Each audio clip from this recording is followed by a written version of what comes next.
Greetings, citizens. Today we'll be reading The Hound of the Baskervilles by Arthur Conan Doyle. Chapter 1. Mr. Sherlock Holmes. Mr. Sherlock Holmes, who was usually very late in the mornings, save upon those not infrequent occasions when he was up all night, was seated at the breakfast table. I stood upon the hearthrug and picked up the stick which our visitor had left behind him the night before. It was a fine, thick piece of wood, bulbous-headed, of the sort which is known as a Penang lawyer. Just under the head was a broad silver band nearly an inch across, to James Mortimer, M.R.C.S., from his friends of the C.C.H., was engraved upon it, with the date 1884. It was just such a stick as the old-fashioned family practitioner used to carry, dignified, solid, and reassuring. Well, Watson, what do you make of it? Holmes was sitting with his back to me, and I had given him no sign of my occupation. How did you know what I was doing? I believe you have eyes in the back of your head. I have at least a well-polished silver-plated coffee pot in front of me, said he. But tell me, Watson, what do you make of our visitor's stick? Since we have been so unfortunate to miss him, and have no notion of his errand, this accidental souvenir becomes of importance. Let me hear you reconstruct the man by an examination of it. I think, said I, following as far as I could the methods of my companion, that Dr. Mortimer is a successful, elderly medical man, well esteemed since those who know him give him this mark of their appreciation. Good, said Holmes. Excellent. I think also that the probability is in favor of his being a country practitioner who does a great deal of his visiting on foot. Why so? Because this stick, though originally a very handsome one, has been so knocked about that I can hardly imagine a town practitioner carrying it. The thick iron ferrule is worn down, so it is evident that he has done a great amount of walking with it. Perfectly sound, said Holmes. And then again there is the Friends of the C.C.H. I should guess that to be the something hunt, the local hunt to whose members he has possibly given some surgical assistance, and which has made him a small presentation in return. Really, Watson, you excel yourself, said Holmes, pushing back his chair and lighting a cigarette. I am bound to say that in all the accounts which you have been so good as to give of my own small achievements, you have habitually underrated your own abilities. It may be that you are not yourself luminous, but you are a conductor of light. Some people without possessing genius have a remarkable power of stimulating it. I confess, my dear fellow, that I am very much in your debt. He had never said as much before, and I must admit that his words gave me keen pleasure, for I had often been piqued by his indifference to my admiration and to the attempts which I had made to give him publicity to his methods. I was proud, too, to think that I had so far mastered his system as to apply it in a way which earned his approval. He now took the stick from my hands and examined it for a few minutes with his naked eyes. Then, with an expression of interest, he laid down his cigarette, and carrying the cane to the window, he looked over it again with a convex lens. Interesting, though elementary, said he as he returned to his favorite corner of the settee. There are certainly one or two indications upon the stick. It gives us the basis for several deductions. Has anything escaped me? I asked with some self-importance. I trust that there is nothing of consequence which I have overlooked. I am afraid, my dear Watson, that most of your conclusions were erroneous. When I said that you stimulated me, I meant, to be frank, that in noting your fallacies, I was occasionally guided towards the truth. Not that you are entirely wrong in this instance. The man is certainly a country practitioner, and he walks a good deal. Then I was right, to that extent, but that was all. No, my dear Watson, not all. By no means all. I would suggest, for example, that a presentation to a doctor is more likely to come from a hospital than from a hunt, and that when the initials C.C. are placed before that hospital, the words Charing Cross very naturally suggest themselves. You may be right. The probability lies in that direction. And if we take this as a working hypothesis, we have a fresh basis from which to start our construction of this unknown visitor. Well, then, supposing that C.C.H. does stand for Charing Cross Hospital, what further inferences may we draw? Do none suggest themselves? You know my methods. Apply them. I can only think of the obvious conclusion that the man has practiced in town before going to the country. I think that we might venture a little farther than this. Look at it in this light. On what occasion would it be most probable that such a presentation would be made? When would his friends unite to give him a pledge of their goodwill? Obviously at the moment when Dr. Mortimer withdrew from the service at the hospital in order to start a practice for himself. We know there has been a presentation. We believe there has been a change from a town hospital to a country practice. Is it then stretching our inference too far to say that the presentation was on the occasion of the change? It certainly seems probable. Now, you will observe that he could not have been on the staff of the hospital, since only a man well established in a London practice could hold such a position, and such a one would not drift into the country. What was he then? If he was in the hospital, and yet not on the staff, he could only have been a house surgeon or a house physician, little more than a senior student, and he left 5 years ago.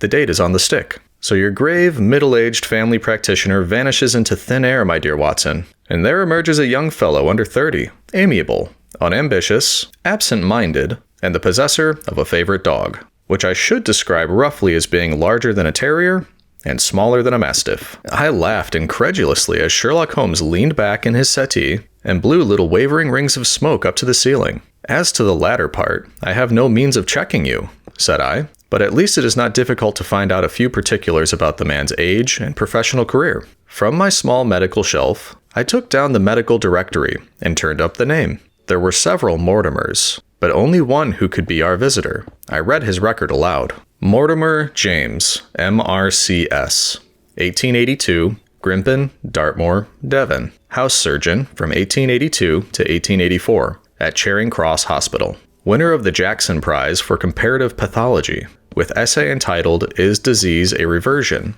Corresponding member of the Swedish Pathological Society. Author of Some Freaks of Atavism, Lancet 1882. Do We Progress? Journal of Psychology, March 1883. Medical officer for the parishes of Grimpen, Thorsley, and High Barrow. No mention of that local hunt, Watson, said Holmes with a mischievous smile. But a country doctor, as you very astutely observed. I think that I am fairly justified in my inferences. As to the adjectives, I said, if I remember right, amiable, unambitious, and absent-minded. It is my experience that it is only an amiable man in this world who receives testimonials, only an unambitious one who abandons a London career for the country, and only an absent-minded one who leaves his stick and not his visiting card after waiting an hour in your room. And the dog has been in the habit of carrying this stick behind his master. Being a heavy stick, the dog has held it tightly by the middle, and the marks of his teeth are very plainly visible. The dog's jaw, as shown in the space between these marks, is too broad in my opinion for a terrier, and not broad enough for a mastiff. It may have been, yes, by Jove it is, a curly-haired spaniel. He had risen and paced the room as he spoke. Now he halted in the recess of the window. There was such a ring of conviction in his voice that I glanced up in surprise. My dear fellow, how can you possibly be so sure of that? For the very simple reason that I see the dog himself on our very doorstep, and there is the ring of its owner. Don't move, I beg you, Watson. He is a professional brother of yours, and your presence may be of assistance to me. Now is the dramatic moment of fate, Watson, when you hear a step upon the stair which is walking into your life, and you know not whether for good or ill. What does Dr. James Mortimer, the man of science, ask of Sherlock Holmes, the specialist in crime? Come in. The appearance of our visitor was a surprise to me, since I had expected a typical country practitioner.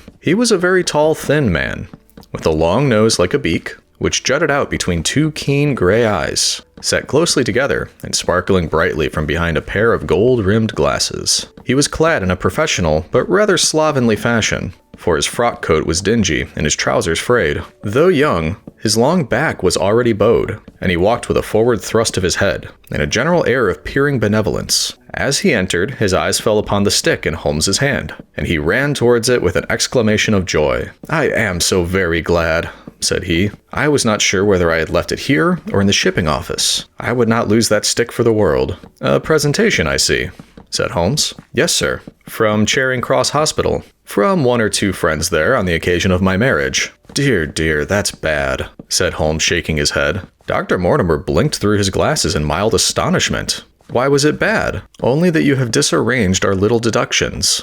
"Your marriage, you say?" "Yes, sir. I married, and so left the hospital, and with it all hopes of a consulting practice. It was necessary to make a home of my own." Come, we are not so far wrong after all," said Holmes. "And now, Dr. James Mortimer, Mr., sir, Mr., a humble M.R.C.S., and a man of precise mind evidently, a dabbler in science, Mr. Holmes, a picker-up of shells on the shores of the great unknown ocean. I presume that it is Mr. Sherlock Holmes whom I am addressing, and not— No, this is my friend, Dr. Watson.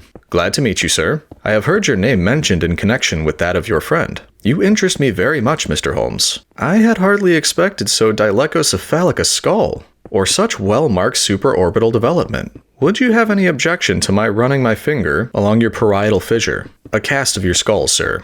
until the original is available, would be an ornament to any anthropological museum. It is not my intention to be fulsome, but I confess that I covet your skull." Sherlock Holmes waved our strange visitor into a chair. "You are an enthusiast in your line of thought, I perceive, sir, as I am in mine," said he. "I observe from your forefinger that you make your own cigarettes. Have no hesitation in lighting one." The man drew out paper and tobacco and twirled the one up in the other with surprising dexterity. He had long, quivering fingers as agile and restless as the antennae of an insect. Holmes was silent, but his little darting glances showed me the interest which he took in our curious companion. "I presume, sir," said he at last, "that it was not merely for the purpose of examining my skull that you have done me the honor to call here last night and again today." "No, sir, no. Though I am happy to have had the opportunity of doing that as well. I came to you, Mr. Holmes, because I recognize that I am myself an unpractical man, and because I am suddenly confronted with a most serious and extraordinary problem,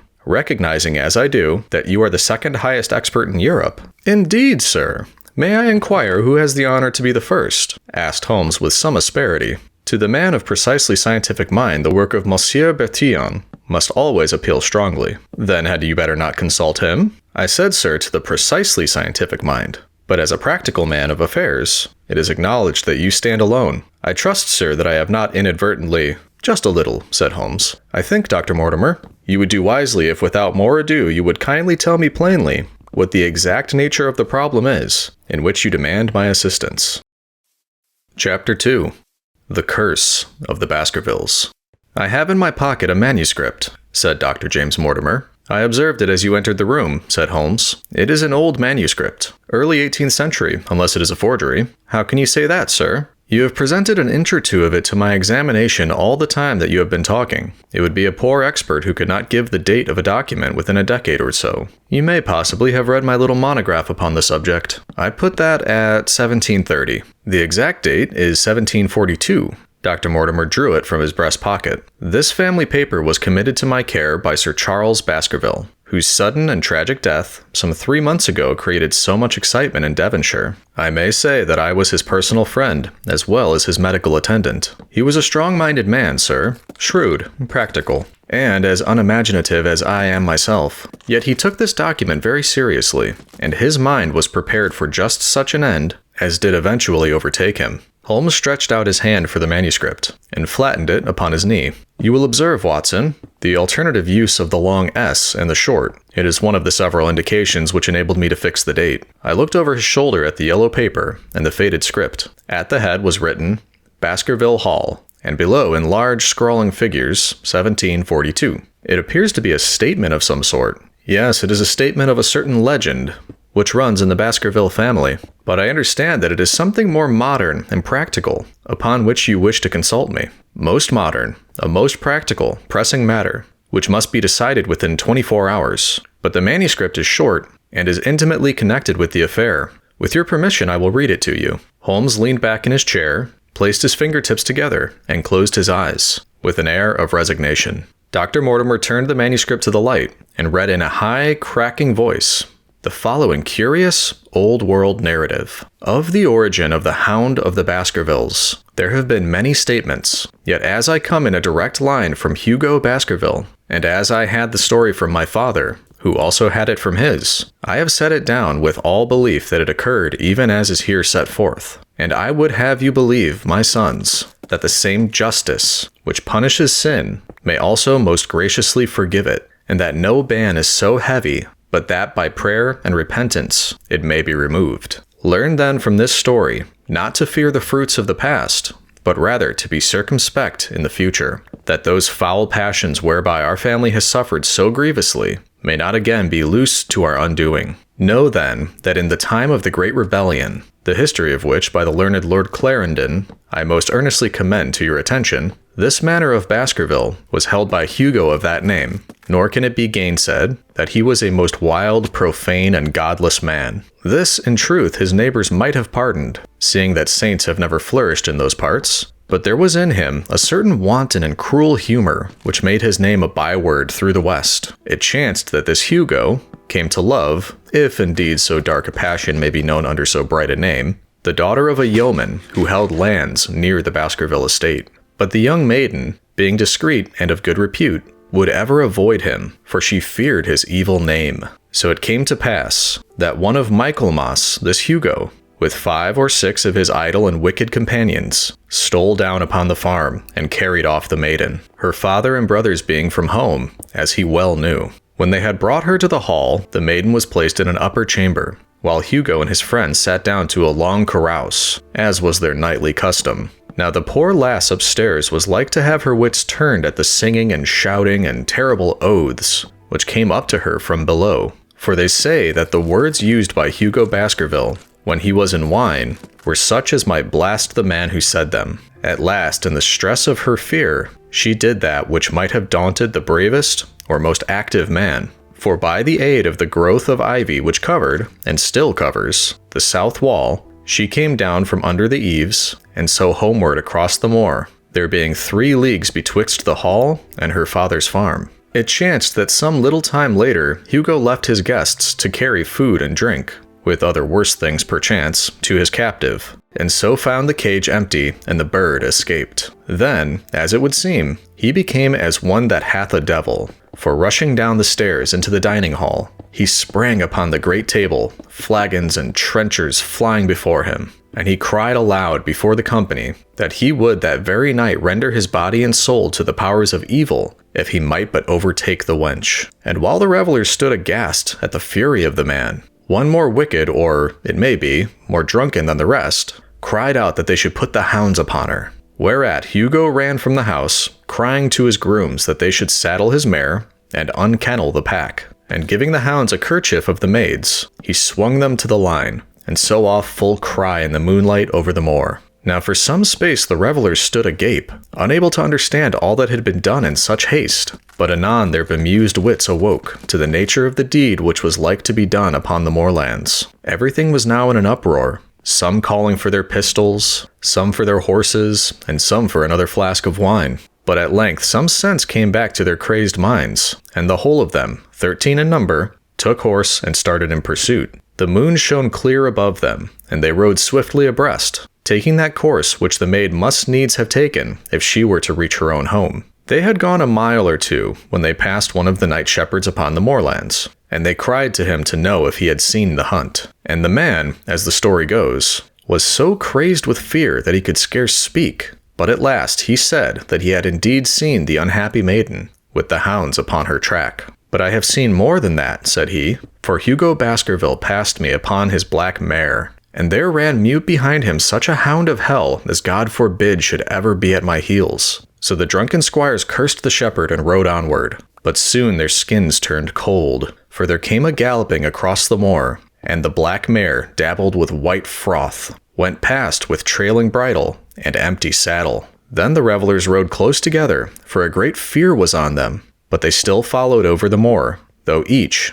had he been alone, would have been right glad to have turned his horse's head. Riding slowly in this fashion, they came at last upon the hounds. These, though known for their valor and their breed, were whimpering in a cluster at the head of a deep dip, or goyle, as we call it, upon the moor, some slinking away, and some, with starting hackles and staring eyes, gazing down the narrow valley before them. The company had come to a halt, more sober men, as you may guess, than when they started. The most of them would by no means advance, but 3 of them, the boldest, or it may be the most drunken, rode forward down the goyle. Now it opened into a broad space, in which stood 2 of those great stones, still to be seen there, which were set by certain forgotten peoples in the days of old. The moon was shining bright upon the clearing, and there in the center lay the unhappy maid where she had fallen, dead of fear and fatigue. But it was not the sight of her body, nor yet was it that of the body of Hugo Baskerville lying near her,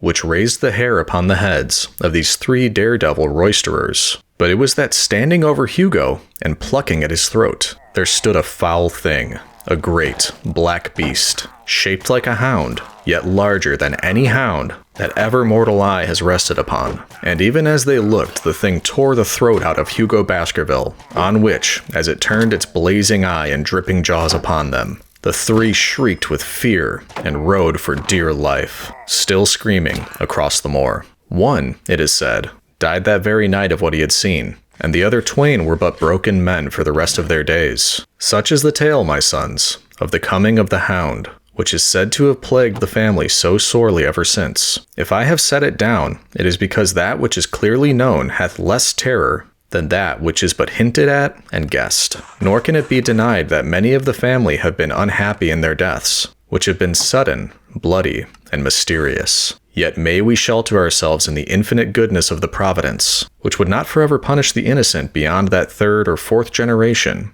which is threatened in Holy Writ. To that providence, my sons, I hereby commend you, and I counsel you by way of caution to forbear from crossing the moor in those dark hours, when the powers of evil are exalted. This from Hugo Baskerville to his sons Roger and John, with the instructions that they say nothing thereof to their sister Elizabeth. When Dr. Mortimer had finished reading this singular narrative, he pushed his spectacles up on his forehead and stared across at Mr. Sherlock Holmes. The latter yawned and tossed the end of his cigarette into the fire. "Well," said he, "do you not find it interesting?" To a collector of fairy tales. Dr. Mortimer drew a folded newspaper out of his pocket. "Now, Mr. Holmes, we will give you something a little more recent. This is the Devon County Chronicle of May 14th of this year. It is a short account of the facts elicited at the death of Sir Charles Baskerville, which occurred a few days before that date." My friend leaned a little forward and his expression became intent. Our visitor readjusted his glasses and began. "The recent sudden death of Sir Charles Baskerville, whose name has been mentioned as the probable Liberal candidate for Mid-Devon at the next election,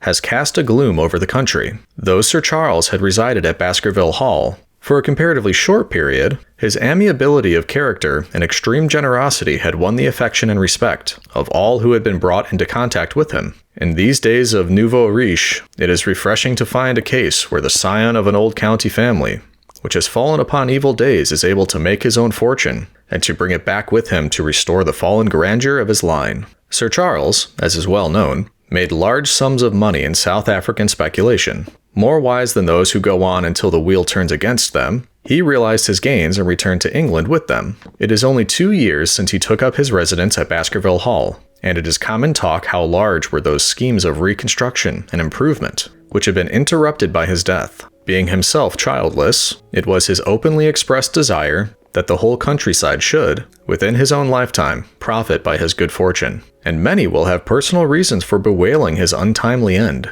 His generous donations to local and county charities have been frequently chronicled in these columns. The circumstances connected with the death of Sir Charles cannot be said to have been entirely cleared up by the inquest, but at least enough has been done to dispose of those rumors to which local superstition has given rise. There is no reason whatever to suspect foul play, or to imagine that the death could be from any but natural causes. Sir Charles was a widower, and a man who may be said to have been in some ways of an eccentric habit of mind. In spite of his considerable wealth, he was simple in his personal tastes, and his indoor servants at Baskerville Hall consisted of a married couple named Barrymore, the husband acting as butler, and the wife as housekeeper. Their evidence, corroborated by that of several friends, tends to show that Sir Charles's health has for some time been impaired, and points especially to some affection of the heart, manifesting itself in changes of color, breathlessness, and acute attacks of nervous depression. Dr. James Mortimer, the friend and medical attendant of the deceased, has given evidence to the same effect. The facts of the case are simple. Sir Charles Baskerville was in the habit every night before going to bed of walking down the famous yew alley of Baskerville Hall. The evidence of the Barrymores shows that this had been his custom. On the 4th of May, Sir Charles had declared his intention of starting next day for London, and had ordered Barrymore to prepare his luggage. That night he went out as usual for his nocturnal walk, in the course of which he was in the habit of smoking a cigar. He never returned. At 12 o'clock, Barrymore, finding the hall door still open, became alarmed, and lighting a lantern, went in search of his master. The day had been wet, and Sir Charles's footmarks were easily traced down the alley. Halfway down this walk there was a gate which leads out onto the moor. There were indications that Sir Charles had stood for some little time here. He then proceeded down the alley, and it was at the far end of it that his body was discovered. One fact which has not been explained is the statement of Barrymore that his master's footprints altered their character from the time that he passed the moor gate, and that he appeared from thence onward to have been walking upon his toes. One Murphy, a gypsy horse dealer,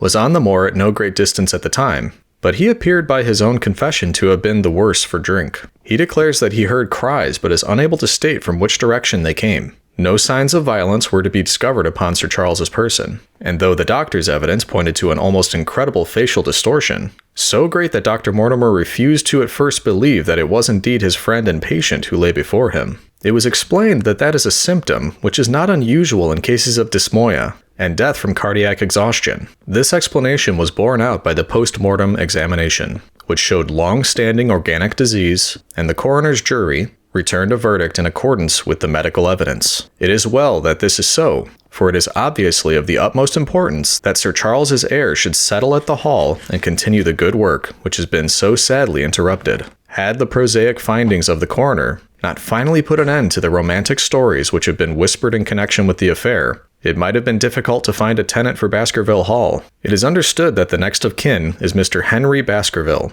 if he be still alive, the son of Sir Charles Baskerville's younger brother. The young man, when last heard of, was in America, and inquiries are being instituted with a view to informing him of his good fortune. Dr. Mortimer refolded his paper and replaced it in his pocket. Those are the public facts, Mr. Holmes, in connection with the death of Sir Charles Baskerville. I must thank you, said Sherlock Holmes, for calling my attention to a case which certainly presents some features of interest. I had observed some newspaper comment at the time, but I was exceedingly preoccupied by that little affair of the Vatican cameos, and in my anxiety to oblige the Pope, I lost touch with several interesting English cases. This article, you say, contains all the public facts? It does? Then let me have the private ones. He leaned back, put his fingertips together, and assumed his most impassive and judicial expression. In doing so, said Dr. Mortimer, who had begun to show signs of some strong emotion, I am telling that which I have not confided to anyone. My motive for withholding it from the coroner's inquiry is that a man of science shrinks from placing himself in the public position of seeming to endorse a popular superstition. I had the further motive that Baskerville Hall, as the paper says, would certainly remain untenanted if anything were done to increase its already rather grim reputation. For both these reasons, I thought that I was justified in telling rather less than I knew, since no practical good could result from it. But with you, there is no reason why I should not be perfectly frank. The moor is very sparsely inhabited, and those who live near each other are thrown very much together. For this reason, I saw a good deal of Sir Charles Baskerville. With the exception of Mr. Frankland, of Laughter Hall, and Mr. Stapleton, the naturalist, there are no other men of education within many miles. Sir Charles was a retiring man, but the chance of his illness brought us together, and a community of interests in science kept us so. He had brought back much scientific information from South Africa, and many a charming evenings we have spent together discussing the comparative anatomy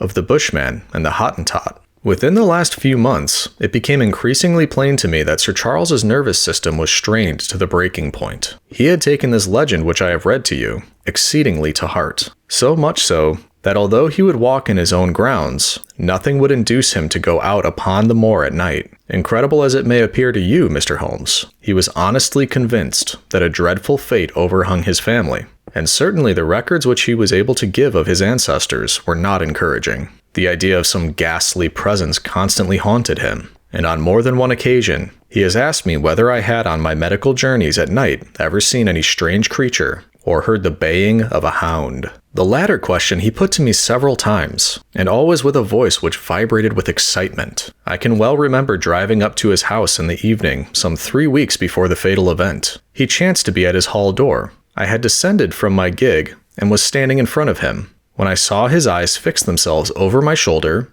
and stare past me with an expression of the most dreadful horror. I whisked round and had just time to catch a glimpse of something which I took to be a large black calf passing at the head of the drive. So excited and alarmed was he that I was compelled to go down to the spot where the animal had been and look around for it. It was gone, however, and the incident appeared to make the worst impression upon his mind. I stayed with him all evening, and it was on that occasion, to explain the emotion which he had shown, that he confided to my keeping that narrative which I read to you when I first came. I mention this small episode because it assumes some importance in view of the tragedy which followed, but I was convinced at the time that the matter was entirely trivial and that his excitement had no justification. It was at my advice that Sir Charles was about to go to London. His heart was, I knew, affected, and the constant anxiety in which he lived, however chimerical the cause of it might be, was evidently having a serious effect upon his health. I thought that a few months among the distractions of town would send him back a new man.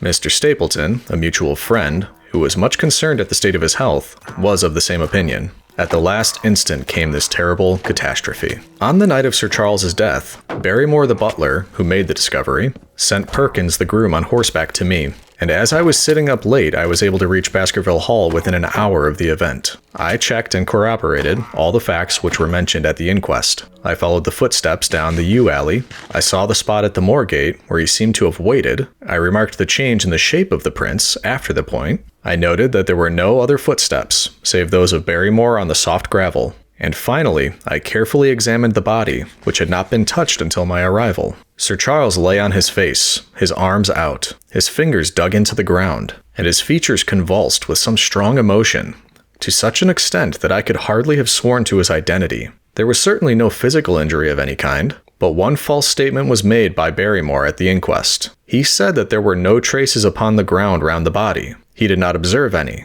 But I did. Some little distance off, but fresh and clear. Footprints? Footprints. A man's or a woman's? Dr. Mortimer looked strangely at us for an instant, and his voice sank almost to a whisper as he answered. Mr. Holmes, they were the footprints of a gigantic hound.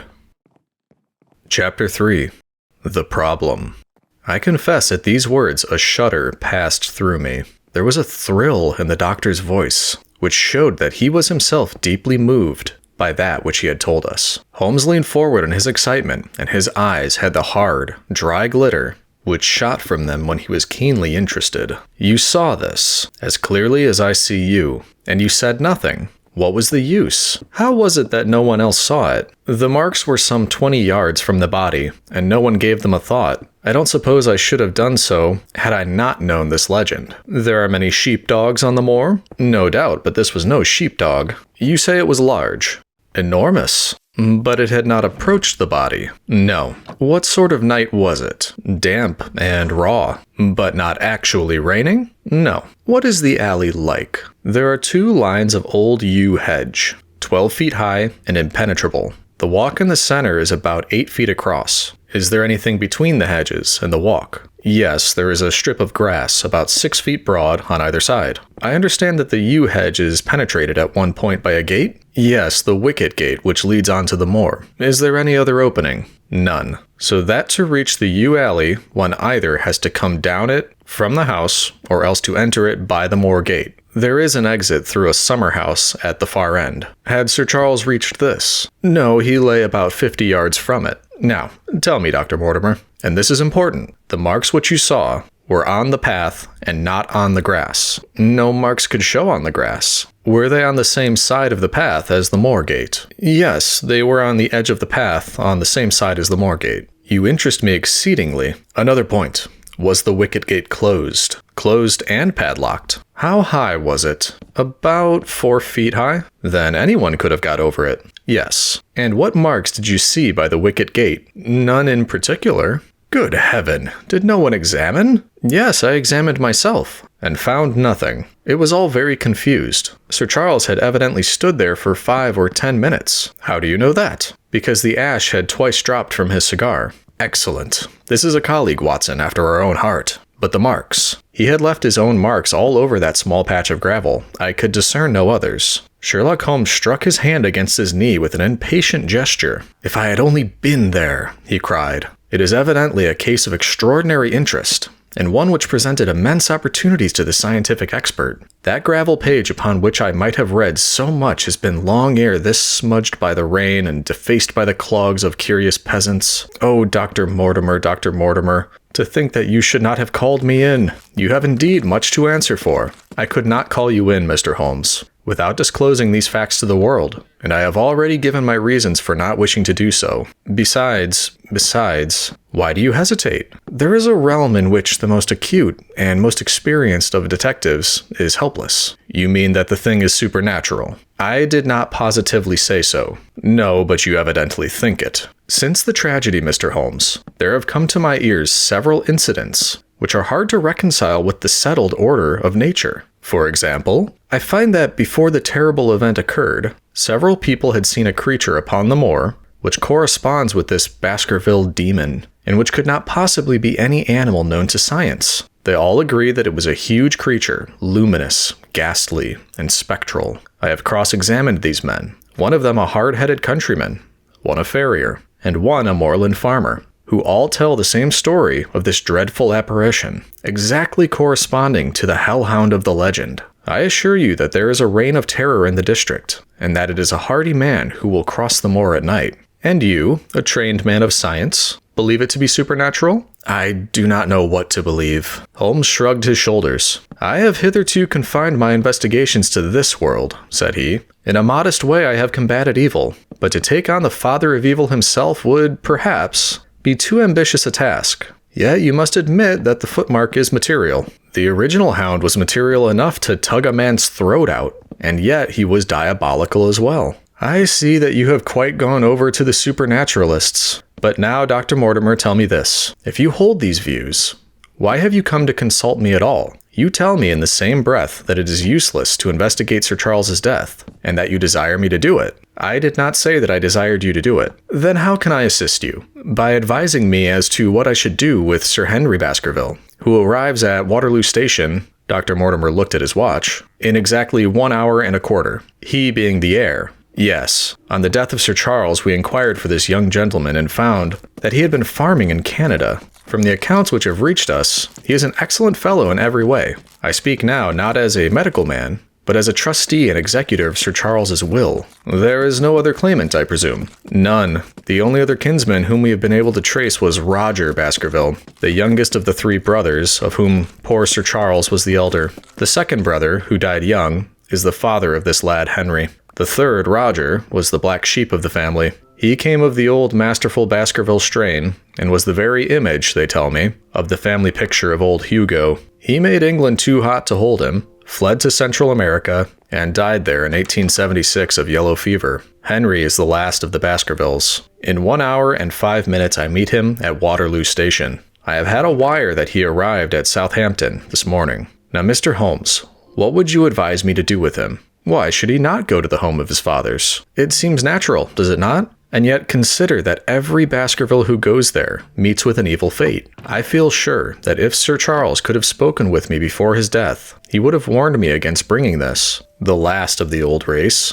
and the heir to great wealth, to that deadly place. And yet it cannot be denied that the prosperity of the whole poor, bleak countryside depends upon his presence. All the good work which has been done by Sir Charles will crash to the ground if there is no tenant of the hall. I fear lest I should be swayed too much by my own obvious interest in the matter, and that is why I bring the case before you and ask for your advice. Holmes considered for a little time. Put into plain words, the matter is this, said he. In your opinion, there is a diabolical agency which makes Dartmoor an unsafe abode for a Baskerville. That is your opinion? At least I might go the length of saying that there is some evidence that this may be so. Exactly.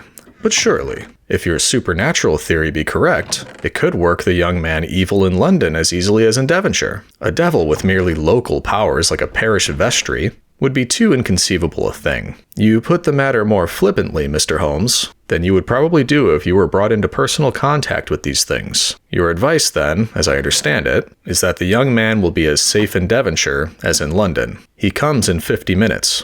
What would you recommend? I recommend, sir, that you take a cab, call off your spaniel who is scratching at my front door, and proceed to Waterloo to meet Sir Henry Baskerville. And then you will say nothing to him at all until I have made up my mind about the matter. How long will it take you to make up your mind? 24 hours. At 10 o'clock tomorrow, Dr. Mortimer, I will be much obliged if you will call upon me here, and it will be of help to me in my plans for the future if you will bring Sir Henry Baskerville with you. I will do so, Mr. Holmes. He scribbled the appointment on his shirt cuff and hurried off in his strange, peering, absent-minded fashion. Holmes stopped him at the head of the stair. Only one more question, Dr. Mortimer. You say that before Sir Charles Baskerville's death, several people saw this apparition upon the moor. 3 people did. Did any see it after? I have not heard of any. Thank you. Good morning. Holmes returned to his seat with that quiet look of inward satisfaction, which meant that he had a congenial task before him. Going out, Watson? Unless I can help you. No, my dear fellow. It is at the hour of action that I turn to you for aid.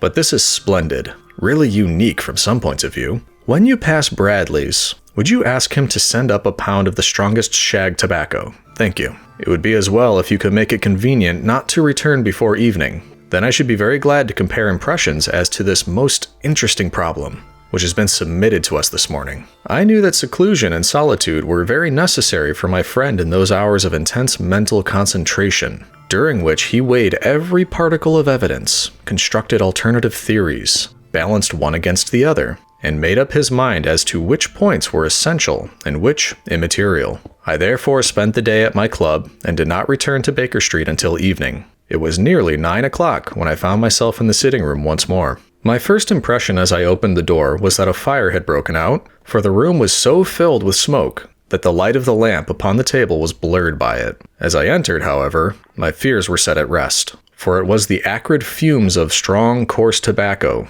which took me by the throat and set me to coughing. Through the haze, I had a vague vision of Holmes, in his dressing gown, coiled up in an armchair, with his black clay pipe between his lips. Several rolls of paper lay around him. "Caught a cold, Watson," said he. "No, it is this poisonous atmosphere. I suppose it is pretty thick, now that you mention it." "Thick? It is intolerable. Open the window, then. You have been at your club all day, I perceive." "My dear Holmes." "Am I right?" "Certainly, but how?" He laughed at my bewildered expression. "There is a delightful freshness about you, Watson, which makes it a pleasure to exercise any small powers which I possess at your expense. A gentleman goes forth on a showery and miry day. He returns immaculate in the evening, with the gloss still on his hat and his boots. He has been a fixture, therefore, all day. He is not a man with intimate friends. Where then could he have been? Is it not obvious? Well, it is rather obvious. The world is full of obvious things which nobody by any chance ever observes. Where do you think that I have been? A fixture also. On the contrary, I have been to Devonshire. In spirit, exactly. My body has remained in this armchair and has, I regret to observe, consumed in my absence 2 large pots of coffee and an incredible amount of tobacco. After you left, I sent down to Stamford's for the ordnance map of this portion of the moor, and my spirit has hovered over it all day. I flatter myself that I could find my way about. A large-scale map, I presume? Very large. He unrolled one section and held it over his knee. Here you have the particular district which concerns us. That is Baskerville Hall in the middle, with a wood round it. Exactly. I fancy the yew alley, though not marked under that name, must stretch along this line, with the moor, as you perceive, upon the right of it. This small clump of buildings here is the hamlet of Grimpen, where our friend Dr. Mortimer has his headquarters. Within a radius of 5 miles there are, as you see, only a very few scattered dwellings. Here is Laughter Hall, which was mentioned in the narrative. There is a house indicated here, which may be the residence of the naturalist. Stapleton, if I remember right, was his name. Here are 2 moorland farmhouses, High Tor and Foulmire. Then 14 miles away, the great convict prison of Princetown. Between and around these scattered points extends the desolate, lifeless moor. This, then, is the stage upon which tragedy has been played, and upon which we may help to play it again. It must be a wild place. Yes, the setting is a worthy one. If the devil did desire to have a hand in the affairs of men, then you yourself are inclining to the supernatural explanation. The devil's agents may be of flesh and blood, may they not? There are 2 questions waiting for us at the outset. The one is whether any crime has been committed at all. The second is, what is the crime and how is it committed? Of course, if Dr. Mortimer's surmise should be correct, and we are dealing with forces outside the ordinary laws of nature, then there is an end of our investigation. But we are bound to exhaust all other hypotheses before falling back upon this one. I think we'll shut that window again, if you don't mind. It is a singular thing, but I find that a concentrated atmosphere helps a concentration of thought. I have not pushed it to the length of getting into a box to think, but that is the logical outcome of my convictions. Have you turned the case over in your mind? Yes, I have thought a good deal of it in the course of the day. What do you make of it? It is very bewildering. It has certainly a character of its own. There are points of distinction about it. That change in the footprints, for example. What do you make of that? Mortimer said that the man had walked on tiptoe down that portion of the alley. He only repeated what some fool had said at the inquest. Why should a man walk on tiptoe down the alley? What then? He was running, Watson.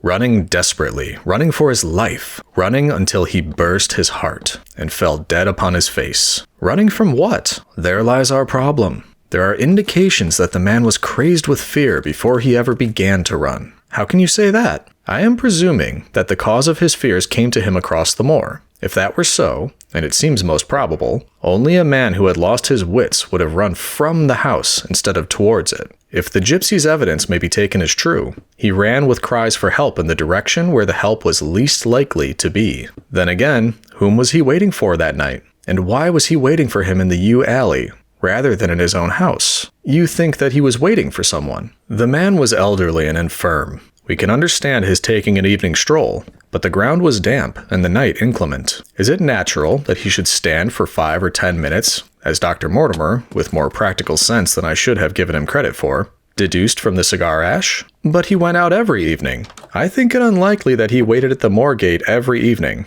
On the contrary, the evidence is that he avoided the moor. That night, he waited there. It was the night before he made his departure for London. The thing takes shape, Watson. It becomes coherent. Might I ask you to hand me my violin, and we will postpone all further thought upon this business until we have had the advantage of meeting Dr. Mortimer and Sir Henry Baskerville in the morning. Chapter 4. Sir Henry Baskerville. Our breakfast table was cleared early, and Holmes waited in his dressing gown for the promised interview. Our clients were punctual to their appointment, for the clock had just struck 10, when Dr. Mortimer was shown up, followed by the young baronet. The latter was a small, alert, dark-eyed man, about 30 years of age, very sturdily built, with thick black eyebrows and a strong, pugnacious face. He wore a ruddy-tinted tweed suit, and had the weather-beaten appearance of one who has spent most of his time in the open air. And yet there was something in his steady eye and the quiet assurance of his bearing which indicated the gentleman. "This is Sir Henry Baskerville," said Dr. Mortimer. "Why, yes," said he. "And the strange thing is, Mr. Sherlock Holmes, that if my friend here had not proposed coming round to you this morning, I should have come on my own account. I understand that you think out little puzzles, and I've had one this morning which wants more thinking out than I am able to give it. Pray, take a seat, Sir Henry. Do I understand you to say that you have yourself had some remarkable experience since you arrived in London?" "Nothing of much importance, Mr. Holmes. Only a joke, as like as not. It was this letter, if you can call it a letter, which reached me this morning." He laid an envelope upon the table, and we all bent over it. It was of common quality, grayish in color. The address, Sir Henry Baskerville, Northumberland Hotel, was printed in rough characters. The postmark, Charing Cross, and the date of posting, the preceding evening. "Who knew that you were going to the Northumberland Hotel?" asked Holmes, glancing keenly across at our visitor. "No one could have known. We only decided after I met Dr. Mortimer." "But Dr. Mortimer was no doubt already stopping there." "No, I had been staying with a friend," said the doctor. "There was no possible indication that we intended to go to this hotel. Someone seems to be very deeply interested in your movements." Out of the envelope, he took a half sheet of foolscap paper folded into 4. This he opened and spread flat upon the table. Across the middle of it, a single sentence had been formed by the expedient of pasting printed words upon it. It ran, "As you value your life or your reason, keep away from the moor." The word "moor" only was printed in ink. "Now," said Sir Henry Baskerville, "perhaps you will tell me, Mr. Holmes, what in thunder is the meaning of that, and who it is that takes so much interest in my affairs. What do you make of it, Dr. Mortimer? You must allow that there is nothing supernatural about this, at any rate." "No, sir, but it might very well come from someone who is convinced that the business is supernatural." "What business?" asked Sir Henry sharply. "It seems to me that all you gentlemen know a great deal more than I do about my own affairs." "You shall share our knowledge before you leave this room, Sir Henry. I promise you that," said Sherlock Holmes. "We will confine ourselves for the present, with your permission, to this very interesting document, which must have been put together and posted yesterday evening. Have you yesterday's Times, Watson? It is here in the corner. Might I trouble you for it? The inside page, please, with the leading articles." He glanced swiftly over it, running his eyes up and down the columns. "Capital article, this on free trade. Permit me to give you an extract from it. You may be cajoled into imagining that your own special trade or your own industry will be encouraged by a protective tariff, but it stands to reason that such legislation must in the long run keep away wealth from the country, diminish the value of our imports, and lower the general conditions of life in this island. What do you think of that, Watson? cried Holmes in high glee, rubbing his hands together with satisfaction. Don't you think that is an admirable sentiment? Dr. Mortimer looked at Holmes with an air of professional interest, and Sir Henry Baskerville turned a pair of puzzled dark eyes upon me. I don't know much about the tariff and things of that kind, said he, but it seems to me we've got a bit off the trail so far as that note is concerned. On the contrary, I think we are particularly hot upon the trail, Sir Henry. Watson here knows more about my methods than you do, but I fear that even he has not quite grasped the significance of this sentence. No, I confess that I see no connection. And yet, my dear Watson, there is so very close a connection that one is extracted out of the other. You, your, life, reason, value, keep away, from the... Don't you see now whence these words have been taken? By thunder, you're right. Well, if that isn't smart, cried Sir Henry. If any possible doubt remained, it is settled by the fact that keep away and from the are cut out in one piece. Well now, so it is. Really, Mr. Holmes, this exceeds anything which I could have imagined, said Dr. Mortimer, gazing at my friend in amazement. I could understand anyone saying that the words were from a newspaper, but that you should name which, and add that it came from the leading article, is really one of the most remarkable things which I have ever known. How did you do it? Because that is my special hobby. There is as much difference to my eyes between the leaded, bourgeois type of a Times article and the slovenly print of an evening halfpenny paper. The detection of types is one of the most elementary branches of knowledge to the special expert in crime. Though I confess that once, when I was very young, I confused the Leeds Mercury with the Western Morning News. But a Times leader is entirely distinctive, and these words could have been taken from nothing else. As it was done yesterday, the strong probability was that we should find the words in yesterday's issue. So far as I can follow you then, Mr. Holmes, said Sir Henry Baskerville, someone cut out this message with a scissors. Nail scissors, said Holmes. You can see that it was a very short-bladed scissors, since the cutter had to take 2 snips over keep away. That is so. Someone then cut out the message with a pair of short-bladed scissors, pasted it with paste, gum, said Holmes, with gum onto the paper, but I want to know why the word more should have been written, because he could not find it in print. The other words were all simple and might be found in any issue, but more would be less common. Why, of course, that would explain it. Have you read anything else in this message, Mr. Holmes? There are 1 or 2 indications, and yet the utmost pains have been taken to remove all clues. The address, you observe, is printed in rough characters. But the Times is a paper which is seldom found in any hand but those of the highly educated. We may take it, therefore, that the letter was composed by an educated man who wished to pose as an uneducated one, and his effort to conceal his own writing suggests that that writing might be known, or come to be known, by you. Again, you will observe that the words are not gummed on in an accurate line, but that some are much higher than others. Life, for example, is quite out of its proper place. That may point to carelessness, or it may point to agitation and hurry upon the part of the cutter. On the whole, I incline to the latter view, since the matter was evidently important, and it is unlikely that the composer of such a letter would be careless. If he were in a hurry, it opens up the interesting question, why he should be in a hurry, since any letter posted up to early morning would reach Sir Henry before he would leave his hotel. Did the composer fear an interruption? And from whom? We are coming now rather into the region of guesswork, said Dr. Mortimer. Say rather into the region where we balance probabilities and choose the most likely. It is the scientific use of the imagination. But we have always some material basis on which to start our speculation. Now you would call it a guess, no doubt, but I am almost certain that this address has been written in a hotel. How in the world can you say that? If you examine it carefully, you will see that both the pen and the ink have given the writer trouble. The pen has spluttered twice in a single word, and has run dry 3 times in a short address, showing that there was very little ink in the bottle.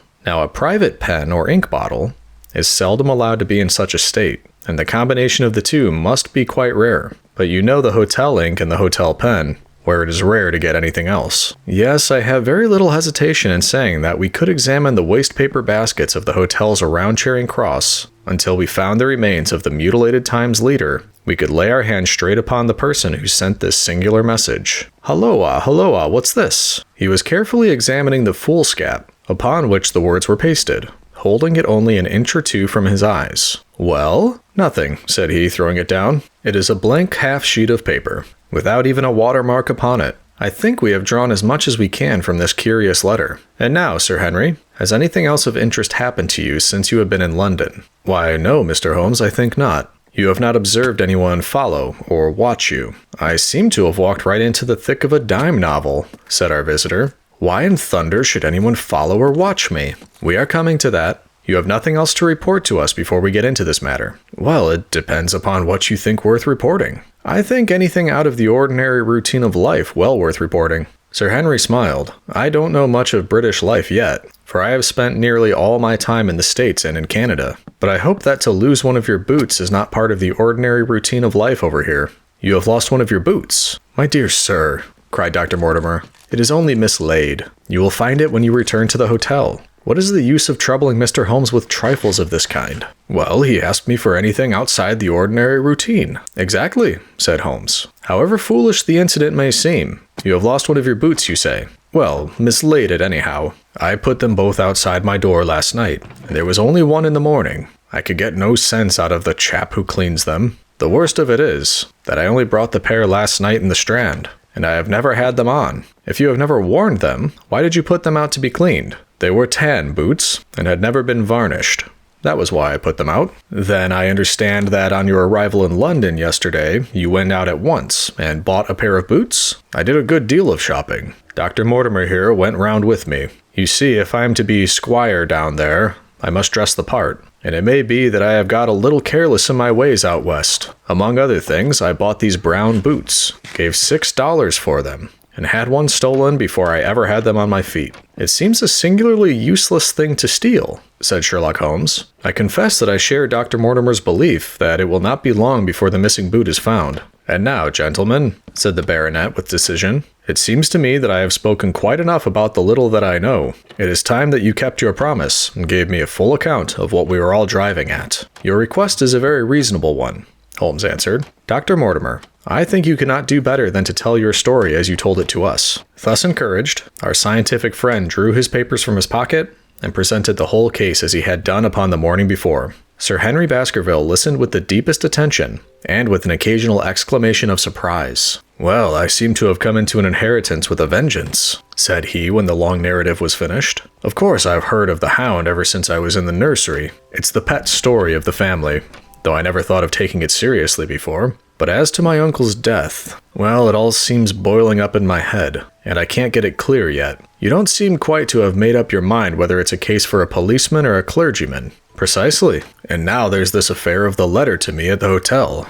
I suppose that fits into its place. It seems to show that someone knows more than we do about what goes on upon the moor, said Dr. Mortimer. And also, said Holmes, that someone is not ill-disposed toward you, since they warn you of danger. Or it may be that they wish, for their own purposes, to scare me away. Well, of course that is possible also. I am very much indebted to you, Dr. Mortimer, for introducing me to a problem which presents several interesting alternatives. But the practical point which we now have to decide, Sir Henry, is whether it is or is not advisable for you to go to Baskerville Hall. Why should I not go? There seems to be danger. Do you mean danger from this family fiend, or do you mean danger from human beings? Well, that is what we have to find out. Whichever it is, my answer is fixed. There is no devil in hell, Mr. Holmes, and there is no man upon earth who can prevent me from going to the home of my own people, and you may take that to be my final answer. His dark brows knitted and his face flushed to a dusky red as he spoke. It was evident that the fiery temper of the Baskervilles was not extinct in this, their last representative. Meanwhile, said he, I have hardly had time to think over all that you have told me. It's a big thing for a man to have to understand and to decide at one sitting. I should like to have a quiet hour by myself to make up my mind. Now look here, Mr. Holmes. It's 11:30 now, and I am going back right away to my hotel. Suppose you and your friend, Dr. Watson, come round and lunch with us at 2. I'll be able to tell you more clearly then how this thing strikes me. Is that convenient to you, Watson? Perfectly. Then you may expect us. Shall I have a cab called? I'd prefer to walk, for this affair has flurried me rather. I'll join you in a walk with pleasure, said his companion. Then we meet again at 2 o'clock. Au revoir, and good morning. We heard the steps of our visitors descend the stair, and the bang of the front door. In an instant, Holmes had changed from the languid dreamer to the man of action. Your hat and boots, Watson, quick! Not a moment to lose. He rushed into his room in his dressing gown, and was back again in a few seconds in a frock coat. We hurried together down the stairs and into the street. Dr. Mortimer and Baskerville were still visible about 200 yards ahead of us, in the direction of Oxford Street. Shall I run on and stop them? Not for the world, my dear Watson. I am perfectly satisfied with your company if you will tolerate mine. Our friends are wise, for it is certainly a very fine morning to walk. He quickened his pace until we had decreased the distance which divided us by about half. Then, still keeping 100 yards behind, we followed into Oxford Street, and so down Regent Street. Once our friend stopped and stared into a shop window, upon which Holmes did the same. An instant afterwards he gave a little cry of satisfaction, and following the direction of his eager eyes, I saw that a hansom cab with a man inside which had halted on the other side of the street was now proceeding slowly onward again. There's our man, Watson. Come along. We'll have a good look at him, if we can do no more. At that instant I was aware of a bushy black beard and a pair of piercing eyes turned upon us through the side of the window of the cab. Instantly the trapdoor at the top flew up. Something was screamed at the driver, and the cab flew madly off down Regent Street. Holmes looked eagerly around for another, but no empty one was in sight. Then he dashed in wild pursuit amid the stream of the traffic. But the start was too great, and already the cab was out of sight. There now, said Holmes bitterly as he emerged panting and white with vexation from the tide of vehicles. Was ever such bad luck and such bad management too? Watson, Watson, if you are an honest man, you will record this also and set it against my successes. Who was the man? I have not an idea. A spy. Well, it was evident from what we have heard that Baskerville has been very closely shadowed by someone since he has been in town. How else could it be known so quickly that it was the Northumberland Hotel which he had chosen? If they had followed him the first day, I argued that they would follow him also the second. You may have observed that I twice strolled over to the window while Dr. Mortimer was reading his legend. Yes, I remember. I was looking out for loiterers in the street, but I saw none. We are dealing with a clever man, Watson. This matter cuts very deep, and I thought I have not finally made up my mind whether it is a benevolent or a malevolent agency which is in touch with us. I am conscious always of power and design. When our friends left, I at once followed them in the hopes of marking down their invisible attendant. So wily was he that he had not trusted himself upon foot, but he had availed himself of a cab so that he could loiter behind or dash past them, and so escape their notice. His method had the additional advantage that if they were to take a cab, he was all ready to follow them. It has, however, one obvious disadvantage. It puts him at the power of the cabman. Exactly. What a pity we did not get the number. My dear Watson, clumsy as I have been, you surely do not seriously imagine that I neglected to get the number. Number 2704 is our man, but that is no use to us for the moment. I fail to see how you could have done more. On observing the cab, I should have instantly turned and walked in the other direction. I should then, at my leisure, have hired a second cab and followed the first at a respectful distance, or, better still, have driven to the Northumberland Hotel and waited there. When our unknown had followed Baskerville home, we should have had the opportunity of playing his own game upon himself and seeing where he made for. As it is, by an indiscreet eagerness, which was taken advantage of with extraordinary quickness and energy by our opponent, we have betrayed ourselves and lost our man. We had been sauntering slowly down Regent Street during this conversation, and Dr. Mortimer, with his companion, had long vanished in front of us. There is no object in our following them, said Holmes. The shadow has departed and will not return. We must see what further cards we have in our hands and play them with decision. Could you swear to that man's face within the cab? I could swear only to the beard, and so could I. From which I gather that in all probability it was a false one. A clever man upon so delicate an errand has no use for a beard save to conceal his features. Come in here, Watson. He turned into one of the district messenger offices, where he was warmly greeted by the manager.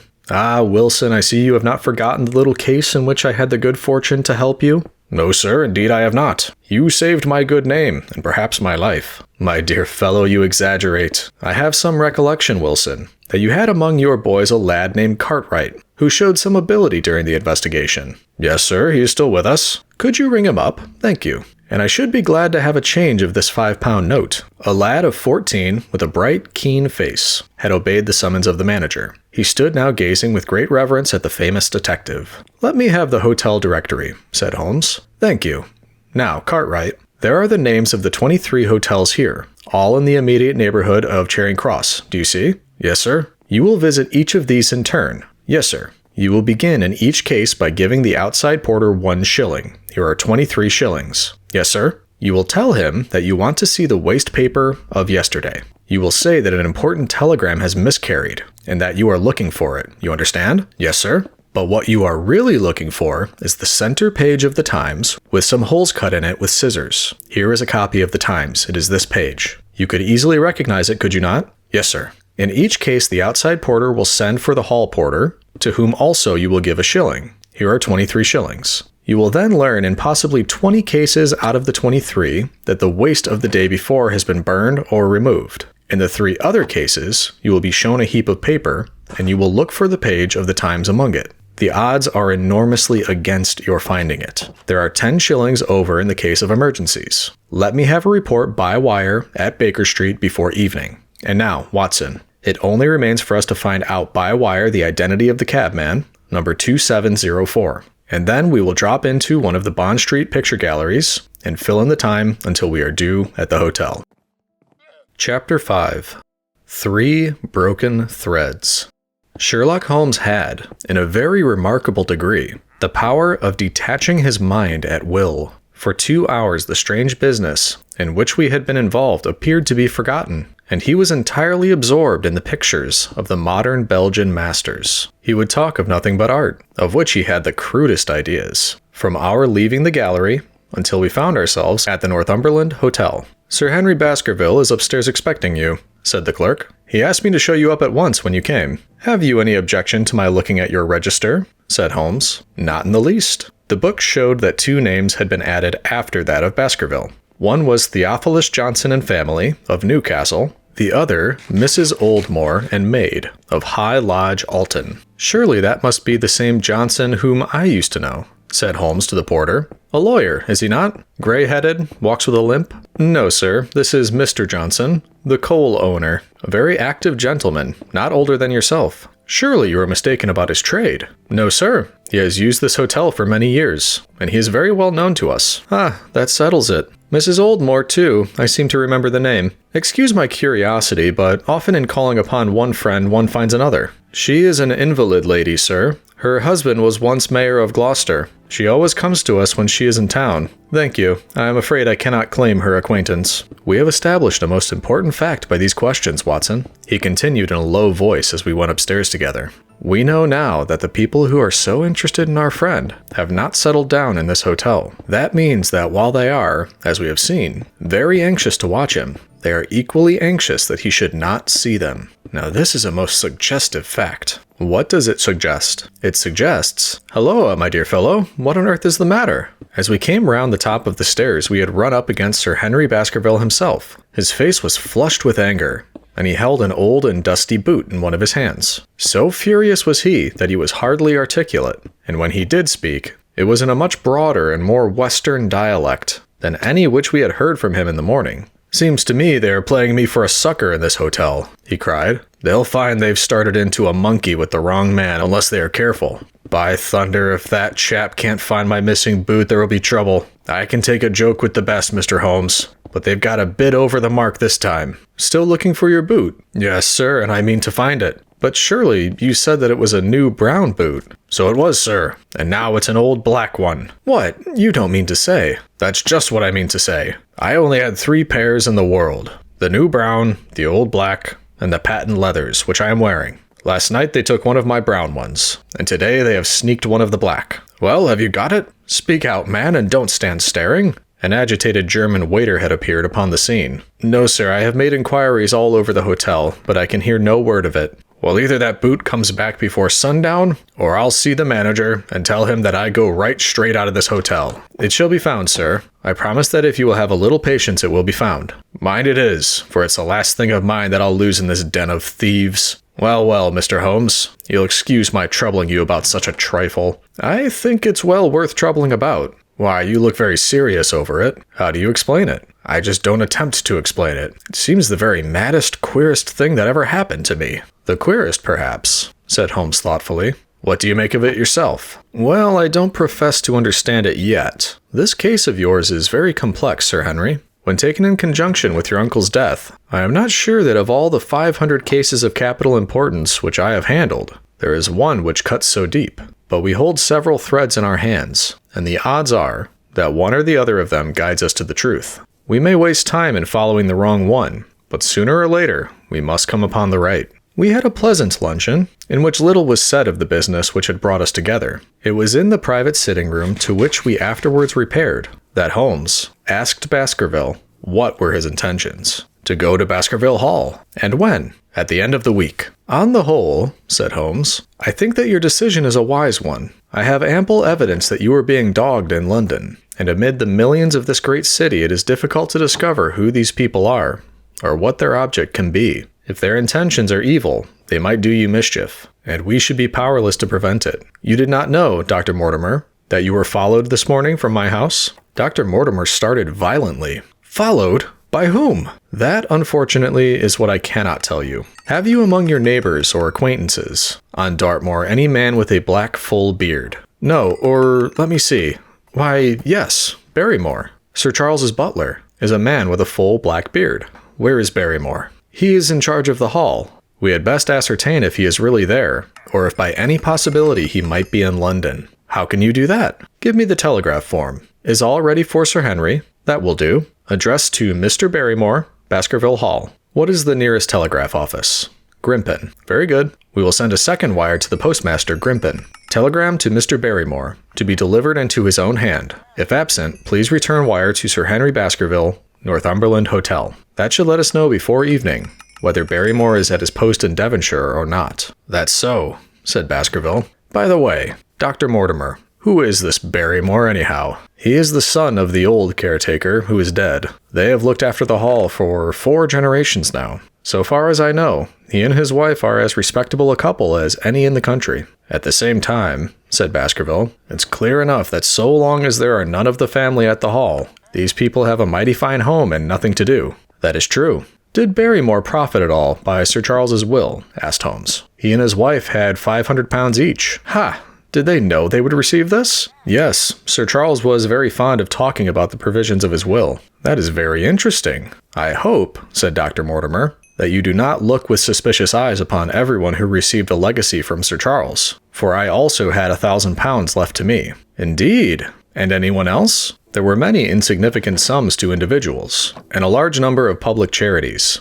The residue all went to Sir Henry. And how much was the residue? £740,000. Holmes raised his eyebrows in surprise. I had no idea that so gigantic a sum was involved, said he. Sir Charles had the reputation of being rich, but we did not know how very rich he was until we came to examine his securities. The total value of the estate was close on to £1 million. Dear me, it is a stake for which a man might well play a desperate game. And one more question, Dr. Mortimer. Supposing that anything happened to our young friend here, you will forgive the unpleasant hypothesis. Who would inherit the estate? Since Roger Baskerville, Sir Charles's younger brother, died unmarried, the estate would descend to the Desmonds, who are distant cousins. James Desmond is an elderly clergyman in Westmoreland. Thank you. These details are all of great interest. Have you met Mr. James Desmond? Yes, he once came down to visit Sir Charles. He is a man of venerable appearance and of saintly life. I remember that he refused to accept any settlement from Sir Charles, though he pressed it upon him. And this man of simple tastes would be the heir to Sir Charles's thousands. He would be the heir to the estate because that is entailed. He would also be the heir to the money unless it were willed otherwise by the present owner, who can, of course, do what he likes with it. And have you made your will, Sir Henry? No, Mr. Holmes, I have not. I've had no time, for it was only yesterday that I learned how matters stood. But in any case, I feel that the money should go with the title and estate. That was my poor uncle's idea. How is the owner going to restore the glories of the Baskervilles if he has not money enough to keep up the property? House, land, and dollars must go together. Quite so. Well, Sir Henry, I am of one mind with you as to the advisability of your going down to Devonshire without delay. There is only one provision which I must make. You certainly must not go alone. Dr. Mortimer returns with me.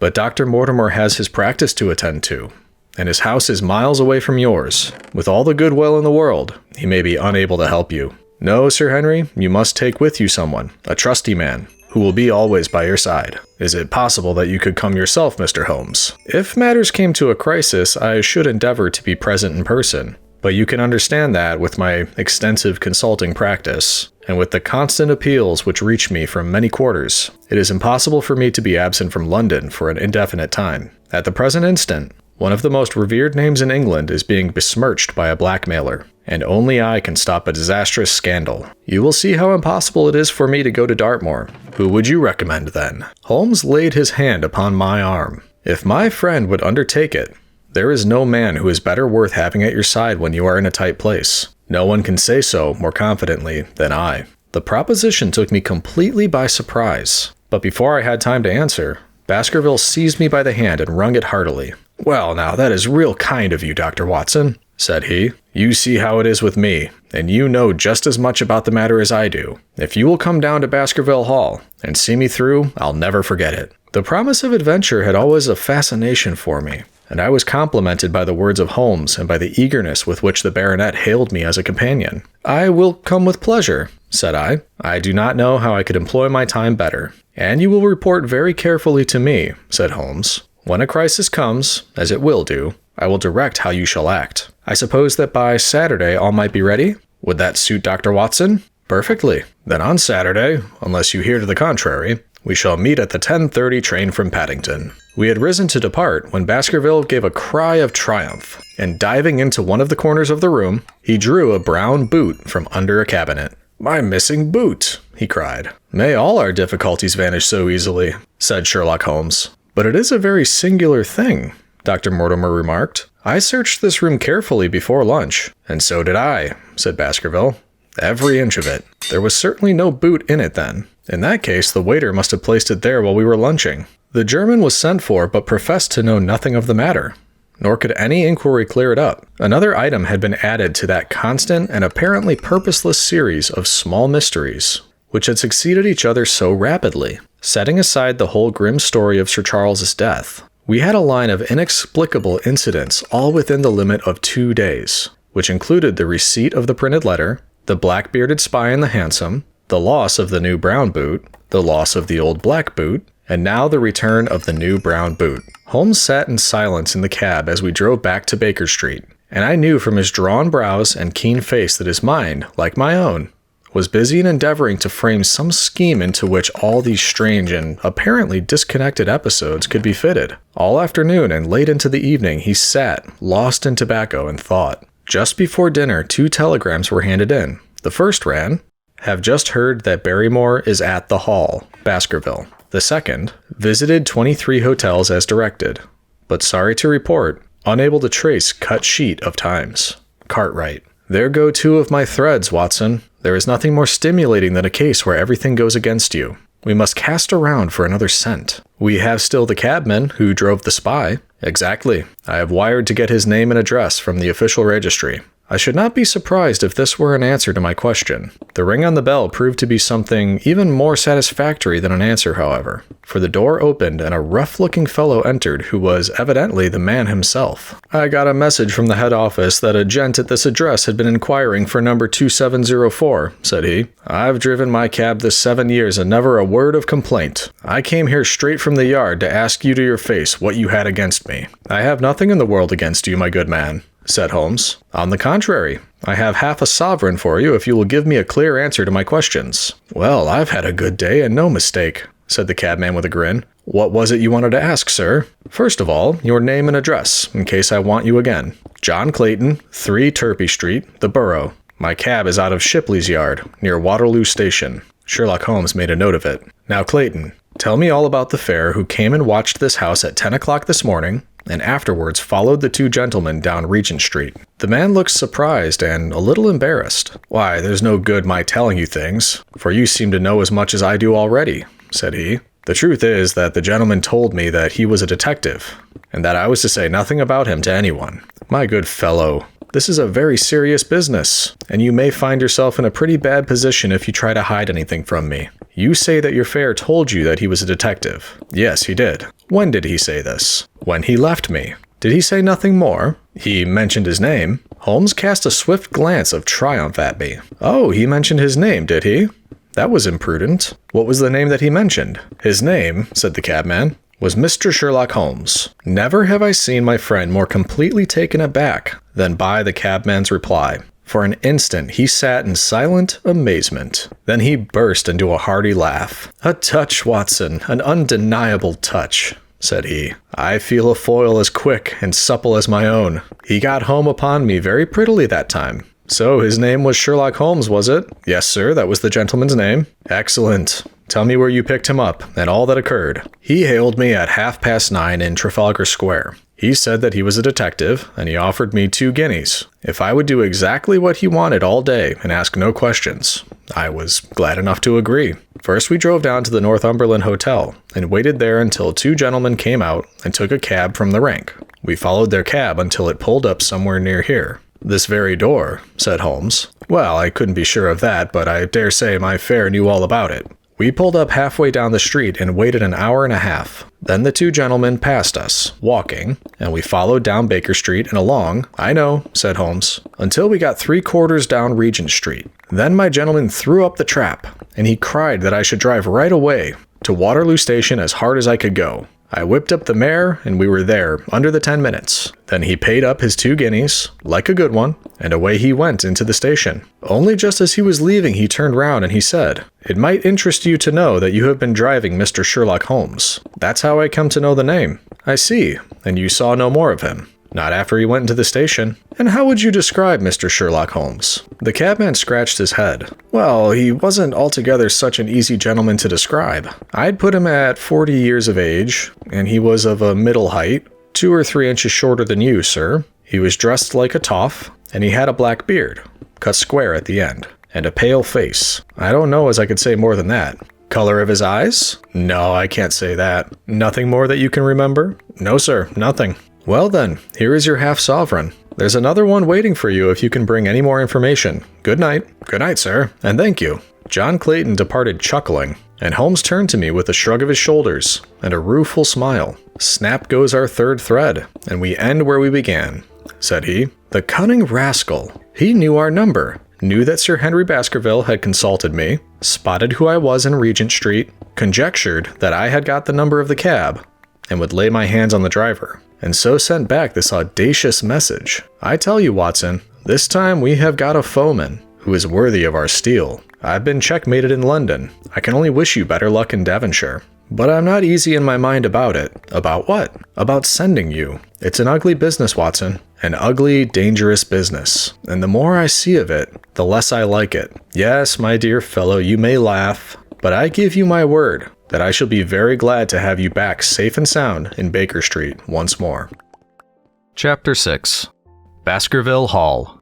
Sir Henry Baskerville and Dr. Mortimer were ready upon the appointed day, and we started as arranged for Devonshire. Mr. Sherlock Holmes drove with me to the station, and gave me his last parting injunctions and advice. "I will not bias your mind by suggesting theories or suspicions, Watson," said he. "I wish you simply to report facts in the fullest possible manner to me, and you can leave me to do the theorizing." "What sort of facts?" I asked. "Anything which may seem to have a bearing, however indirect, upon the case, and especially the relations between young Baskerville and his neighbors, or any fresh particulars concerning the death of Sir Charles. I have made some inquiries myself in the last few days, but the results have, I fear, been negative. One thing only appears to be certain, and that is that Mr. James Desmond, who is the next heir, is an elderly gentleman of very amiable disposition, so that this persecution does not arise from him. I really think that we may eliminate him entirely from our calculations. There remain the people who will actually surround Sir Henry Baskerville upon the moor. Would it not be well in the first place to get rid of this Barrymore couple? By no means. You could not make a greater mistake. If they are innocent, it would be a cruel justice. And if they are guilty, we should be giving up all chance of bringing it home to them. No, we will preserve them upon our list of suspects. Then there is a groom at the Hall, if I remember right. There are 2 moorland farmers. There is our friend, Dr. Mortimer, whom I believe to be entirely honest. And there is his wife, of whom we know nothing. There is this naturalist, Stapleton, and there is his sister, who is said to be a young lady of attractions. There is Mr. Frankland, of Laughter Hall, who is also an unknown factor. And there are 1 or 2 other neighbors. These are the folk who must be your very special study. I will do my best. You have your arms, I suppose? Yes, I thought it as well to take them. Most certainly. Keep your revolver near you night and day, and never relax your precautions. Our friends had already secured a first-class carriage, and were waiting for us upon the platform. No, we have no news of any kind, said Dr. Mortimer, in answer to my friend's questions. I can swear to one thing, and that is that we have not been shadowed during the last 2 days. We have never gone out without keeping a sharp watch, and no one could have escaped our notice. You have always kept together, I presume. Except yesterday afternoon. I usually give up one day to pure amusement when I come to town, so I spent it at the Museum of the College of Surgeons. And I went to look at folk in the park, said Baskerville. But we had no trouble of any kind. It was imprudent all the same, said Holmes, shaking his head and looking very grave. I beg, Sir Henry, that you will not go about alone. Some great misfortune will befall you if you do. Did you get your other boot? No, sir, it has gone forever. Indeed, that is very interesting. Well, goodbye, he added as the train began to glide down the platform. Bear in mind, Sir Henry, one of the phrases in that queer old legend which Dr. Mortimer has read to us, and avoid the moor in those hours of darkness when the powers of evil are exalted. I looked back at the platform when we had left it far behind and saw the tall, austere figure of Holmes standing motionless and gazing after us. The journey was a swift and pleasant one, and I spent it in making the more intimate acquaintance of my two companions and in playing with Dr. Mortimer's spaniel. In a very few hours the brown earth had become ruddy, the brick had changed to granite, and red cows grazed in well-hedged fields, where the lush grasses and the more luxuriant vegetation spoke of a richer, if a damper, climate. Young Baskerville stared eagerly out of the window and cried aloud with delight as he recognized the familiar features of the Devon scenery. I've been over a good part of the world since I left, Dr. Watson, said he, but I have never seen a place to compare with it. I never saw a Devonshire man who did not swear by his country, I remarked. It depends upon the breed of men quite as much as on the country, said Dr. Mortimer. A glance at our friend here reveals the round head of the Celt, which carries inside it the Celtic enthusiasm and power of attachment. Poor Sir Charles's head was of a very rare type, half Gaelic, half Avernian in its characteristics. But you were very young when you last saw Baskerville Hall, were you not? I was a boy in my teens at the time of my father's death, and had never seen the hall, for he lived in a little cottage on the south coast. Thence I went straight to a friend in America. I tell you it is all as new to me as it is to Dr. Watson, and I'm as keen as possible to see the moor. Are you? Then your wish is easily granted, for there is your first sight of the moor, said Dr. Mortimer, pointing out of the carriage window. Over the green squares of the field and the low curve of a wood, there rose in the distance a gray, melancholy hill, with a strange, jagged summit, dim and vague in the distance, like some fantastic landscape in a dream. Baskerville sat for a long time, his eyes fixed upon it, and I read upon his eager face how much it meant to him. The first sight of that strange spot, where the men of his blood had held sway so long and left their marks so deep. There he sat with his tweed suit and his American accent, in the corner of a prosaic railway carriage. And yet, as I looked at his dark and expressive face, I felt more than ever how true a descendant he was of that long line of high-blooded, fiery, and masterful men. There were pride, valor, and strength in his thick brows, his sensitive nostrils, and his large hazel eyes. If on that forbidding moor a difficult and dangerous quest should lie before us, this was at least a comrade for whom one might venture to take a risk with the certainty that he would bravely share it. The train pulled up at a small wayside station and we all descended. Outside, beyond the low white fence, a wagonette with a pair of cobs was waiting. Our coming was evidently a great event, for station master and porters clustered round us to carry out our luggage. It was a sweet, simple country spot, but I was surprised to observe that by the gate there stood two soldierly men in dark uniforms who leaned upon their short rifles, and glanced keenly at us as we passed. The coachman, a hard-faced, gnarled little fellow, saluted Sir Henry Baskerville, and in a few minutes we were flying swiftly down the broad, white road. Rolling pasture lands curved upward on either side of us, and old gabled houses peeped out from amid the thick green foliage. But behind the peaceful and sunlit countryside, there rose ever, dark against the evening sky, the long, gloomy curve of the moor, broken by the jagged and sinister hills. The wagonette swung round into a side road, and we curved upward through deep lanes worn by centuries of wheels, high banks on either side, heavy with dripping moss and fleshy hart's tongues ferns. Bronzing bracken and mottled bramble gleamed in the light of the sinking sun. Still steadily rising, we passed over a narrow granite bridge and skirted a noisy stream which gushed swiftly down, foaming and roaring amid the gray boulders. Both road and stream wound up through a valley dense with scrub oak and fir. At every turn, Baskerville gave an exclamation of delight, looking eagerly about him and asking countless questions. To his eyes all seemed beautiful, but to me a tinge of melancholy lay upon the countryside, which bore so clearly the mark of the waning year. Yellow leaves carpeted the lanes and fluttered down upon us as we passed. The rattle of our wheels died away as we drove through drifts of rotting vegetation. Sad gifts, as it seemed to me, for nature to throw before the carriage of the returning heir of the Baskervilles. "Halloa!" cried Dr. Mortimer. "What is this?" A steep curve of heath-clad land, an outlying spur of the moor, lay in front of us. On the summit, hard and clear like an equestrian statue upon its pedestal, was a mounted soldier, dark and stern, his rifle poised ready over his forearm. He was watching the road along which we traveled. "What is this, Perkins?" asked Dr. Mortimer. Our driver half turned in his seat. "There's a convict escaped from Princetown, sir. He's been out 3 days now, and the warders watch every road and every station, but they've had no sight of him yet. The farmers about here don't like it, sir, and that's a fact." "Well, I understand that they get £5 if they can give information." "Yes, sir, but the chance of £5 is but a poor thing compared to the chance of having your throat cut. You see, it isn't like any ordinary convict. This is a man that would stick at nothing." "Who is he, then?" "It is Selden, the Notting Hill murderer." I remembered the case well, for it was one in which Holmes had taken an interest on account of the peculiar ferocity of the crime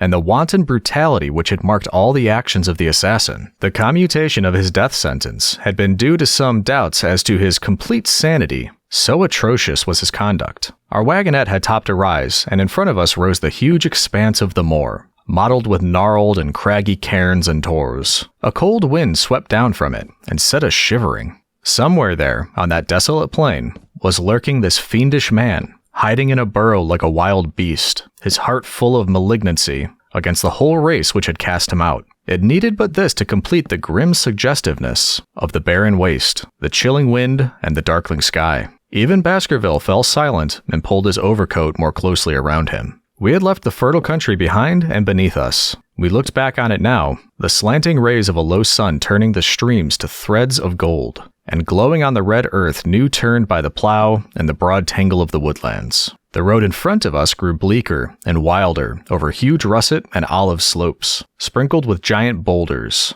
Now and then we passed a moorland cottage, walled and roofed with stone, with no creeper to break its harsh outline. Suddenly we looked down into a cup-like depression, patched with stunted oaks and firs which had been twisted and bent by the fury of years of storms. 2 high, narrow towers rose over the trees. The driver pointed with his whip. "Baskerville Hall," said he. Its master had risen and was staring with flushed cheeks and shining eyes. A few minutes later we had reached the lodge gates, a maze of fantastic tracery and wrought iron, with weather-bitten pillars on either side, blotched with lichens, and surmounted by the boar's head of the Baskervilles. The lodge was a ruin of black granite and bared ribs of rafters, but facing it was a new building, half-constructed, the first fruit of Sir Charles's South African gold. Through the gateway we passed into the avenue, where the wheels were again hushed amid the leaves, and the old trees shot their branches in a somber tunnel over our heads. Baskerville shuddered as he looked upon the long, dark drive to where the house glimmered like a ghost at the further end.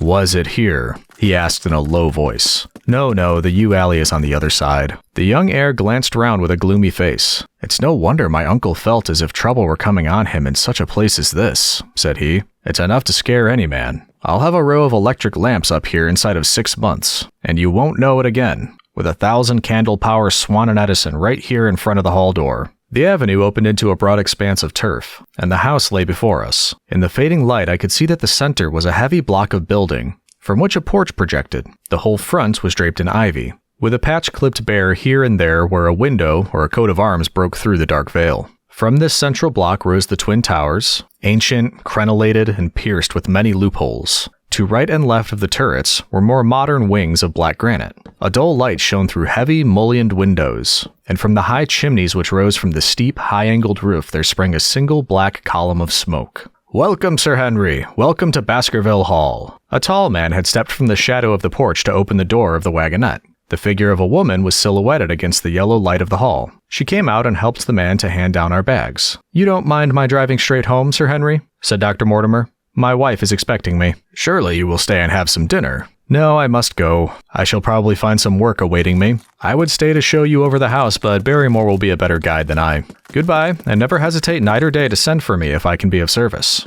The wheels died away down the drive while Sir Henry and I turned into the hall, and the door clanged heavily behind us. It was a fine apartment in which we found ourselves, large, lofty, and heavily raftered with huge bulks of age-blackened oak. In the great old-fashioned fireplace behind the high iron dogs a log fire crackled and snapped. Sir Henry and I held out our hands to it, for we were numb from our long drive. Then we gazed round us at the high, thin window of old stained glass, the oak paneling, the stags' heads, the coats of arms upon the walls, all dim and somber in the subdued light of the central lamp. "It's just as I imagined it," said Sir Henry. "Is it not the very picture of an old family home? To think that this should be the same hall in which for 500 years my people have lived. It strikes me solemn to think of it. I saw his dark face lit up with a boyish enthusiasm as he gazed about him. The light beat upon him where he stood, but long shadows trailed down the wall and hung like a black canopy above him. Barrymore had returned from taking our luggage to our rooms. He stood in front of us now with the subdued manner of a well-trained servant. He was a remarkable-looking man. Tall, handsome, with a square black beard and pale, distinguished features. "Would you wish dinner to be served at once, sir? Is it ready?" "In a very few minutes, sir. You will find hot water in your rooms. My wife and I will be happy, Sir Henry, to stay with you until you have made your fresh arrangements. But you will understand that under the new conditions this house will require a considerable staff." "What new conditions?" "I only meant, sir, that Sir Charles led a very retired life, and we were able to look after his wants. You would, naturally, wish to have more company, and so you will need changes in your household." "Do you mean that your wife and you wish to leave?" "Only when it is quite convenient to you, sir." "But your family have been with us for several generations, have they not?" "I should be sorry to begin my life here by breaking an old family connection." I seemed to discern some signs of emotion upon the butler's white face. "I feel that also, sir, and so does my wife. But to tell the truth, sir, we were both very much attached to Sir Charles, and his death gave us a shock and made these surroundings very painful to us. I fear that we shall never again be easy in our minds at Baskerville Hall." "But what do you intend to do?" "I have no doubt, sir, that we shall succeed in establishing ourselves in some business. Sir Charles's generosity has given us the means to do so.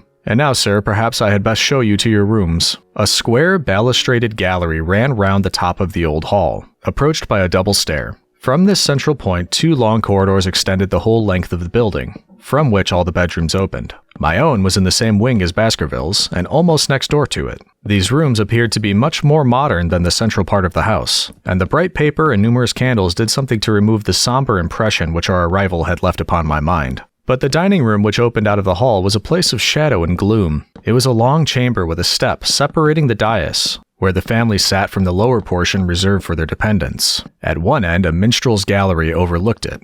Black beams shot across above over our heads, with a smoke-darkened ceiling beyond them, with rows of flaring torches to light it up, and the color and rude hilarity of an old-time banquet. It might have softened. But now, when 2 black-clothed gentlemen sat in a little circle of light thrown by a shaded lamp, one's voice became hushed and one's spirit subdued. A dim line of ancestors, in every variety of dress, from the Elizabethan knight to the buck of the Regency, stared down upon us and daunted us by their silent company. We talked little, and I for one was glad when the meal was over, and we were able to retire into the modern billiard room and smoke a cigarette. "My word, it isn't a very cheerful place," said Sir Henry. "I suppose one can tone down to it, but I feel a bit out of the picture at present. I don't wonder that my uncle got a little jumpy if he lived all alone in such a house as this. However, if it suits you, we will retire early tonight, and perhaps things may seem more cheerful in the morning." I drew aside my curtain before I went to bed and looked out from my window. It opened upon the grassy space which lay in front of the hall door. Beyond, 2 copses of trees moaned and swung in the rising wind. A half-moon broke through the rifts of racing clouds. In its cold light, I saw beyond the trees a broken fringe of rocks, and the long, low curve of the melancholy moor. I closed the curtain, feeling that my last impression was in keeping with the rest. And yet, it was not quite the last. I found myself weary and yet wakeful, tossing restlessly from side to side, seeking for the sleep which would not come. Far away a chiming clock struck out the quarters of the hours, but otherwise a deathly silence lay upon the old house. And then suddenly, in the very dead of night, there came a sound to my ears, clear, resonant, and unmistakable. It was the sob of a woman, the muffled, strangling gasp of one who is torn by an uncontrollable sorrow. I sat up in bed and listened intently. The noise could not have been far away, and was certainly in the house. For half an hour I waited with every nerve on the alert, but there came no other sound save the chiming clock and the rustle of the ivy on the wall. Chapter 7. The Stapletons of Merripit House. The fresh beauty of the following morning did something to efface from our minds the grim and grey impression which had been left upon both of us by our first experience of Baskerville Hall. As Sir Henry and I sat at breakfast, the sunlight flooded in through the high, mullioned windows, throwing watery patches of color from the coats of arms which covered them. The dark paneling glowed like bronze in the golden rays, and it was hard to realize that this was indeed the chamber which had struck such a gloom into our souls upon the evening before. "I guess it is ourselves and not the house that we have to blame," said the baronet. "We were tired with our journey and chilled by our drive, so we took a grave view of the place. Now we are fresh and well, so it is all cheerful once more." "And yet it was not entirely a question of imagination," I answered. "Did you, for example, happen to hear someone, a woman I think, sobbing in the night?" "That is curious, for I did, when I was half asleep, fancy that I heard something of the sort. I waited quite a time, but there was no more of it, so I concluded that it was all a dream. I heard it distinctly, and I am sure that it was really the sob of a woman. We must ask about this right away." He rang the bell and asked Barrymore whether he could account for our experience. It seemed to me that the pallid features of the butler turned a shade paler still as he listened to our master's question. "There are only 2 women in the house, Sir Henry," he answered. "One is the scullery maid who sleeps in the other wing. The other is my wife, and I can answer for it that the sound could not have come from her." And yet he lied as he said it, for it chanced that after breakfast I met Mrs. Barrymore in the long corridor with the sun full upon her face. She was a large, impassive, heavy-featured woman with a stern, set expression of mouth, but her telltale eyes were red and glanced at me from between swollen lids. It was she, then, who wept in the night, and if she did so, her husband must know it. Yet he had taken the obvious risk of discovery in declaring that it was not so. Why had he done this? And why did she weep so bitterly? Already round this pale-faced, handsome, black-bearded man there was gathering an atmosphere of mystery and of gloom. It was he who had been the first to discover the body of Sir Charles, and we had only his word for all the circumstances which led up to the old man's death. Was it possible that it was Barrymore, after all, whom we had seen in the cab in Regent Street?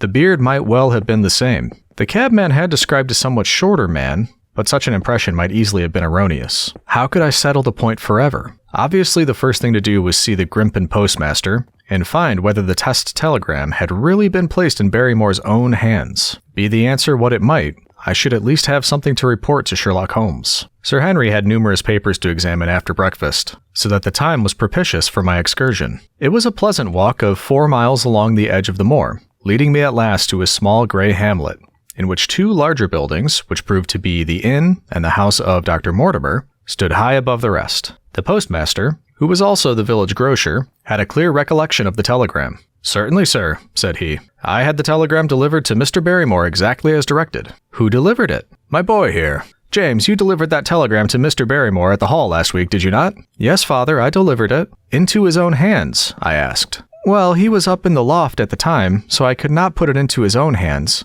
but I gave it into Mrs. Barrymore's hands, and she promised to deliver it at once." "Did you see Mr. Barrymore?" "No, sir. I tell you he was in the loft." "If you didn't see him, how do you know he was in the loft?" "Well, surely his own wife ought to know where he is," said the postmaster testily. "Didn't he get the telegram? If there is any mistake, it is for Mr. Barrymore himself to complain." It seemed hopeless to pursue the inquiry any further, but it was clear that in spite of Holmes's ruse, we had no proof that Barrymore had not been in London all the time. Suppose that it were so. Suppose that the same man had been the last who had seen Sir Charles alive, and the first to dog the new heir when he returned to England.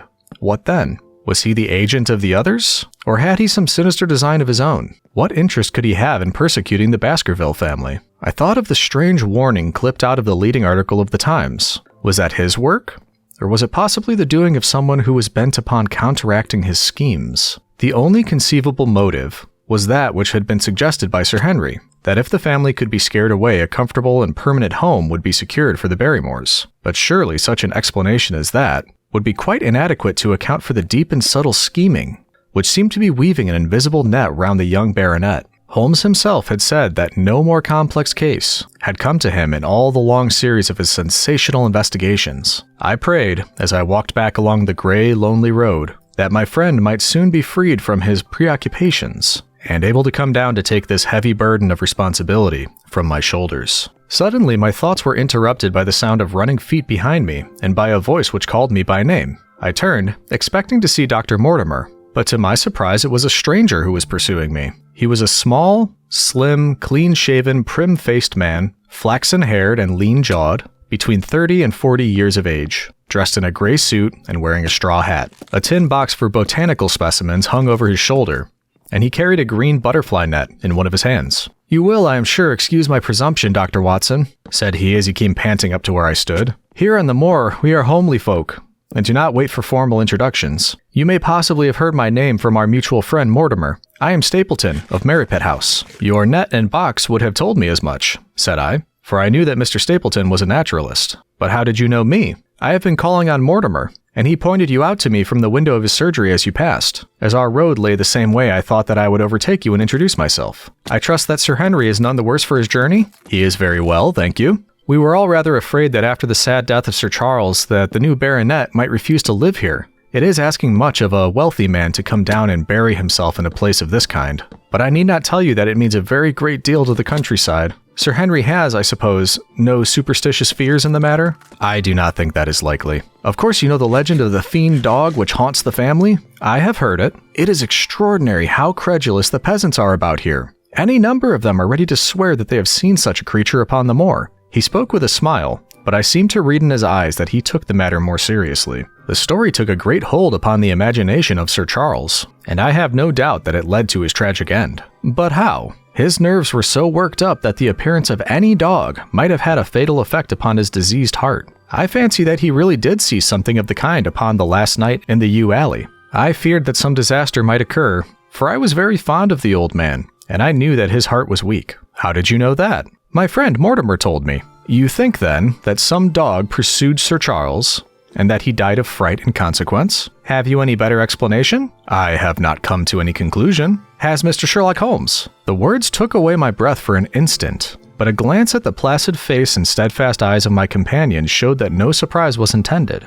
It is useless for us to pretend that we do not know you, Dr. Watson, said he. The records of your detective have reached us here, and you could not celebrate him without being known yourself. When Mortimer told me your name, he could not deny your identity. If you are here, then it follows that Mr. Sherlock Holmes is interesting himself in the matter, and I am naturally curious to know what view he might take. I am afraid that I cannot answer that question. May I ask if he is going to honor us with a visit himself? He cannot leave town at present. He has other cases which engage his attention. What a pity! He might throw some light on that which is so dark to us. But as to your own researches, if there is any possible way in which I can be of service to you, I trust that you will command me. If I had any indication of the nature of your suspicion, or how you propose to investigate the case, I might perhaps even now give you some aid or advice. I assure you that I am simply here upon a visit to my friend Sir Henry, and that I need no help of any kind. Excellent, said Stapleton. You are perfectly right to be wary and discreet. I am justly reproved for what I feel was an unjustifiable intrusion, and I promise you that I will not mention the matter again. We had come to a point where a narrow, grassy path struck off from the road and wound away across the moor. A steep, boulder-sprinkled hill lay upon the right, which had, in bygone days, been cut into a granite quarry. The face which was turned toward us formed a dark cliff, with ferns and brambles growing in its niches. From over a distant rise there floated a gray plume of smoke. A moderate walk along this moor path brings us to Merrypit House, said he. Perhaps you will spare an hour that I may have the pleasure of introducing you to my sister. My first thought was that I should be by Sir Henry's side, but then I remembered the pile of papers and bills with which his study table was littered. It was certain that I could not help with those, and Holmes had expressly said that I should study the neighbors upon the moor. I accepted Stapleton's invitation, and we turned together down the path. It is a wonderful place, the moor, said he, looking round over the undulating downs, long green rollers, with crests of jagged granite foaming up into fantastic surges. You never tire of the moor. You cannot think the wonderful secrets which it contains. It is so vast and so barren and so mysterious. You know it well, then. I have only been here 2 years. The residents would call me a newcomer. We came shortly after Sir Charles settled, but my tastes led me to explore every part of the country round, and I should think that there are few men who know it better than I do. Is it hard to know? Very hard. You see, for example, this great plain to the north here, with the queer hills breaking out of it? Do you observe anything remarkable about that? It would be a rare place for a gallop. You would naturally think so, and the thought has cost several their lives before now. You notice those bright green spots scattered thickly over it. Yes, they seem more fertile than the rest. Stapleton laughed. That is the great Grimpen Mire, said he. A false step yonder means death to man or beast. Only yesterday I saw one of the moor ponies wander into it. He never came out. I saw his head for quite a long time craning out of the bog hole, but it sucked him down at last. Even in dry seasons it's a danger to cross it. But after these autumn rains it is an awful place. And yet I can find my way to the very heart of it and return alive. By George, there is another of those miserable ponies. Something brown was rolling and tossing among the green sedges. Then a long, agonized, writhing neck shot upward and a dreadful cry echoed over the moor. It turned me cold with horror, but my companion's nerves seemed to be stronger than mine. It's gone, said he. The mire has him. 2 in 2 days, and many more perhaps, for they get in the way of going there in the dry weather, and never know the difference until the mire has them in its clutches. It's a bad place, the Great Grimpen Mire. And you say you can penetrate it? Yes, there are 1 or 2 paths which a very active man can take. I have found them out. But why should you wish to go into so horrible a place? Well, you see the hills beyond? They are really islands cut off on all sides by the impassable mire, which has crawled around them in the course of the years. That is where the rare plants and the butterflies are, if you have the wit to reach them. I shall try my luck someday. He looked at me with a surprised face. For God's sake, put such an idea out of your mind, said he. Your blood would be upon my head. I assure you that there would not be the least chance of you coming back alive. It is only by remembering certain complex landmarks that I am able to do it. Halloa, I cried. What is that? A long, low moan, indescribably sad, swept over the moor. It filled the whole air, and yet it was impossible to say whence it came. From a dull murmur it swelled into a deep roar, and then sank back into a melancholy, throbbing murmur once again. Stapleton looked at me with a curious expression in his face. Queer place, the moor, said he. But what was it? The peasants say it is the Hound of the Baskervilles calling for its prey. I've heard it once or twice before, but never quite so loud. I looked around with a chill of fear in my heart, at the huge swelling plain, mottled with the green patches of rushes. Nothing stirred over the vast expanse save a pair of ravens, which croaked loudly from a tor behind us. You are an educated man. You don't believe such nonsense as that, said I. What do you think is the cause of so strange a sound? Bogs make queer noises sometimes. It's the mud settling, or the water rising, or something. No, that was a living voice. Well, perhaps it was. Did you ever hear a bittern booming? No, I never did. It's a very rare bird, practically extinct, in England now. But all things are possible upon the moor. Yes, I should not be surprised to learn that what we have heard is the cry of the last of the bitterns. It's the weirdest, strangest thing that ever I heard in my life. Yes, it's rather an uncanny place altogether. Look at the hillside yonder. What do you make of those? The whole steep slope was covered with gray circular rings of stone. A score of them at least. What are they? Sheep pens? No, they are the homes of our worthy ancestors. Prehistoric man lived thickly on the moor, and as no one in particular has lived there since, we find all his little arrangements exactly as he left them. These are his wigwams with the roofs off. You can even see his hearth and his couch if you have the curiosity to go inside. But it is quite a town. When was it inhabited? Neolithic man, no date. What did he do? He grazed his cattle on these slopes, and he learned to dig for tin when the bronze sword began to supersede the stone axe. Look at the great trench in the opposite hill. That is his mark. Yes, you will find some very singular points about the moor, Dr. Watson. Oh, excuse me an instant. It is surely Cyclopides. A small fly or moth had fluttered across our path, and in an instant Stapleton was rushing with extraordinary energy and speed in pursuit of it. To my dismay, the creature flew straight for the great mire, and my acquaintance never paused for an instant, bounding from tuft to tuft behind it, his green net waving in the air. His gray clothes and jerky zigzag irregular progress made him not unlike some huge moth himself. I was standing watching his pursuit with a mixture of admiration for his extraordinary activity and fear lest he should lose his footing in the treacherous mire, when I heard the sound of steps and, turning round, found a woman near me upon the path. She had come from the direction in which the plume of smoke indicated the position of Merrypet House, but the dip of the moor had hid her until she was quite close. I could not doubt that this was Miss Stapleton, of whom I had been told, since ladies of any sort must be few upon the moor, and I remembered that I had heard someone describe her as being a beauty. The woman who approached me was certainly that, and of a most uncommon type. There could not have been a greater contrast between brother and sister, for Stapleton was neutral tinted, with light hair and gray eyes, while she was darker than any brunette whom I have seen in England, slim, elegant, and tall. She had a proud, finely cut face, so regular that it might have seemed impassive, were it not for the sensitive mouth and the beautiful dark, eager eyes. With her perfect figure and elegant dress she was, indeed, a strange apparition upon a lonely moorland path. Her eyes were on her brother as I turned, and then she quickened her pace toward me. I had raised my hat and was about to make some explanatory remark, when her own words turned all my thoughts into a new channel. "Go back," she said. "Go straight back to London instantly." I could only stare at her in stupid surprise. Her eyes blazed at me, and she tapped the ground impatiently with her foot. "Why should I go back?" I asked. "I cannot explain." She spoke in a low, eager voice, with a curious lisp in her utterance. "But for God's sake, do what I ask you. Go back and never set foot upon the moor again." "But I have only just come." Man, she cried. "Can you not tell when a warning is for your own good? Go back to London. Start tonight. Get away from this place at all costs. Hush, my brother is coming. Not a word of what I have said. Would you mind getting that orchid for me amongst the mare's tails yonder? We are very rich in orchids on the moor, though, of course. You are rather late to see the beauties of the place." Stapleton had abandoned the chase and come back to us breathing hard and flushed with his exertions. "Halloa, Beryl," said he, and it seemed to me that the tone of his greeting was not altogether a cordial one. "Well, Jack, you are very hot." "Yes, I was chasing a cyclopides. He is very rare and seldom found in the late autumn. What a pity that I should have missed him." He spoke unconcernedly, but his small light eyes glanced incessantly from the girl to me. "You have introduced yourselves, I can see." "Yes, I was telling Sir Henry that it was rather late for him to see the true beauties of the moor." "Why, who do you think this is?" "I imagine that must be Sir Henry Baskerville." "No, no," said I. "Only a humble commoner, but his friend. My name is Dr. Watson." A flush of vexation passed over her expressive face. "We have been talking at cross purposes," said she. "Why, you had not very much time for a talk," her brother remarked, with the same questioning eyes. "I talked as if Dr. Watson were a resident instead of being merely a visitor," said she. "It cannot much matter to him whether it is early or late for the orchids. But you will come on, will you not, and see Merrypit House?" A short walk brought us to it, a bleak moorland house, once the farm of some grazier in the old prosperous days, but now put into repair and turned into a modern dwelling. An orchard surrounded it, but the trees, as is usual upon the moor, were stunted and nipped, and the effect of the whole place was mean and melancholy.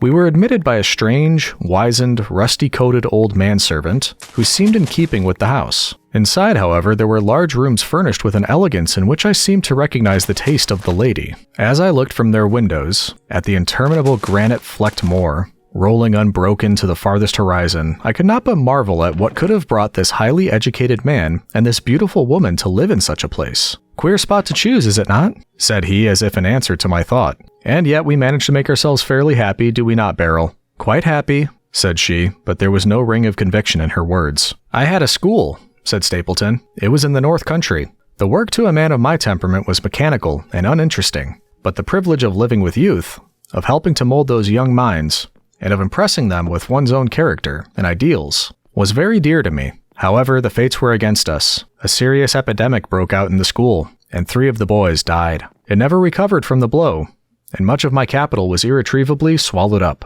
And yet, if it were not for the loss of the charming companionship of the boys, I could rejoice over my own misfortune, for, with my strong tastes for botany and zoology, I find an unlimited field of work here, and my sister is as devoted to nature as I am. All this, Dr. Watson, has been brought upon your head by your expression as you surveyed the moor out of our window. It certainly did cross my mind that it might be a little dull, less for you, perhaps, than for your sister." "No, no, I am never dull," said she quickly. "We have books, we have our studies, and we have interesting neighbors. Dr. Mortimer is a most learned man, in his own line. Poor Sir Charles was also an admirable companion. We knew him well and miss him more than I can tell. Do you think that I should intrude if I were to call this afternoon and make the acquaintance of Sir Henry?" "I am sure that he would be delighted." "Then perhaps you would mention that I propose to do so.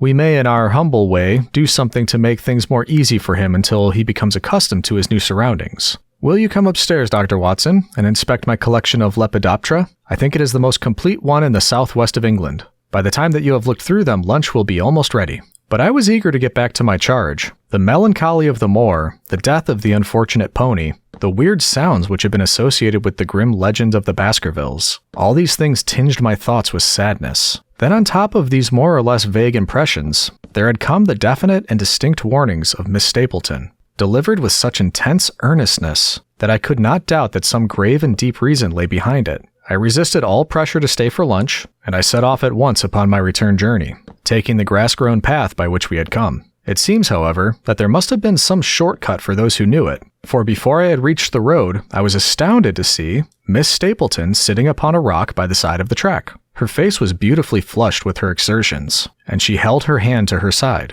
"I have run all the way in order to cut you off, Dr. Watson," said she. "I had not even time to put on my hat. I must not stop or my brother may miss me. I wanted to say to you how sorry I am about the stupid mistake I made in thinking that you were Sir Henry. Please forget the words I said, which have no application whatever to you." "But I can't forget them, Miss Stapleton," said I. "I am Sir Henry's friend, and his welfare is a very close concern of mine. Tell me why it was that you were so eager that Sir Henry should return to London." "A woman's whim, Dr. Watson. When you know me better, you will understand that I cannot always give reasons for what I say or do. No, I remember the thrill in your voice. I remember the look in your eyes. Please be frank with me, Miss Stapleton. For ever since I have been here, I have been conscious of shadows all round me.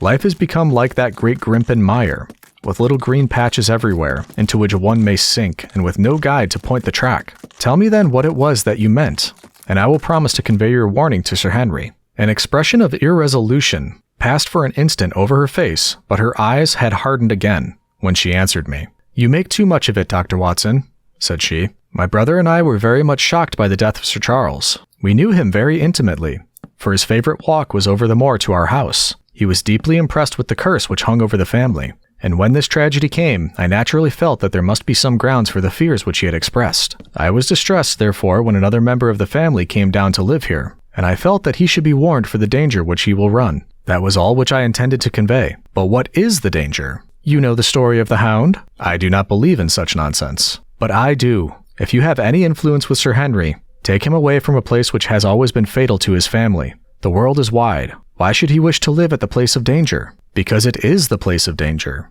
That is Sir Henry's nature. I fear that unless you can give me some more definite information than this, it would be impossible to get him to move. I cannot say anything definite, for I do not know anything definite. I would ask you one more question, Miss Stapleton. If you meant no more than this when you first spoke to me, why should you not wish your brother to overhear what you said? There is nothing to which he, or anyone else, could object. My brother is very anxious to have the hall inhabited, for he thinks it is for the good of the poor folk upon the moor. He would be very angry if he knew that I have said anything which might induce Sir Henry to go away.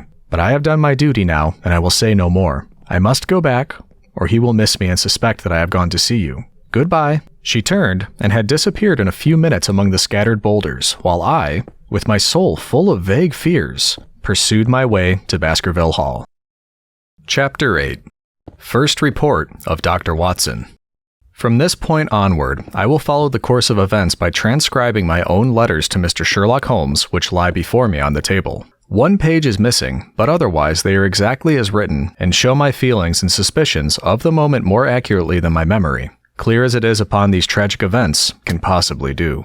Baskerville Hall, October 13th. My dear Holmes, my previous letters and telegrams have kept you pretty well up to date as to all that has occurred in this most God-forsaken corner of the world. The longer one stays here, the more does the spirit of the moor sink into one's soul, its vastness, and also its grim charm. When you are once out upon its bosom, you have left all traces of modern England behind you. But on the other hand, you are conscious everywhere of the homes and the work of the prehistoric people. On all sides of you as you walk are the houses of these forgotten folk, with their graves and the huge monoliths which are supposed to have marked their temples. As you look at their gray stone huts against the scarred hillsides, you leave your own age behind you, and if you were to see a skin-clad, hairy man crawl out from the low door fitting a flint-tipped arrow onto the string of his bow, you would feel that his presence there was more natural than your own. The strange thing is that they should have lived so thickly on what must have always been most unfruitful soil. I am no antiquarian, but I could imagine that they were some unwarlike and harried race, who were forced to accept that which none other would occupy. All this, however, is foreign to the mission on which you sent me, and will probably be very uninteresting to your severely practical mind. I can still remember your complete indifference as to whether the sun moved round the earth or the earth round the sun. Let me therefore return to the facts concerning Sir Henry Baskerville.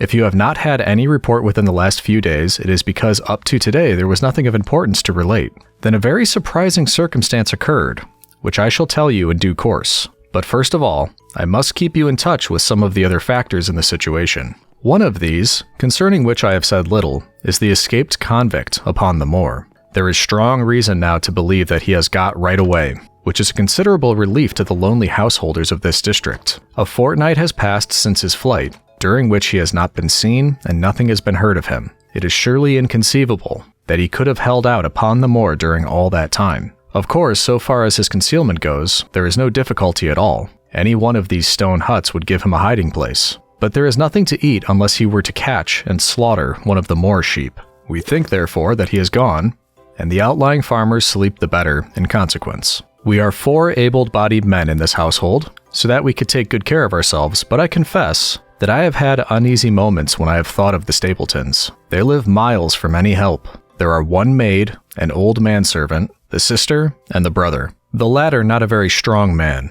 They would be helpless in the hands of a desperate fellow like this Notting Hill criminal if he could once effect an entrance. Both Sir Henry and I were concerned at their situation, and it was suggested that Perkins the groom should go over to sleep there, but Stapleton would not hear of it. The fact is that our friend, the baronet, begins to display a considerable interest in our fair neighbor. It is not to be wondered at, for time hangs heavily in this lonely spot to an active man like him, and she is a very fascinating and beautiful woman. There is something tropical and exotic about her, which forms a singular contrast to her cool and unemotional brother. Yet he also gives the idea of hidden fires. He has certainly a very marked influence over her, for I have seen her continually glance at him as she talks, as if seeking approbation for what she said. I trust that he is kind to her. There is a dry glitter in his eyes, and a firm set of his thin lips, which goes with a positive and possibly a harsh nature. You would find him an interesting study. He came over to call upon Baskerville on that first day, and the very next morning he took us both to show us the spot where the legend of the Wicked Hugo is supposed to have had its origins. It was an excursion of some miles across the moor to a place which is so dismal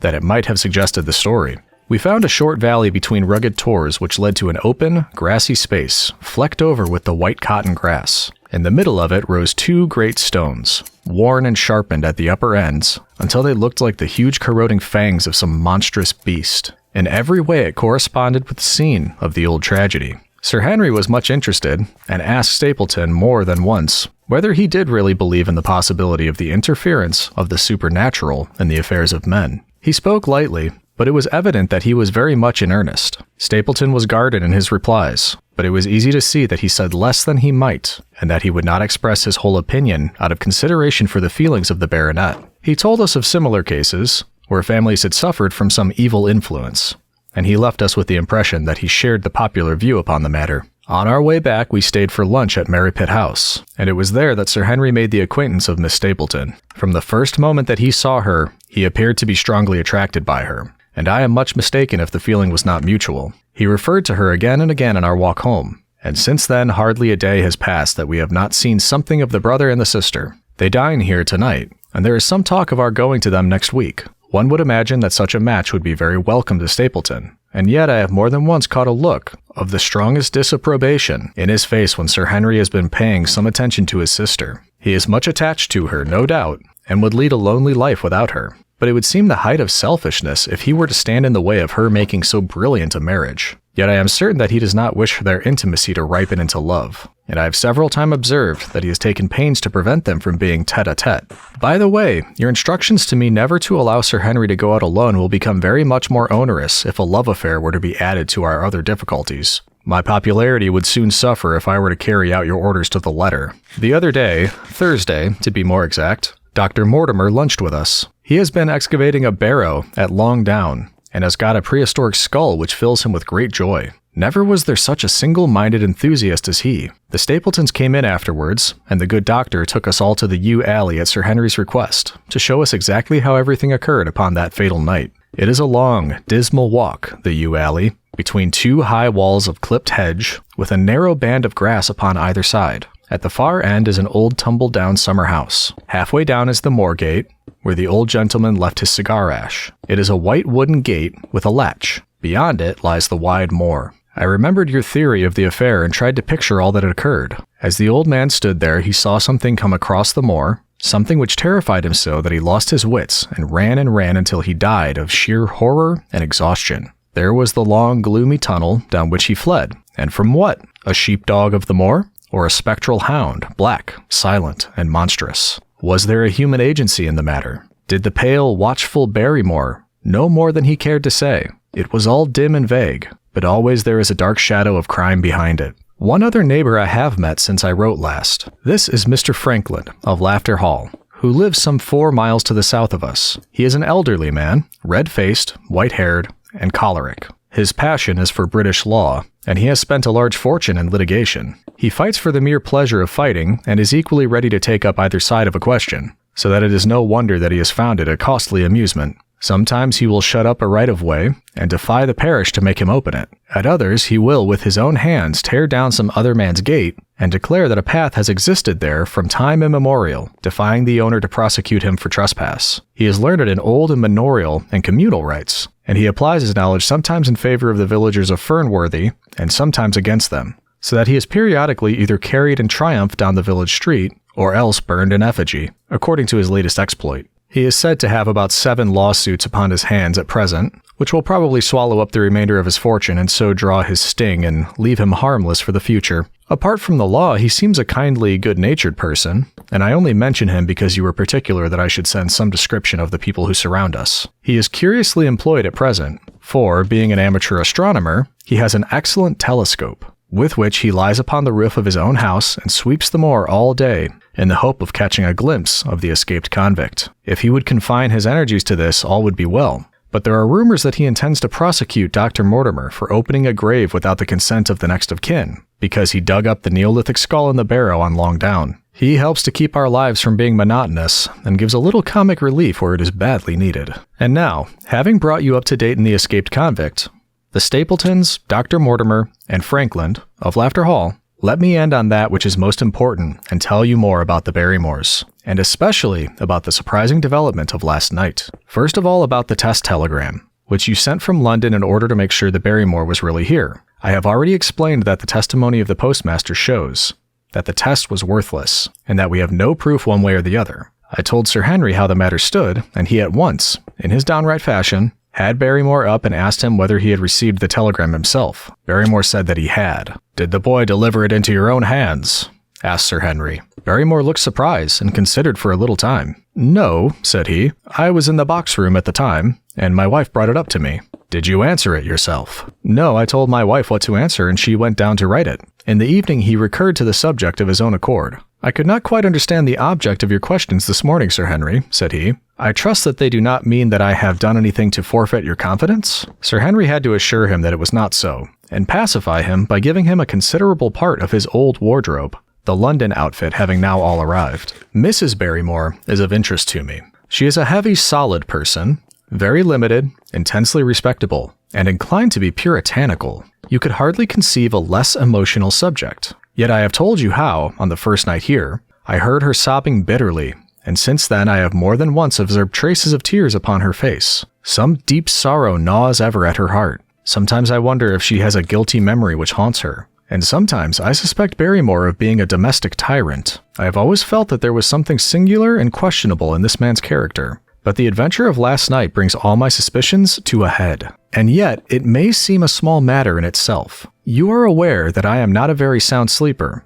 and since I have been on guard in this house, my slumbers have been lighter than ever. Last night, about 2 a.m, I was aroused by a stealthy step passing my room. I rose, opened my door, and peeped out. A long black shadow was trailing down the corridor. It was thrown by a man who walked softly down the passage with a candle held in his hand. He was in shirt and trousers, with no covering to his feet. I could merely see the outline, but his height told me that it was Barrymore. He walked very slowly and circumspectly, and there was something indescribably guilty and furtive in his whole appearance. I have told you that the corridor is broken by the balcony, which runs round the hall, but that it is resumed upon the farther side. I waited until he passed out of sight, and then I followed him. When I came round the balcony, he had reached the end of the farther corridor, and I could see from the glimmer of light through an open door that he had entered one of the rooms. Now all these rooms are unfurnished and unoccupied, so that his expedition became more mysterious than ever. The light shone steadily as if he were standing motionless. I crept down the passage as noiselessly as I could,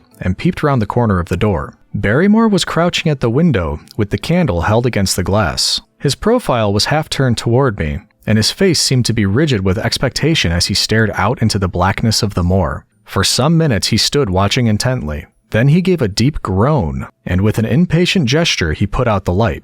Instantly I made my way back to my room, and very shortly came the stealthy steps passing once more upon their return journey. Long afterwards, when I had fallen into a light sleep, I heard a key turn somewhere in a lock, but I could not tell whence the sound came. What it all means I cannot guess, but there is some secret business going on in this house of gloom, which sooner or later we shall get to the bottom of. I do not trouble you with my theories, for you asked me to furnish you only with facts. I have had a long talk with Sir Henry this morning, and we have made a plan of campaign founded upon my observations of last night. I will not speak about it just now, but it should make my next report interesting reading.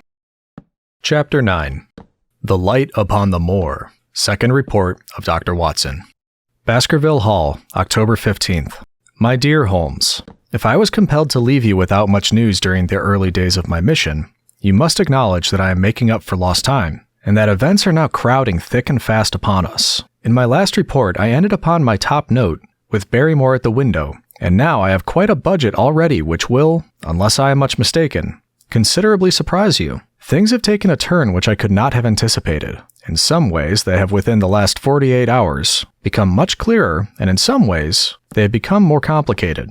But I will tell you all, and you shall judge for yourself. Before breakfast on the morning following my adventure, I went down the corridor and examined the room in which Barrymore had been on the night before. The western window through which he had stared so intently has, I noticed, one peculiarity above all other windows in the house. It commands the nearest outlook onto the moor. There is an opening between two trees, which enables one from this point of view to look right down upon it, while from all the other windows, it is only a distant glimpse which can be obtained. It follows, therefore, that Barrymore, since only this window would serve the purpose, must have been looking out for something or somebody upon the moor. The night was very dark, so that I can hardly imagine how he could have hoped to see anyone. It had struck me that it was possible that some love intrigue was on foot. That would have accounted for his stealthy movements, and also for the uneasiness of his wife. The man is a striking-looking fellow, very well equipped to steal the heart of a country girl, so that this theory seemed to have something to support it. That opening of the door which I had heard after I had returned to my room might mean that he had gone out to keep some clandestine appointment. So I reasoned with myself in the morning, and I tell you the direction of my suspicions, however much the result may have shown that they were unfounded. But whatever the true explanation of Barrymore's movements might be, I felt that the responsibility of keeping them to myself until I could explain them was more than I could bear. I had an interview with the baronet in his study after breakfast, and I told him all that I had seen. He was less surprised than I had expected. I knew that Barrymore walked about nights, and I had a mind to speak to him about it, said he. 2 or 3 times I have heard his steps in the passage, coming and going, just about the hour you name. Perhaps then he pays a visit every night to that particular window, I suggested. Perhaps he does. If so, we should be able to shadow him and see what it is he is after. I wonder what your friend Holmes would do if he were here. I believe he would do exactly what you now suggest, said I. He would follow Barrymore and see what he did. Then we shall do it together. But surely he would hear us. The man is rather deaf, and in any case we must take our chance of that. We'll sit up in my room tonight and wait until he passes. Sir Henry rubbed his hands with pleasure, and it was evident that he hailed the adventure as a relief to his somewhat quiet life upon the moor.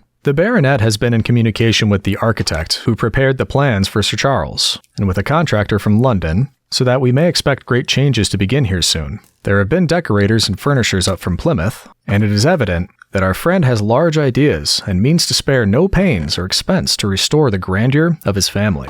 When the house is renovated and refurnished, all that he will need will be a wife to make it complete. Between ourselves, there are pretty clear signs that this will not be wanting if the lady is willing, for I have seldom seen a man more infatuated with a woman than he is with our beautiful neighbor, Miss Stapleton. And yet, the course of true love does not run quite as smoothly as one would, under the circumstances, expect. Today, for example, its surface was broken by a very unexpected ripple, which has caused our friend considerable perplexity and annoyance. After the conversation which I have quoted about Barrymore, Sir Henry put on his hat and prepared to go out. As a matter of course, I did the same. "What, are you coming, Watson?" he asked, looking at me in a curious way. "That depends on whether you are going on the moor," said I. "Yes, I am."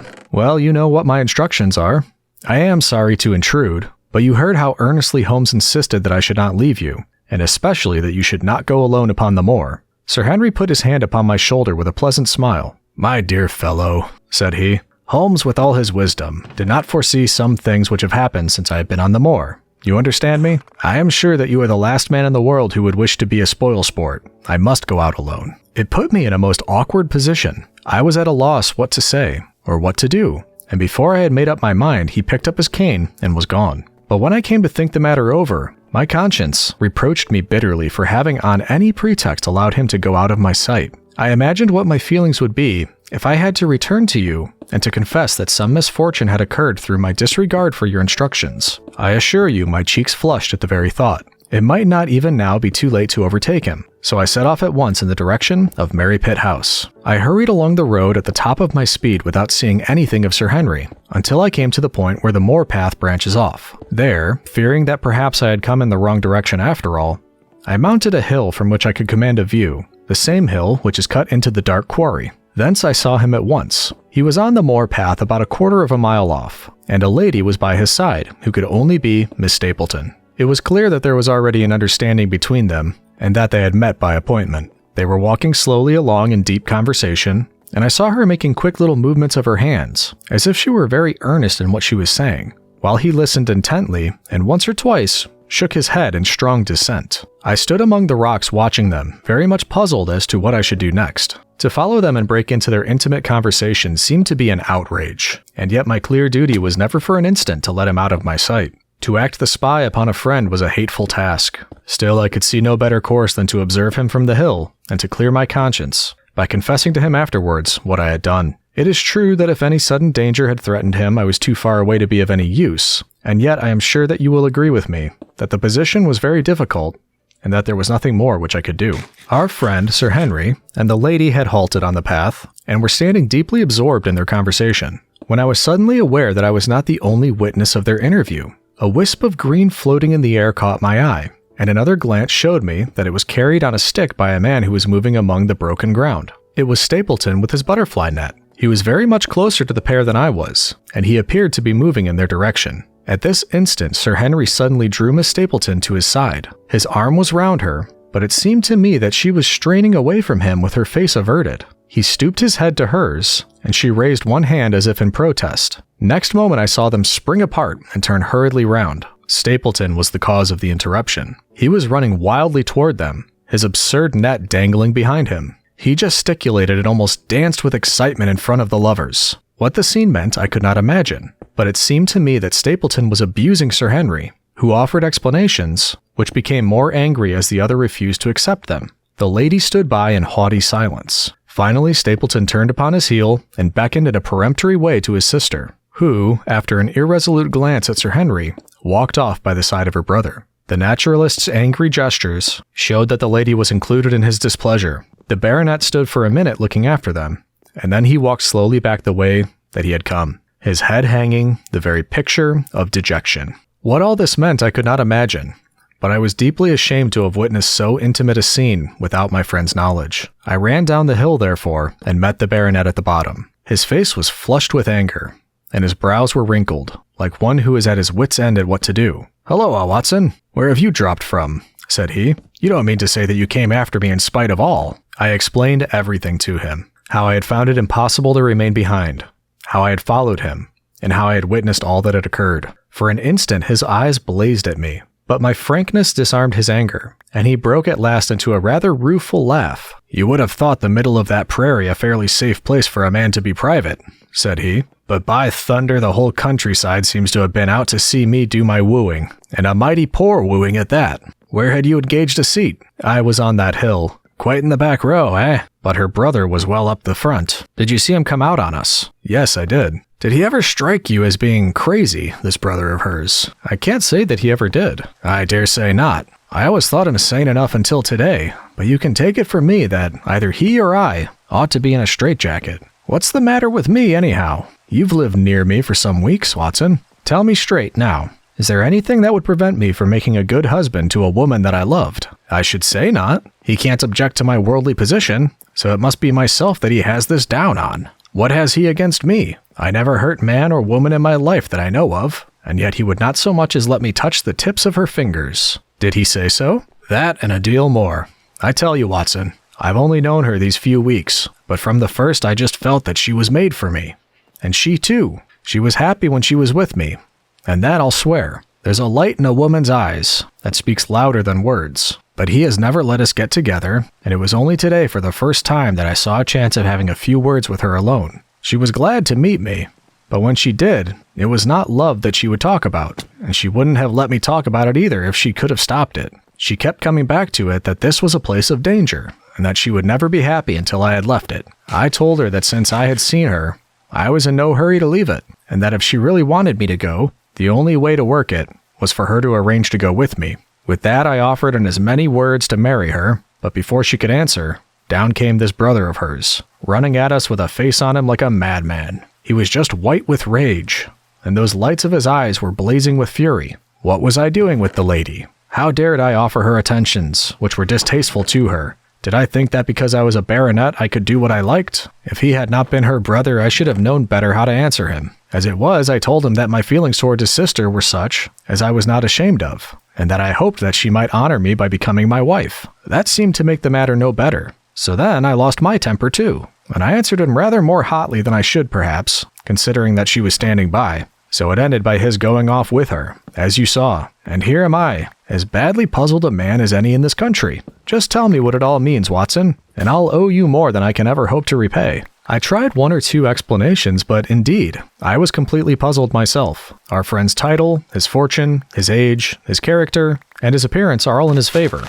and I know nothing against him unless it be this dark fate which runs in his family. That his advances should be rejected so brusquely, without any reference to the lady's own wishes, and that the lady should accept the situation without protest is very amazing. However, our conjectures were set at rest by a visit from Stapleton himself that very afternoon. He had come to offer apologies for his rudeness of the morning, and after a long private interview with Sir Henry in his study, the upshot of their conversation was that the breach is quite healed, and that we are to dine at Merripit House next Friday as a sign of it. I don't say now that he isn't a crazy man, said Sir Henry. I can't forget the look in his eyes when he ran at me this morning, but I mustn't allow that no man could make a more handsome apology than he has done. Did he give any explanation of his conduct? His sister is everything in his life, he says. That is natural enough, and I am glad that he should understand her value. They have always been together, and according to his account, he has been a very lonely man with only her as a companion, so that the thought of losing her was really terrible to him. He had not understood, he said, that I was becoming attached to her.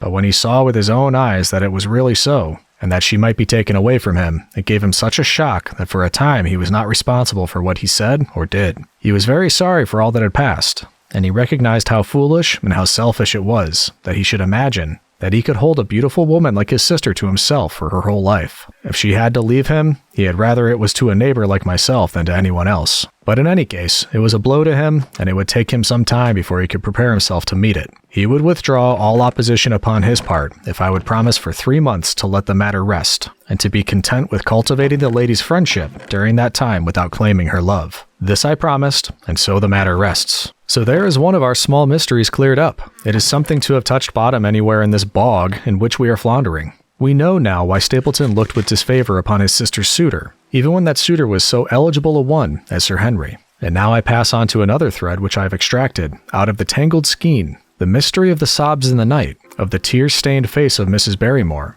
of the secret journey of the butler to the western lattice window. Congratulate me, my dear Holmes, and tell me that I have not disappointed you as an agent, that you do not regret the confidence which you showed in me when you sent me down. All these things have by one night's work been thoroughly cleared.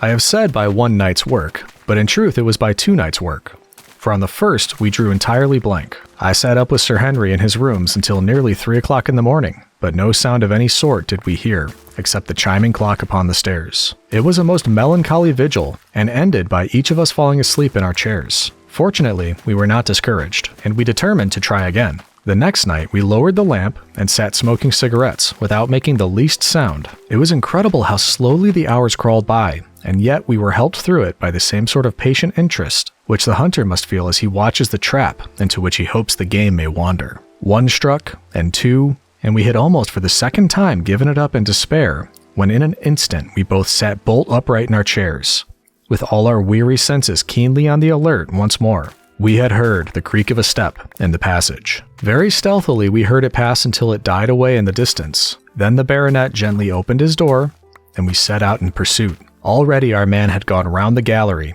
and the corridor was all in darkness. Softly we stole along until we had come into the other wing. We were just in time to catch a glimpse of the tall, black-bearded figure, his shoulders rounded as he tiptoed down the passage. Then he passed through the same door as before, and the light of the candle framed it in the darkness and shot one single yellow beam across the gloom of the corridor.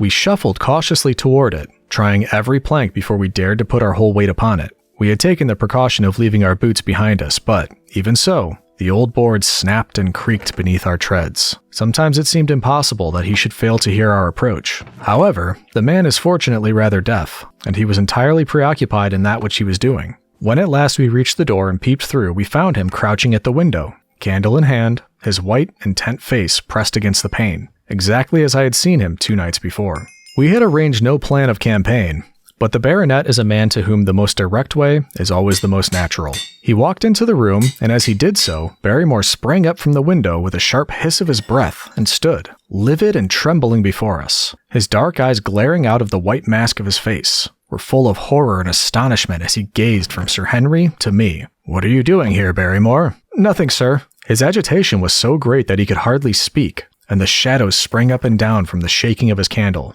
"It was the window, sir. I go around at night to see if they're fastened." "On the second floor?" "Yes, sir, all the windows." "Look here, Barrymore," said Sir Henry sternly. "We have made up our minds to have the truth out of you, so it will save you the trouble to tell it sooner rather than later. Come now, no lies. What were you doing at the window?" The fellow looked at us in a helpless way, and he wrung his hands together like one who is in the last extremity of doubt and misery. "I was doing no harm, sir. I was holding a candle to the window." "And why were you holding a candle to the window?" "Don't ask me, Sir Henry, don't ask me. I give you my word, sir, that it is not my secret, and that I cannot tell it. If it concerned no one but myself, I would not try to keep it from you." A sudden idea occurred to me, and I took the candle from the trembling hand of the butler. "He must have been holding it as a signal," said I. "Let us see if there is any answer." I held it as he had done, and stared out into the darkness of the night. Vaguely I could discern the black bank of trees and the lighter expanse of the moor, for the moon was behind the clouds. And then I gave a cry of exultation, for a tiny pinpoint of yellow light had suddenly transfixed the dark veil,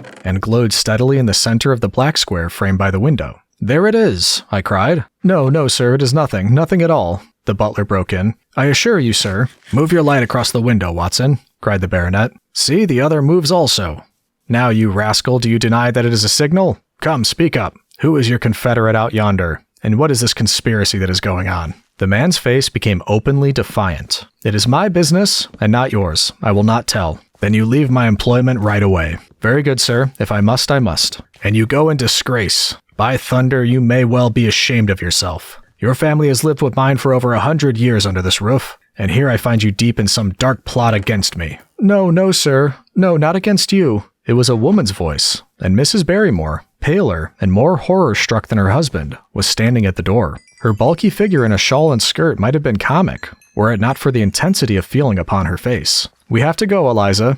This is the end of it. You can pack our things," said the butler. "Oh, John, John, have I brought you to this? It is my doing, Sir Henry, all mine. He has done nothing except for my sake and because I asked him." "Speak out, then. What does it mean?" "My unhappy brother is starving on the moor. We cannot let him perish at our very gates. The light is a signal to him that food is ready for him, and his light out yonder is to show the spot to which to bring it." "Then your brother is—" "The escaped convict, sir. Selden, the criminal." "That's the truth, sir," said Barrymore. "I said that it was not my secret, and that I could not tell it to you. But now you have heard it, and you will see that if there was a plot, it was not against you." This, then, was the explanation of the stealthy expeditions at night, and the light at the window. Sir Henry and I both stared at the woman in amazement. Was it possible that this stolidly respectable person was of the same blood as one of the most notorious criminals in the country? "Yes, sir, my name was Selden, and he is my younger brother. We humored him too much when he was a lad, and gave him his own way in everything until he came to think that the world was made for his pleasure, and that he could do what he liked in it.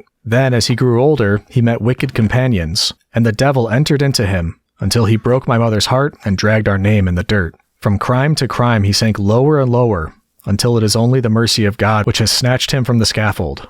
But to me, sir, he was always the little curly-headed boy that I had nursed and played with as an elder sister would. That was why he broke prison, sir. He knew that I was here, and that we could not refuse to help him. When he dragged himself here one night, weary and starving, with the warders hard at his heels, what could we do? We took him in and fed him and cared for him. Then you returned, sir, and my brother thought he would be safer on the moor than anywhere else until the hue and cry was over, so he lay in hiding there. But every second night we made sure if he was still there by putting a light in the window, and if there was an answer, my husband took out some bread and meat to him. Every day we hoped that he was gone, but as long as he was there, we could not desert him. That is the whole truth, as I am an honest Christian woman, and you will see that if there is blame in the matter, it does not lie with my husband but with me, for whose sake he has done all that he has." The woman's words came with an intense earnestness, which carried conviction with them. "Is this true, Barrymore?" "Yes, Sir Henry, every word of it." "Well, I cannot blame you for standing by your own wife. Forget what I have said. Go to your room, you two, and we shall talk further about this matter in the morning." When they were gone, we looked out of the window again. Sir Henry had flung it open, and the cold night wind beat in upon our faces. Far away in the black distance, there still glowed that one tiny point of yellow light. "I wonder he dares," said Sir Henry. It may be so placed as to be only visible from here. Very likely. How far do you think it is? Out by the cleft tor, I think. Not more than a mile or two off. Hardly that. Well, it cannot be far if Barrymore had to carry out the food to it, and he is waiting, this villain, beside that candle. By thunder, Watson, I am going out to take that man. The same thought had crossed my own mind. It was not as if the Barrymores had taken us into their confidence. Their secret had been forced from them. The man was a danger to the community, an unmitigated scoundrel, for whom there was neither pity nor excuse. We were only doing our duty in taking this chance of putting him back where he could do no harm. With his brutal and violent nature, others would have to pay the price if we held our hands. Any night, for example, our neighbors the Stapletons might be attacked by him, and it may have been the thought of this which made Sir Henry so keen upon the adventure. I will come, said I. Then get your revolver and put on your boots. The sooner we start, the better, as the fellow may put out his light and be off. In 5 minutes we were outside the door, starting upon our expedition. We hurried through the dark shrubbery, amid the dull moaning of the autumn wind, and the rustle of the falling leaves. The night air was heavy with the smell of damp and decay. Now and again the moon peeped out for an instant, but clouds were driving over the face of the sky, and just as we came out on the moor, a thin rain began to fall. The light still burned steadily in front. Are you armed? I asked. I have a hunting crop. We must close in on him rapidly, for he is said to be a desperate fellow. We shall take him by surprise and have him at our mercy before he can resist. I say, Watson, said the baronet, what would Holmes say to this? How about that hour of darkness in which the power of evil is exalted? As if in answer to his words, there rose suddenly out of the vast gloom of the moor that strange cry which I had already heard upon the borders of the great Grimpen Mire. It came with the wind through the silence of the night, a long, deep mutter, then a rising howl, and then the sad moan in which it died away. Again and again it sounded, the whole air throbbing with it, strident, wild, and menacing. The baronet caught my sleeve, and his face glimmered white through the darkness.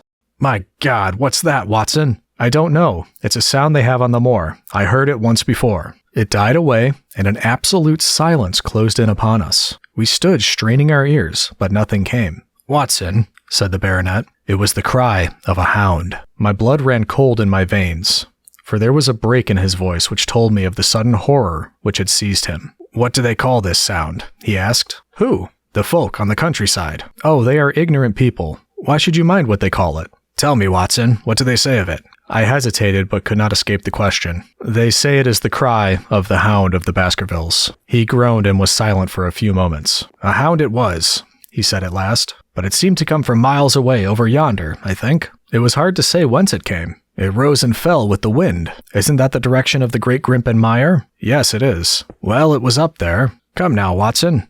Didn't you think yourself that it was the cry of a hound? I am not a child. You need not fear to speak the truth. Stapleton was with me when I heard it last. He said that it might be the calling of a strange bird. No, it was a hound. My God, can there be some truth in all these stories? Is it possible that I am really in danger from so dark a cause? You don't believe it, do you, Watson? No. And yet, it was one thing to laugh about it in London, and it is another to stand out here in the darkness of the moor, and to hear such a cry as that. And my uncle, there was the footprint of the hound beside him as he lay. It all fits together. I don't think that I am a coward, Watson, but that sound seems to freeze my very blood. Feel my hand. It was as cold as a block of marble. You'll be all right by tomorrow. I don't think that I'll get that cry out of my head. What do you advise that we do now? Shall we turn back? No, by thunder, we've come out to get our man, and we will do it. We after the convict, and a hellhound, as likely as not, after us. Come on, we'll see it through if all the fiends of the pit were loose upon the moor. We stumbled slowly along in the darkness, with the black loom of the craggy hills around us, and the yellow speck of light burning steadily in front. There is nothing so deceptive as the distance of a light upon a pitch-dark night, and sometimes the glimmer seemed to be far away upon the horizon, and sometimes it might have been within a few yards of us. But at last we could see whence it came, and then we knew that we were indeed very close. A guttering candle was stuck in a crevice of the rocks, which flanked it on each side, so as to keep the wind from it and also to prevent it from being visible, save in the direction of Baskerville Hall. A boulder of granite concealed our approach, and crouching behind it we gazed over it at the signal light. It was strange to see this signal candle burning, there in the middle of the moor, with no sign of life near it, just the one strange yellow flame and the gleam of the rock on each side of it. What shall we do now? Whispered Sir Henry. Wait here. He must be near his light. Let us see if we can get a glimpse of him. The words were hardly out of my mouth when we both saw him. Over the rocks, in the crevice of which the candle burned, there was thrust out an evil yellow face, a terrible animal face, all seamed and scored with vile passions, foul with mire, with a bristling beard, and hung with matted hair. It might well have belonged to one of those old savages who dwelt in the burrows on the hillsides. The light beneath him was reflected in his small, cunning eyes, which peered fiercely to right and left through the darkness, like a crafty and savage animal who has heard the steps of the hunters. Something had evidently aroused his suspicions. It may have been that Barrymore had some private signal, which we had neglected to give, or the fellow may have had some other reason for thinking that all was not well, but I could read his fears upon his wicked face. Any instant he might dash out the light and vanish in the darkness. I sprang forward, therefore, and Sir Henry did the same. At the same moment, the convict screamed out a curse at us and hurled a rock, which splintered up against the boulder which had sheltered us. I caught one glimpse of his short, squat, strongly built figure as he sprang to his feet and turned to run. At the same moment, by a lucky chance, the moon broke through the clouds. We rushed over the brow of the hill,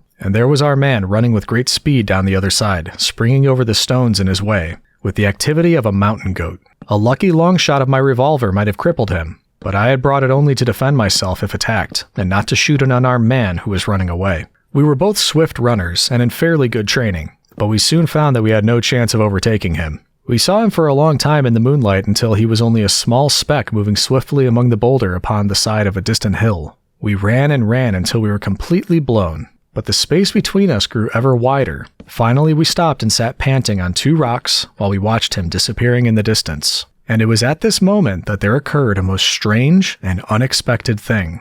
We had risen from our rocks and were turning to go home, having abandoned the hopeless chase. The moon was low upon the right, and the jagged pinnacle of granite Tor stood up against the lower curve of its silver disk. There, outlined as black as an ebony statue, on that shining background, I saw the figure of a man upon the Tor. Do not think that it was a delusion, Holmes. I assure you that I have never in my life seen anything more clearly. As far as I could judge, the figure was that of a tall, thin man. He stood with his legs a little separated, his arms folded, his head bowed, as if he were brooding over that enormous wilderness of peat and granite which lay before him. He might have been the very spirit of that terrible place. It was not the convict. This man was far from the place where the latter had disappeared. Besides, he was a much taller man. With a cry of surprise, I pointed him out to the baronet, but in the instant during which I had turned to grasp his arm, the man was gone. There was a sharp pinnacle of granite still cutting the lower edge of the moon, but its peak bore no trace of that silent and motionless figure.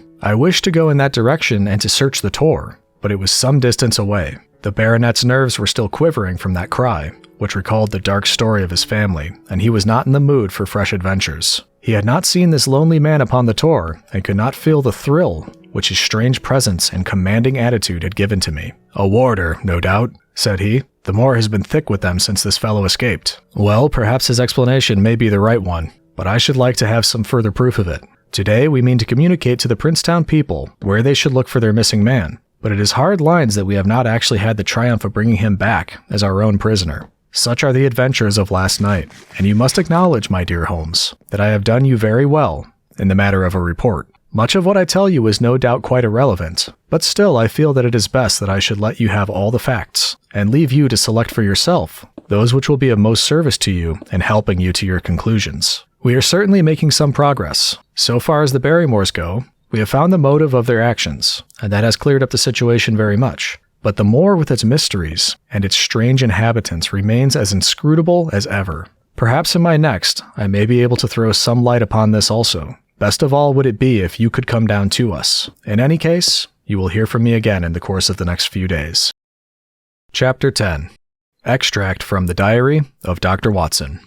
So far, I have been able to quote from the reports which I have forwarded during these early days to Sherlock Holmes. Now, however, I have arrived at a point in my narrative where I am compelled to abandon this method, and to trust once more to my recollections, aided by the diary which I kept at the time. A few extracts from the latter will carry me on to those scenes which are indelibly fixed in every detail upon my memory. I proceed, then, from the morning which followed our abortive chase of the convict, and our other strange experiences upon the moor. October 16th, a dull and foggy day with a drizzle of rain. The house is banked in with rolling clouds, which rise now and then to show the dreary curves of the moor, with thin silver veins upon the sides of the hills, and the distant boulders gleaming where the light strikes upon their wet faces. It is melancholy outside and in. The baronet is in a black reaction after the excitement of the night. I am conscious myself of a weight at my heart and a feeling of impending danger, ever-present danger, which is more terrible because I am unable to define it. And have I not cause for such a feeling? Consider the long sequence of incidents, which have all pointed to some sinister influence which is at work around us. There is the death of the last occupant of the hall, fulfilling so exactly the conditions of the family legend, and there are the repeated reports from peasants of the appearance of a strange creature upon the moor. Twice I have, with my own ears, heard the sound which resembled the distant baying of a hound. It is incredible, impossible, that it should really be outside the ordinary laws of nature. A spectral hound which leaves material footmarks and fills the air with its howling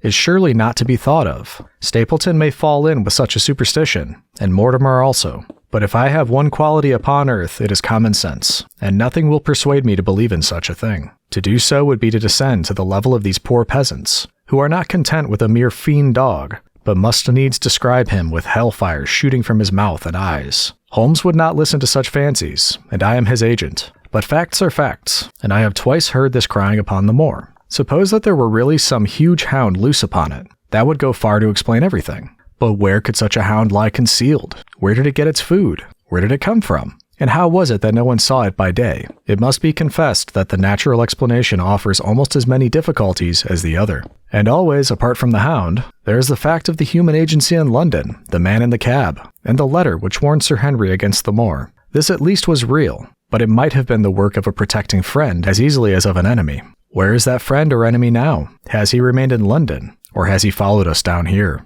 Could he be the stranger whom I saw upon the Tor? It is true that I have had only the one glance at him, and yet there are some things to which I am ready to swear. He is no one whom I have seen down here, and I have now met all the neighbors. The figure was far taller than that of Stapleton, far thinner than that of Frankland. Barrymore it might possibly have been, but we had left him behind us, and I am certain that he could not have followed us. A stranger, then, is still dogging us, just as a stranger dogged us in London. We have never shaken him off. If I could lay my hands upon that man, then at last we might find ourselves at the end of all of our difficulties. To this one purpose I must now devote all my energies. My first impulse was to tell Sir Henry all my plans. My second and wisest one is to play my own game and speak as little as possible to anyone. He is silent and distrait. His nerves have been strangely shaken by that sound upon the moor. I will say nothing to add to his anxieties, but I will take my own steps to attain my own end. We had a small scene this morning after breakfast. Barrymore asked leave to speak with Sir Henry,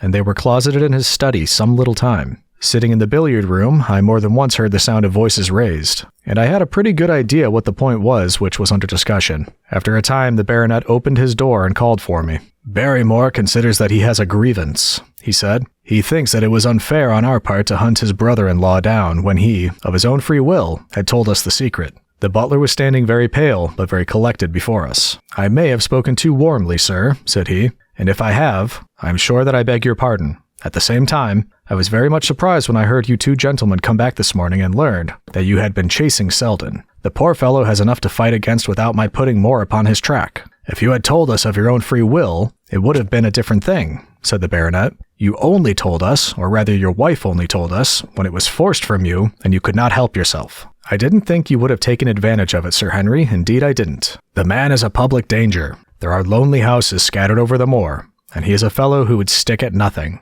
You only want to get a glimpse of his face to see that. Look at Mr. Stapleton's house, for example, with no one but himself to defend it.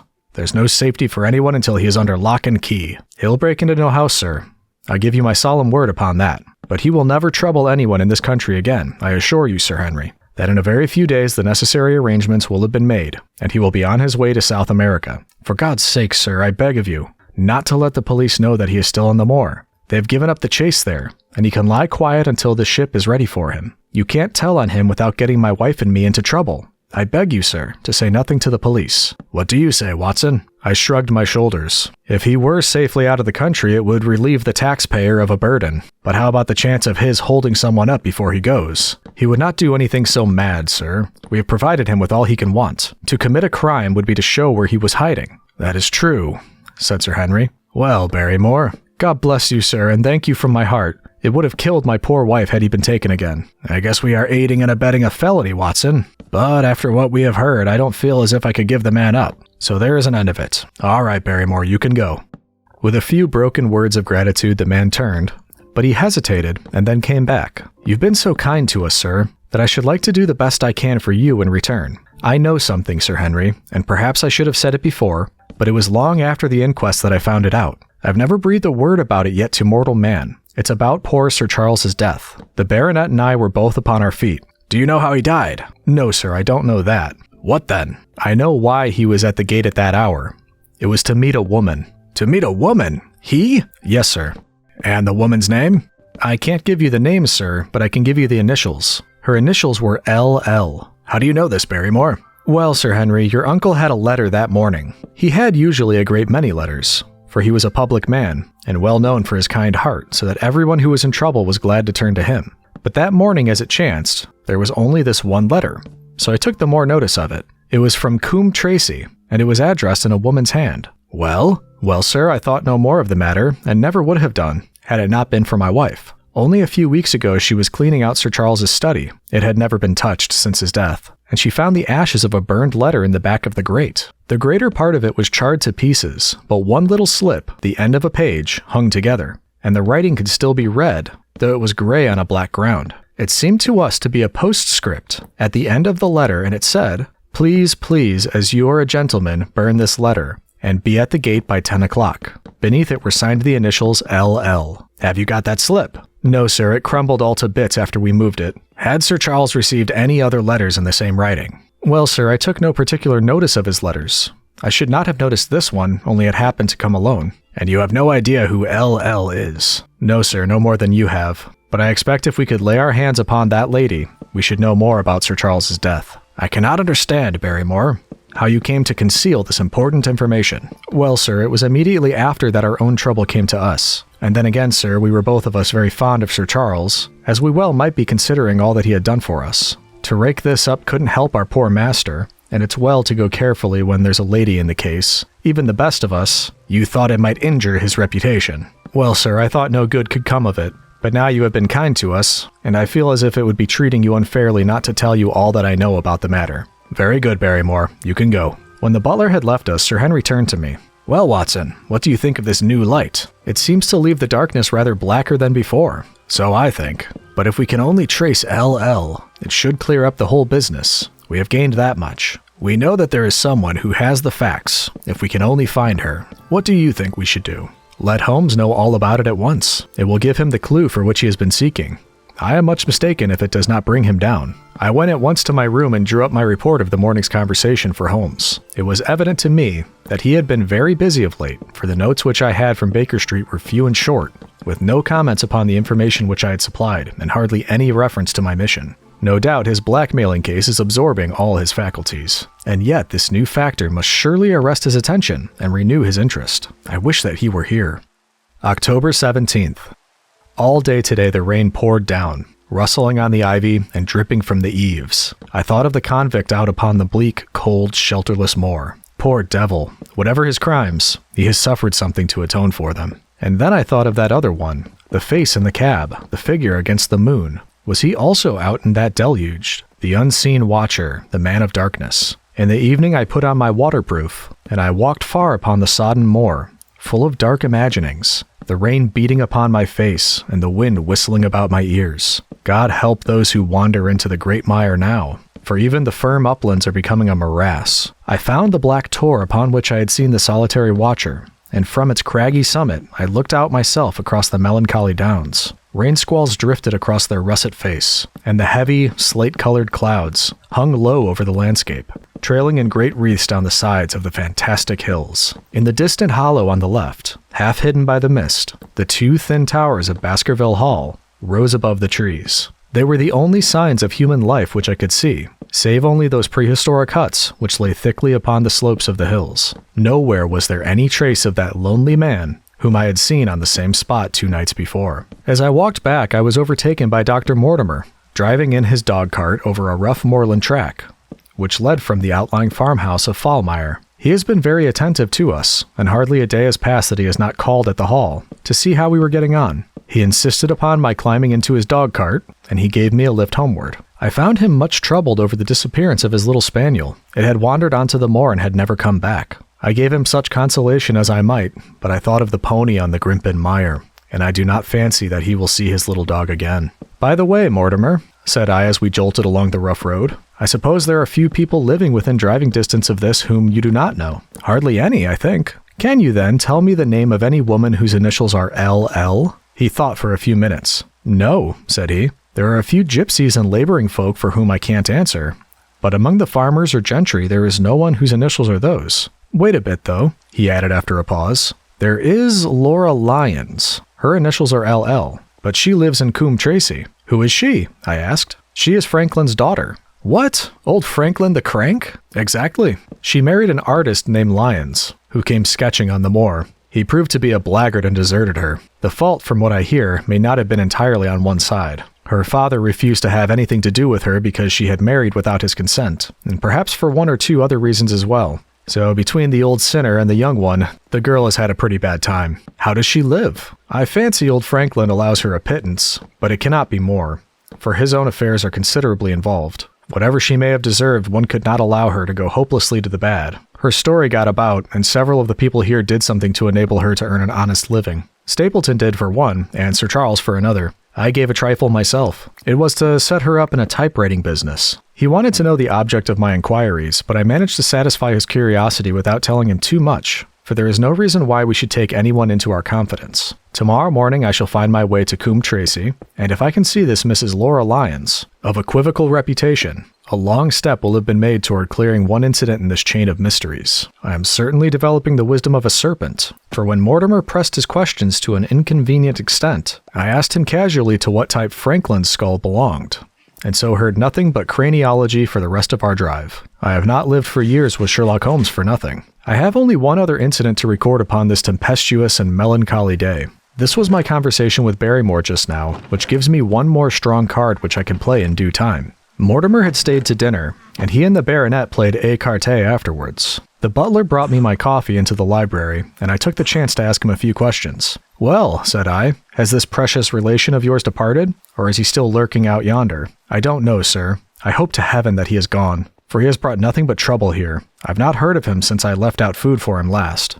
But that was 3 days ago. Did you see him then? No, sir, but the food was gone when I next went that way. Then he was certainly there. So you would think, sir, unless it was the other man who took it. I sat with my coffee cup halfway into my lips and stared at Barrymore. You know that there is another man, then? Yes, sir, there is another man upon the moor. Have you seen him? No, sir. How do you know of him, then? Selden told me of him, sir, a week ago or more. He's in hiding, too, but he's not a convict as far as I can make out. I don't like it, Dr. Watson. I tell you straight, sir, that I don't like it. He spoke with a sudden passion of earnestness. Now listen to me, Barrymore. I have no interest in this matter but that of your master. I have come here with no object, except to help him. Tell me frankly, what it is that you don't like. Barrymore hesitated for a moment, as if he regretted his outburst, or found it difficult to express his own feelings in words. It's all these goings-on, sir, he cried at last, waving his hand toward the rain-lashed window which faced the moor. There's foul play somewhere, and there's black villainy brewing, to that I'll swear. Very glad I should be, sir, to see Sir Henry on his way back to London again. But what is it that alarms you? Look at Sir Charles's death. That was bad enough, for all that the coroner said. Look at the noises on the moor at night. There's not a man would cross it after sundown if he was paid for it. Look at this stranger hiding out yonder and watching and waiting. What's he waiting for? What does it mean? It means no good to anyone of the name of Baskerville, and very glad I shall be to be quit of it all, on the day that Sir Henry's new servants are ready to take over the hall. But about this stranger, said I, can you tell me anything about him? What did Selden say? Did he find out where he hid, or what he was doing? He saw him once or twice, but he is a deep one and gives nothing away. At first he thought that it was the police, but soon he found that he had some lay of his own. A kind of gentleman he was, as far as he could see, but what he was doing he could not make out. And where did he say that he lived? Among the old houses on the hillside, the stone huts where the old folk used to live. But how about his food? Selden found out that he has got a lad who works for him and brings him all he needs. I dare say he goes to Coombe Tracy for what he wants. Very good, Barrymore.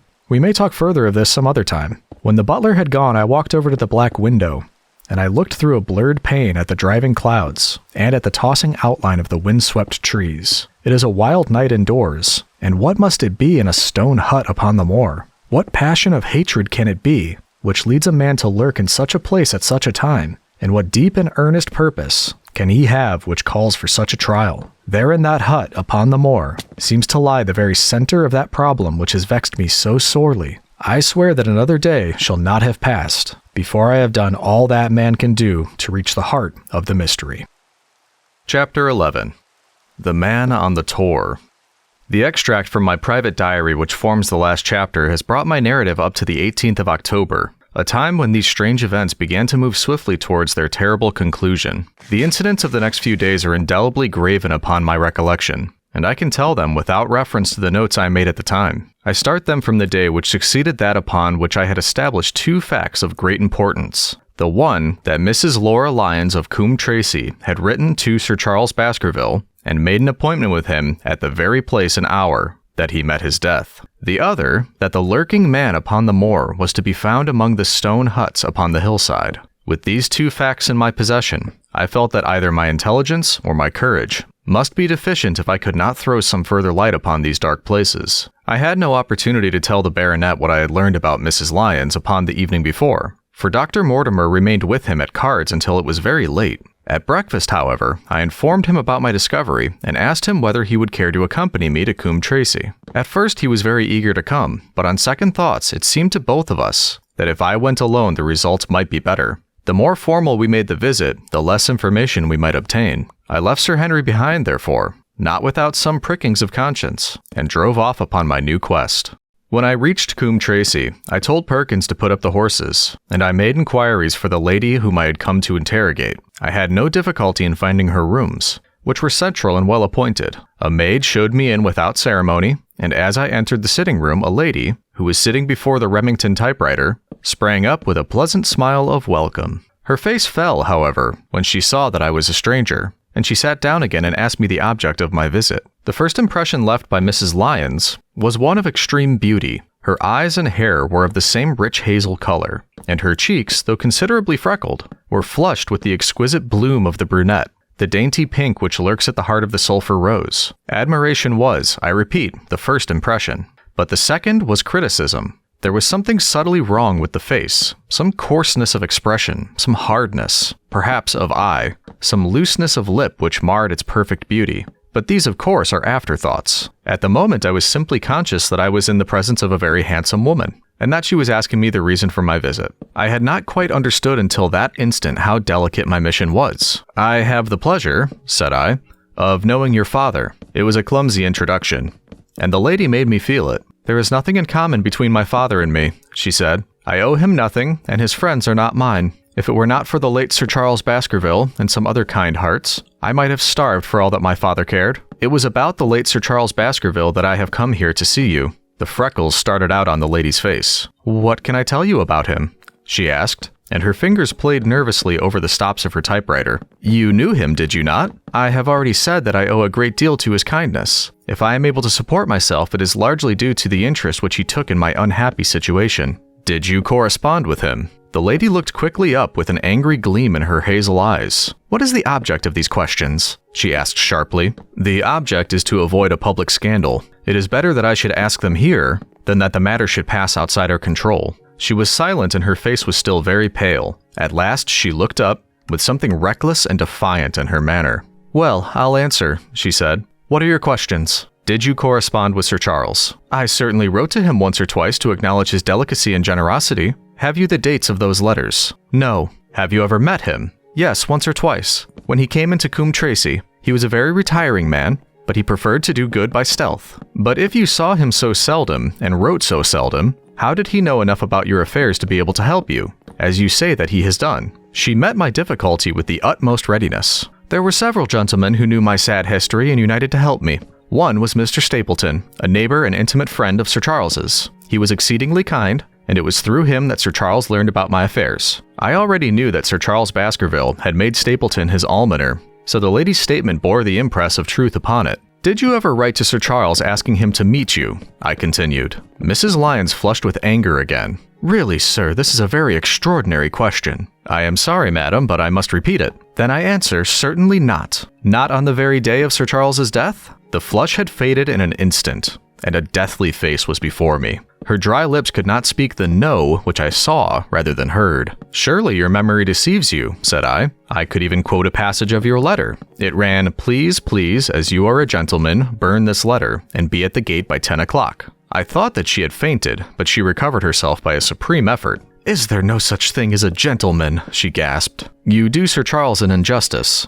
He did burn the letter, but sometimes a letter may be legible even when burned. You acknowledge now that you wrote it?" "Yes, I did write it," she cried, pouring out her soul in a torrent of words. "I did write it. Why should I deny it? I have no reason to be ashamed of it. I wished him to help me. I believed that if I had an interview I could gain his help, so I asked him to meet me. But why at such an hour? Because I had only just learned that he was going to London the next day and might be away for months. There were reasons why I could not get there earlier. But why a rendezvous in the garden instead of a visit to the house? Do you think a woman could go alone at that hour to a bachelor's house? Well, what happened when you did get there?" "I never went." "Mrs. Lyons." "No, I swear to you on all I hold sacred, I never went. Something intervened to prevent my going." "What was that?" "That is a private matter. I cannot tell it." "You acknowledge then that you made an appointment with Sir Charles at the very hour and place at which he met his death, but you deny that you kept the appointment." "That is the truth." Again and again I cross-questioned her, but I could never get past that point.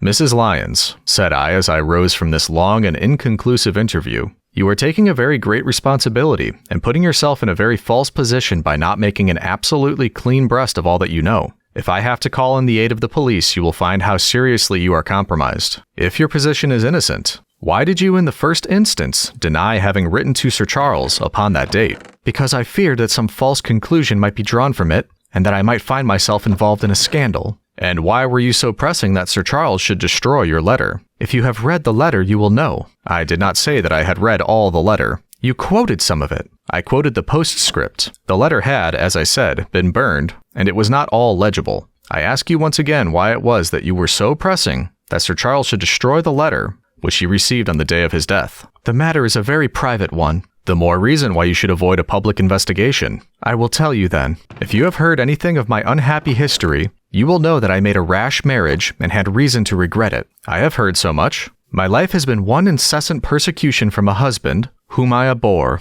The law is upon his side, and every day I am faced by the possibility that he may force me to live with him. At the time that I wrote this letter to Sir Charles, I had learned that there was a prospect of my regaining my freedom if certain expenses could be met. It meant everything to me. Peace of mind, happiness, self-respect, everything. I knew Sir Charles's generosity, and I thought that if he heard the story from my own lips, he would help me." "Then how is it that you did not go?" "Because I received help in the interval from another source." "Why then did you not write to Sir Charles and explain this?" "So I should have done had I not seen his death in the paper next morning." The woman's story hung coherently together, and all my questions were unable to shake it. I could only check it by finding if she had, indeed, instituted divorce proceedings against her husband at or about the time of the tragedy. It was unlikely that she would dare to say that she had not been to Baskerville Hall if she really had been, for a trap would be necessary to take her there, and could not have returned to Coombe Tracy until the early hours of the morning. Such an excursion could not be kept secret.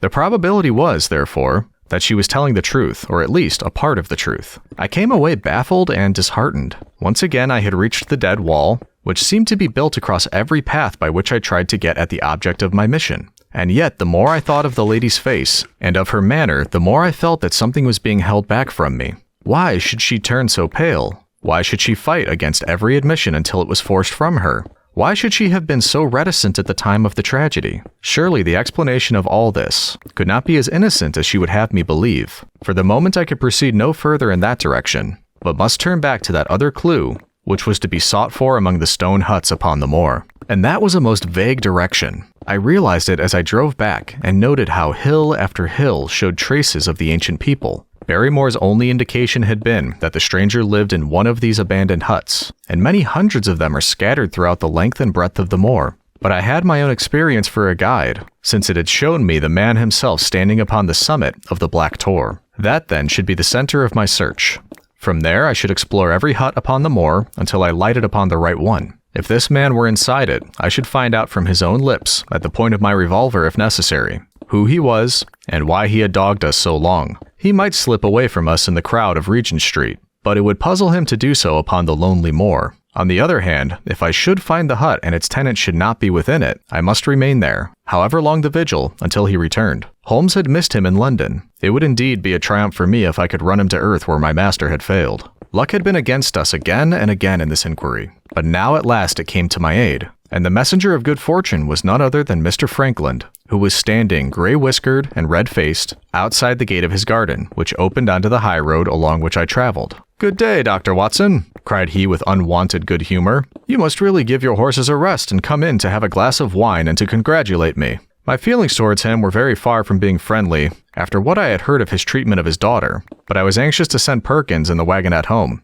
and the opportunity was a good one. I alighted and sent a message to Sir Henry that I should walk over in time for dinner. Then I followed Frankland into his dining room. "It is a great day for me, sir, one of the red-letter days of my life," he cried with many chuckles. "I have brought off a double event. I mean to teach them in these parts that law is law, and that there is a man here who does not fear to invoke it. I have established a right-of-way through the center of Old Middleton's Park. Slap across it, sir, within 100 yards of his own front door. What do you think of that? We'll teach these magnates that they cannot ride roughshod over the rights of the commoners, confound them. And I've closed the wood where the Fernworthy folk used to picnic. These infernal people seem to think that there are no rights of property, and that they can swarm where they like with their papers and their bottles. Both cases decided, Dr. Watson, and both in my favor. I haven't had such a day since I had Sir John Morland for trespass because he shot in his own warren." "How on earth did you do that?" "Look it up in the books, sir. I will repay reading. Frankland v. Morland,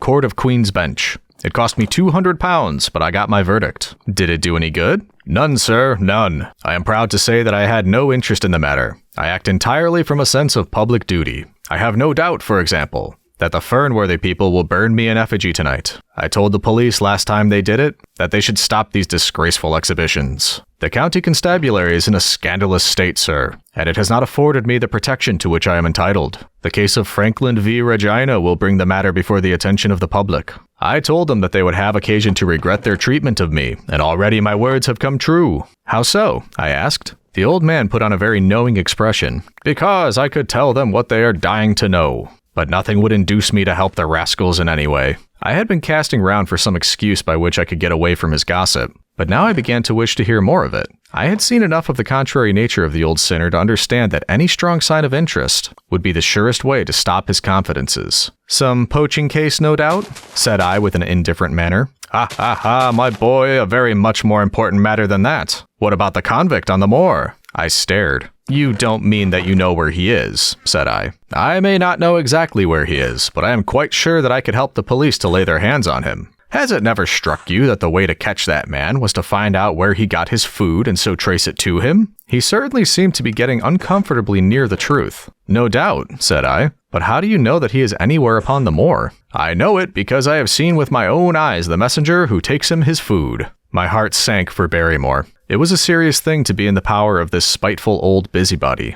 But his next remark took a weight from my mind. "You'll be surprised to hear that his food is taken to him by a child. I see him every day through my telescope upon the roof. He passes along the same path at the same hour, and to whom should he be going except the convict?" Here was luck indeed, and yet I suppressed all appearance of interest. A child! Barrymore had said that our unknown was supplied by a boy. It was on his track, and not upon the convict's, that Franklin had stumbled. If I could get his knowledge, it might save me a long and weary hunt. But incredulity and indifference were evidently my strongest cards. I should say that it was much more likely that it was the son of one of the moorland shepherds taking out his father's dinner. The least appearance of opposition struck fire out of the old autocrat. His eyes looked malignantly at me, and his gray whiskers bristled like those of an angry cat. "Indeed, sir," said he, pointing out over the wide-stretching moor. "Do you see the black tor over yonder? Well, do you see the low hill beyond with the thorn bush upon it? It is the stoniest part of the whole moor. Is that a place where a shepherd would be likely to take his station?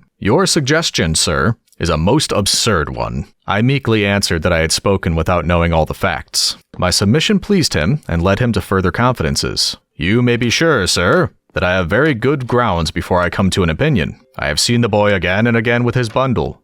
Every day, and sometimes twice a day. I have been able— But wait a moment, Dr. Watson. Do my eyes deceive me, or is there at the present moment something moving upon that hillside?" It was several miles off, but I could distinctly see a small dark dot against the dull green and gray. "Come, sir, come," cried Franklin, rushing upstairs. "You will see with your own eyes and judge for yourself." The telescope, a formidable instrument mounted upon a tripod, stood upon the flat leads of the house. Franklin clapped his eyes to it and gave a cry of satisfaction. "Quick, Dr. Watson, quick, before he passes over the hill." There he was, sure enough, a small urchin with a little bundle upon his shoulder, toiling slowly up the hill. When he reached the crest, I saw the ragged, uncouth figure outlined for an instant against the cold blue sky. He looked round him with a furtive and stealthy air, as one who dreads pursuit. Then he vanished over the hill. Well, am I right? Certainly there is a boy who seems to have some secret errand. And what the errand is, even a county constable could guess. But not one word shall they have from me. And I bind you to secrecy also, Dr. Watson. Not a word, you understand? Just as you wish. They have treated me shamefully, shamefully. When the facts come out in Franklin v. Regina, I venture to think that a thrill of indignation will run through the country. Nothing would induce me to help the police in any way. For all they cared, it might have been me instead of my effigy, with all these rascals burned at the stake. Surely you are not going. You will help me to empty the decanter in honor of this great occasion. But I resisted all his solicitations, and succeeded in dissuading him from his announced intention of walking home with me. I kept the road as long as his eye was on me, and then I struck off across the moor and made for the stony hill over which the boy had disappeared. Everything was working in my favor, and I swore that it should not be through lack of energy or perseverance that I should miss the chance which fortune had thrown in my way. The sun was already sinking when I reached the summit of the hill, and the long slopes beneath me were all golden green on one side and gray shadow on the other. A haze lay low upon the farthest skyline, out of which jutted the fantastic shapes of Belliver and Vixen Tor. Over the wide expanse there was no sound and no movement. One great gray bird, a gull or curlew, soared aloft in the blue heaven. He and I seemed to be the only living things between the huge arch of the sky and the desert beneath it. The barren scene, the sense of loneliness, and the mystery and urgency of my task all struck a chill into my heart. The boy was nowhere to be seen, but down beneath me, in a cleft of the hills, there was a circle of the old stone huts, and in the middle of them, there was one which retained sufficient roof to act as a screen against the weather. My heart leaped within me as I saw it. This must be the burrow where the stranger lurked. At last, my foot was on the threshold of his hiding place. His secret was within my grasp. As I approached the hut, walking as warily as Stapleton would do, when with poised net he drew near the settled butterfly, I satisfied myself that the place had indeed been used as a habitation. A vague pathway among the boulders led to the dilapidated opening, which served as a door. All was silent within. The unknown might be lurking there, or he might be prowling on the moor. My nerves tingled with the sense of adventure. Throwing aside my cigarette, I closed my hand upon the butt of my revolver, and walking swiftly up to the door, I looked in. The place was empty. But there were ample signs that I had not come upon a false scent. This was certainly where the man lived. Some blankets rolled in a waterproof lay upon that very stone slab upon which Neolithic man had once slumbered. The ashes of a fire were heaped in a rude grate. Beside it lay some cooking utensils and a bucket half filled of water. A litter of empty tins showed that the place had been occupied for some time, and I saw, as my eyes became accustomed to the checkered light, a pannikin and a half-full bottle of spirits standing in the corner. In the middle of the hut, a flat stone served the purpose of a table, and upon this stood a small cloth bundle, the same, no doubt, which I had seen through the telescope upon the shoulders of the boy. It contained a loaf of bread, a tinned tongue, and 2 tins of preserved peaches. As I set it down again, after having examined it, my heart leaped to see beneath it there lay a sheet of paper with writing upon it. I raised it, and this was what I read, roughly scrawled in pencil. Dr. Watson has gone to Coombe Tracy. For a minute I stood there with the paper in my hands thinking out the meaning of this curt message. It was I, then, and not Sir Henry, who was being dogged by this secret man. He had not followed me himself, but he had set an agent, the boy perhaps, upon my track, and this was his report. Possibly I had taken no steps since I had been upon the moor which had not been observed and reported. Always there was this feeling of an unseen force, a fine net drawn round us, with infinite skill and delicacy, holding us so lightly that it was only at some supreme moment that one realized that one was indeed entangled in its meshes. If there was one report, there might be others, so I looked round the hut in search of them. There was no trace, however, of anything of the kind, nor could I discover any sign which might indicate the character or intentions of the man who lived in this singular place, save that he must be of Spartan habits and cared little for the comforts of life. When I thought of the heavy rains and looked at the gaping roof, I understood how strong and immutable must be the purpose which had kept him in that inhospitable abode. Was he our malignant enemy, or was he by chance our guardian angel? I swore that I would not leave the hut until I knew. Outside, the sun was sinking low, and the west was blazing with scarlet and gold. Its reflection was shot back in ruddy patches by the distant pools, which lay amid the great Grimpen mire.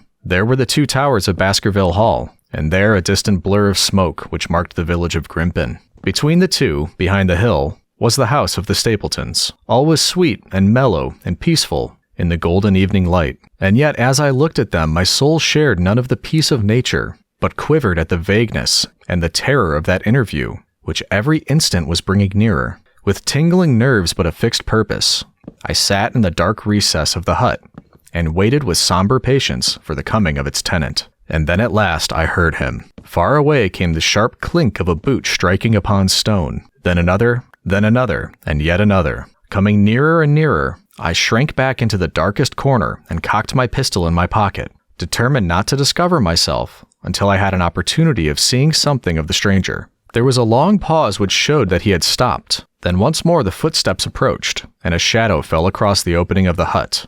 "It is a lovely evening, my dear Watson," said a well-known voice. "I really think that you will be more comfortable outside than in." Chapter 12. Death on the Moor. For a moment or two I sat breathless, hardly able to believe my ears. Then my senses and my voice came back to me, while a crushing weight of responsibility seemed in an instant to be lifted from my soul. That cold, incisive, ironical voice could belong to but one man in all the world. "Holmes?" I cried. "Holmes!" "Come out," said he, "and please be careful with the revolver." I stooped under the rude lintel, and there he sat upon a stone outside, his gray eyes dancing with amusement as they fell upon my astonished features. He was thin and worn, but clear and alert, his keen face bronzed by the sun and roughened by the wind. In his tweed suit and cloth cap, he looked like any other tourist upon the moor, and he had contrived, with that cat-like love of personal cleanliness, which was one of his characteristics, that his chin should be as smooth and his linen as perfect as if he were in Baker Street. "I was never more glad to see anyone in my life," said I as I wrung him by the hand. "Or more astonished, eh? Well, I must confess to it. The surprise was not all on one side, I assure you. I had no idea that you had found my occasional retreat, still less that you were inside it, until I was within 20 paces of the door. My footprint, I presume?" "No, Watson. I fear that I could not undertake to recognize your footprint amid all the footprints of the world. If you seriously desire to deceive me, you must change your tobacconist. For while I see the stub of a cigarette marked Bradley, Oxford Street, I know that my friend Watson is in the neighborhood. You will see it there beside the path. You threw it down, no doubt, at that supreme moment when you charged into the empty hut." "Exactly. I thought as much. And knowing your admirable tenacity, I was convinced that you were sitting in ambush, a weapon within reach, waiting for the tenant to return. So you actually thought that I was the criminal? I did not know who you were, but I was determined to find out." "Excellent, Watson. And how did you localize me? You saw me, perhaps, on the night of the convict hunt, when I was so imprudent as to allow the moon to rise behind me." "Yes, I saw you then, and have no doubt searched all the huts until you came to this one." "No, your boy had been observed, and that gave me a guide where to look. The old gentleman with the telescope, no doubt. I could not make it out when first I saw the light flashing upon the lens. He rose and peeped into the hut. Ha, I see that Cartwright has brought up some supplies. What's this paper? So you have been to Coombe Tracy, have you?" "Yes." "To see Mrs. Laura Lyons?" "Exactly." "Well done. Our researches have evidently been running on parallel lines, and when we unite our results, I expect we shall have a fairly full knowledge of the case. Well, I am glad from my heart that you are here, for indeed the responsibility and the mystery were both becoming too much for my nerves. But how in the name of wonder did you come here? And what have you been doing? I thought that you were in Baker Street working out the case of blackmailing. That was what I wished you to think. Then you use me, and yet do not trust me," I cried with some bitterness. "I think that I have deserved better at your hands, Holmes." "My dear fellow, you have been invaluable to me in this as in many other cases, and I beg that you will forgive me if I have seemed to play a trick upon you. In truth, it was partly for your own sake that I did it, and it was my appreciation of the danger which you ran, which led me to come down and examine the matter for myself. Had I been with Sir Henry and you, it is confident that my point of view would have been the same as yours, and my presence would have warned our very formidable opponents to be on their guard. As it is, I have been able to get about as I could not possibly have done, had I been living in the hall, and I remain an unknown factor in the business, ready to throw in all my weight at any critical moment. But why keep me in the dark? For you to know could not have helped us, and might possibly have led to my discovery. You would have wished to tell me something, or in your kindness, you would have brought me out some comfort or other, and so unnecessary risk would be run. I brought Cartwright down with me. You remember the little chap at the express office, and he has seen after my simple wants, a loaf of bread and a clean collar. What does man want more? He has given me an extra pair of eyes upon a very active pair of feet, and both have been invaluable. Then my reports have all been wasted. My voice trembled as I recalled the pains and the pride with which I have composed them. Holmes took a bundle of papers from his pocket. Here are your reports, my dear fellow, and very well thumbed, I assure you. I made excellent arrangements, and they are only delayed 1 day upon their way. I must compliment you exceedingly upon the zeal and the intelligence which you have shown over an extraordinarily difficult case. I was still rather raw over the deception which had been practiced upon me, but the warmth of Holmes's praise drove my anger from my mind. I felt also in my heart that he was right in what he said, and that it was really best for our purpose that I should not have known that he was upon the moor. That's better, said he, seeing the shadow rise from my face. And now tell me the result of your visit to Mrs. Laura Lyons. It was not difficult for me to guess that it was to see her that you had gone, for I am already aware that she is the one person in Coombe Tracy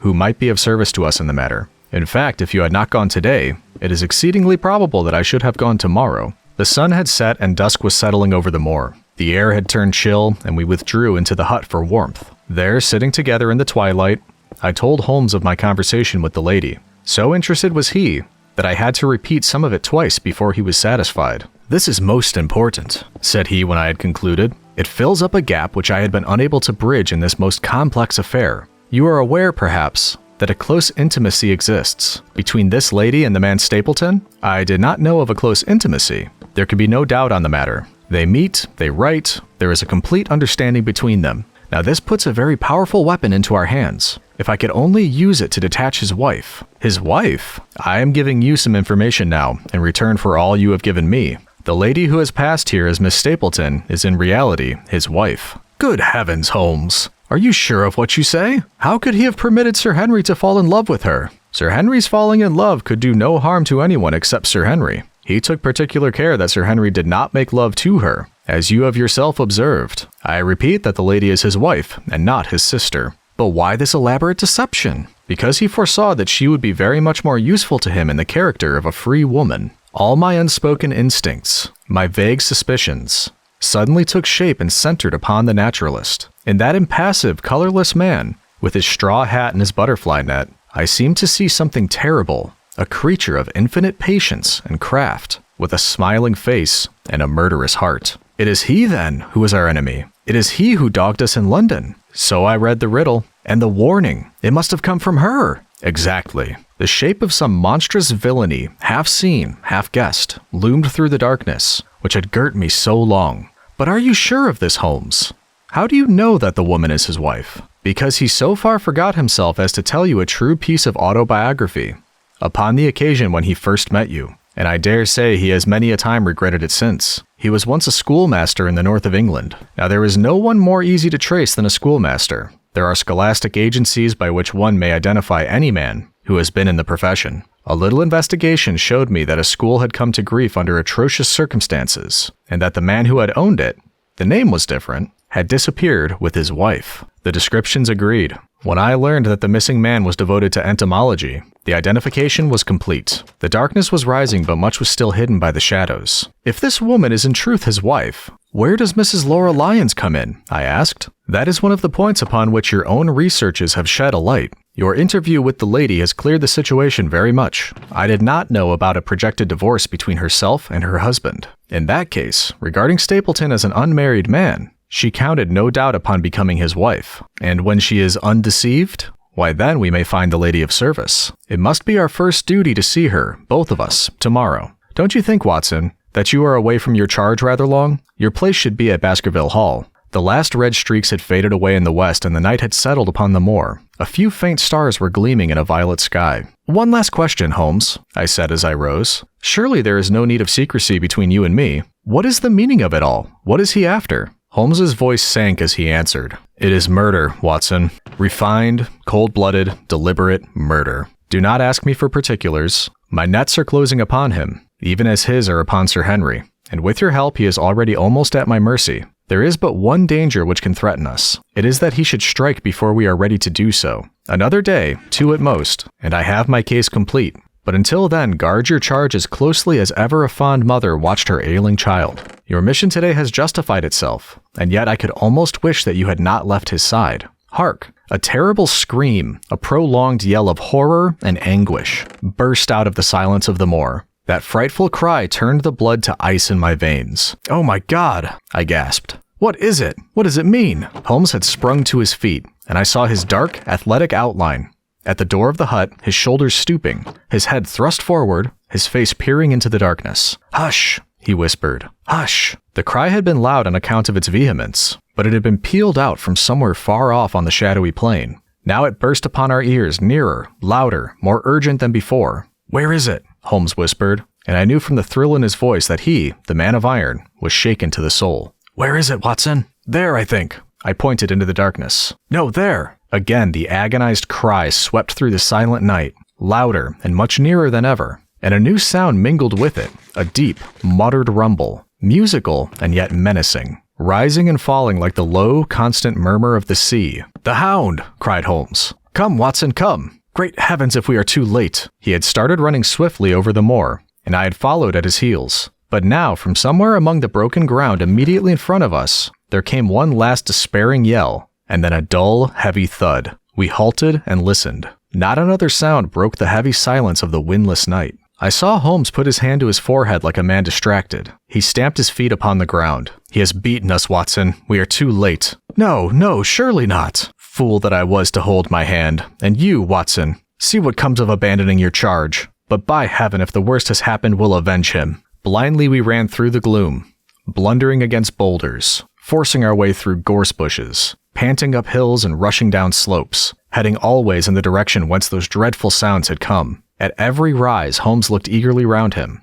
but the shadows were thick upon the moor, and nothing moved upon its dreary face. "Can you see anything?" "Nothing. But hark, what is that?" A low moan had fallen upon our ears. There it was again upon our left. On that side, a ridge of rocks ended in a sheer cliff, which overlooked a stone-strewn slope. On its jagged face was spread-eagled some dark, irregular object. As we ran towards it, the vague outline hardened into a definite shape. It was a prostrate man, face downward upon the ground, the head doubled under him at a horrible angle, the shoulders rounded and the body hunched together, as if in the act of throwing a somersault. So grotesque was the attitude that I could not for the instant realize that the moan had been the passing of his soul. Not a whisper, not a rustle rose now from the dark figure over which we stooped. Holmes laid his hand upon him and held it up again. With an exclamation of horror, the gleam of the match which he struck shone upon his clotted fingers, and upon the ghastly pool, which widened slowly from the crushed skull of the victim. And it shone upon something else which turned our hearts sick and faint within us. The body of Sir Henry Baskerville. There was no chance of either of us forgetting that peculiar ruddy tweed suit, the very one which he had worn on the first morning that we had seen him in Baker Street. We caught the one clear glimpse of it, and then the match flickered and went out, even as the hope had gone out of our souls. Holmes groaned, and his face glimmered white through the darkness. "The brute! The brute!" I cried with clenched hands. "Oh, Holmes, I shall never forgive myself for having left him to his fate. I am more to blame than you, Watson. In order to have my case well-rounded and complete, I have thrown away the life of my client. It is the greatest blow which has befallen me in my career. But how could I know that he would risk his life alone upon the moor in the face of all my warnings? That we should have heard his screams, my God, those screams, and yet have been unable to save him? Where is this brute of a hound which drove him to his death? It may be lurking among the rocks at this instant. And Stapleton, where is he? He shall answer for this deed. He shall. I will see to that. Uncle and nephew have been murdered. The one frightened to death by the very sight of a beast which he thought to be supernatural, the other driven to his end in his wild flight to escape from it. But now we have to prove the connection between the man and the beast. Save from what we heard, we cannot even swear to the existence of the latter, since Sir Henry has evidently died from the fall. But by heavens, cunning as he is, the fellow shall be in my powers before another day is past. We stood with bitter hearts on either side of the mangled body, overwhelmed by this sudden and irrevocable disaster, which had brought all our long and weary labors to so piteous an end. Then as the moon rose, we climbed to the top of the rocks over which our poor friend had fallen, and from the summit we gazed out over the shadowy moor, half silver and half gloom. Far away, miles off in the direction of Grimpen, a single steady yellow light was shining. It could only come from the lonely abode of the Stapletons. With a bitter curse, I shook my fist at it as I gazed. Why should we not seize him at once? Our case is not yet complete. The fellow is wary and cunning to the last degree. It is not what we know, but what we can prove. If we make one false move, the villain may escape us yet. What can we do? There will be plenty for us to do tomorrow. Tonight, we can only perform the last offices to our poor friend. Together, we made our way down to the precipitous slope and approached the body, black and clear against the silvered stones. The agony of those contorted limbs struck me with a spasm of pain and blurred my eyes with tears. We must send for help, Holmes. We cannot carry him all the way to the hall. Good heavens, are you mad? He had uttered a cry and bent over the body. Now he was dancing and laughing and wringing my hand. Could this be my stern, self-contained friend? These were hidden fires indeed. A beard! A beard! The man has a beard! A beard? It is not the baronet. It is my neighbor, the convict. With feverish haste, we had turned the body over, and that dripping beard was pointed up to the cold, clear moon. There could be no doubt about the beetling forehead, the sunken animal eyes. It was indeed the same face which had glared upon me in the light of the candle from over the rock, the face of Selden, the criminal. Then in an instant, it was all clear to me. I remembered how the baronet had told me that he had handed his old wardrobe to Barrymore. Barrymore had passed it on in order to help Selden in his escape. Boots, shirt, cap, it was all Sir Henry's. The tragedy was still black enough, but this man had at least deserved death by the laws of his country. I told Holmes how the matter stood, my heart bubbling over with thankfulness and joy. Then the clothes have been the poor devil's death, said he. It is clear enough that the hound has been laid on from some article of Sir Henry's.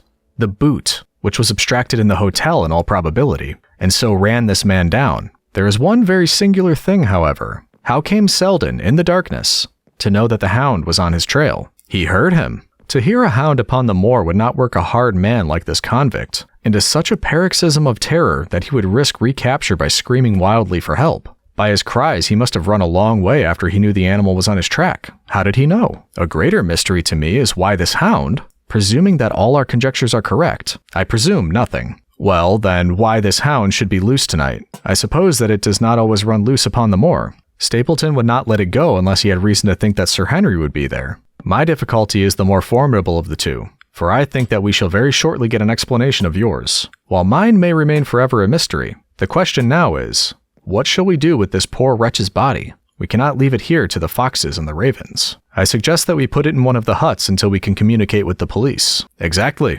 I have no doubt that you and I could carry it so far. Hello, Watson. What's this? It's the man himself, by all that's wonderful and audacious. Not a word to show your suspicions, not a word, or my plans crumble to the ground. A figure was approaching us over the moor, and I saw the dull red glow of a cigar. The moon shone upon him, and I could distinguish the dapper shape and jaunty walk of the naturalist. He stopped when he saw us, and then came on again. Why, Dr. Watson, that's not you, is it? You were the last man that I should have expected to see out on the moor, at this time of night. But dear me, what's this? Somebody hurt? Don't tell me that it is our friend Sir Henry. He hurried past me and stooped over the dead man. I heard a sharp intake of his breath, and the cigar fell from his fingers. Who's this? He stammered. It is Selden, the man who escaped from Princetown. Stapleton turned a ghastly face upon us, but by a supreme effort he had overcome his amazement and his disappointment. He looked sharply from Holmes to me. Dear me, what a very shocking affair. How did he die? He appears to have broken his neck by falling over these rocks. My friend and I were strolling on the moor when we heard a cry. I heard a cry also. That was what brought me out. I was uneasy about Sir Henry. Why about Sir Henry in particular? I could not help asking. Because I had suggested that he should come over. When he did not come, I was surprised, and I naturally became alarmed for his safety when I heard cries upon the moor. By the way, his eyes darted again from my face to Holmes. Did you hear anything else besides a cry? No, said Holmes. Did you? No. What do you mean then? Oh, you know, the stories that the peasants tell about the phantom hound and so on. It is said to be heard at night upon the moor. I was wondering if there were any evidence of such a sound tonight. We heard nothing of the kind, said I. And what is your theory of this poor fellow's death? I have no doubt that anxiety and exposure have driven him off his head. He has rushed about the moor in a crazy state, and eventually fallen over here and broken his neck. That seems to be the most reasonable theory, said Stapleton, and he gave a sigh which I took to indicate his relief. What do you think about it, Mr. Sherlock Holmes? My friend bowed his compliments. You are quick at identification, said he. We have been expecting you in these parts since Dr. Watson came down. You are in time to see a tragedy. Yes, indeed.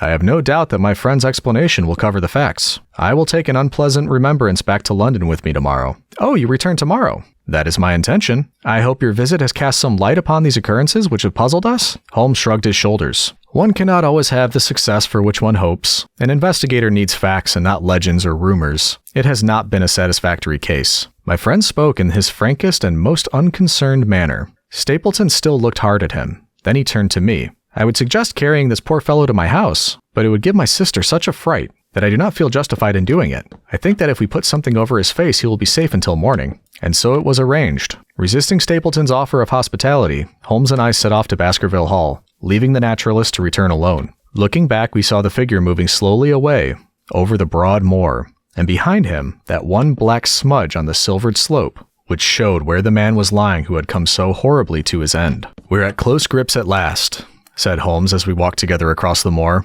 "What a nerve the fellow has! How he pulled himself together in the face of what it must have been a paralyzing shock, when he found that the wrong man had fallen victim to his plot. I told you in London, Watson, and I tell you again now, that we have never had a foeman more worthy of our steel. I am sorry that he has seen you, and so was I at first, but there was no getting out of it. What effect do you think it'll have upon his plans now that he knows you are here? It may cause him to become more cautious, or it may drive him to desperate measures at once. Like most clever criminals, he may be too confident in his own cleverness, and imagine that he has completely deceived us. Why should we not arrest him at once? My dear Watson, you were born to be a man of action. Your instinct is always to do something energetic. But supposing, for argument's sake, that we had him arrested tonight, what on earth the better off should we be for that? We could prove nothing against him. There's the devilish cunning of it. If he were acting through a human agent, we could get some evidence. But if we were to drag this great dog to the light of day, it would not help us in putting a rope around the neck of its master. Surely we have a case. Not a shadow of one. Only surmise and conjecture.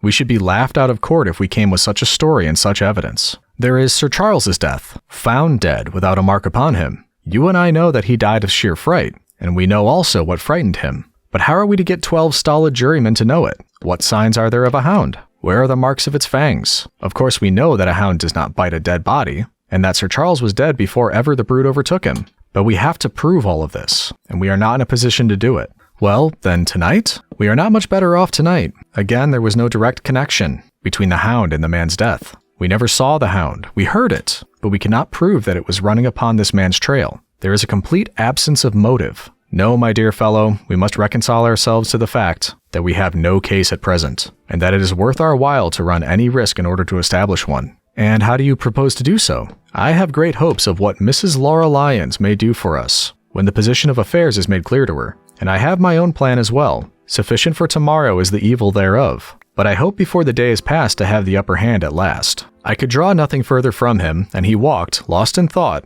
as far as the Baskerville gates. Are you coming up? Yes, I see no reason for further concealment.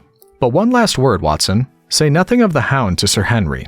Let him think that Selden's death was as Stapleton would have us believe. He will have a better nerve for the ordeal, which he will have to undergo tomorrow when he is engaged, if I remember your reporter right, to dine with these people. And so am I. Then you must excuse yourself and he must go alone. That will be easily arranged. And now, if we are too late for dinner, I think that we are both ready for our suppers.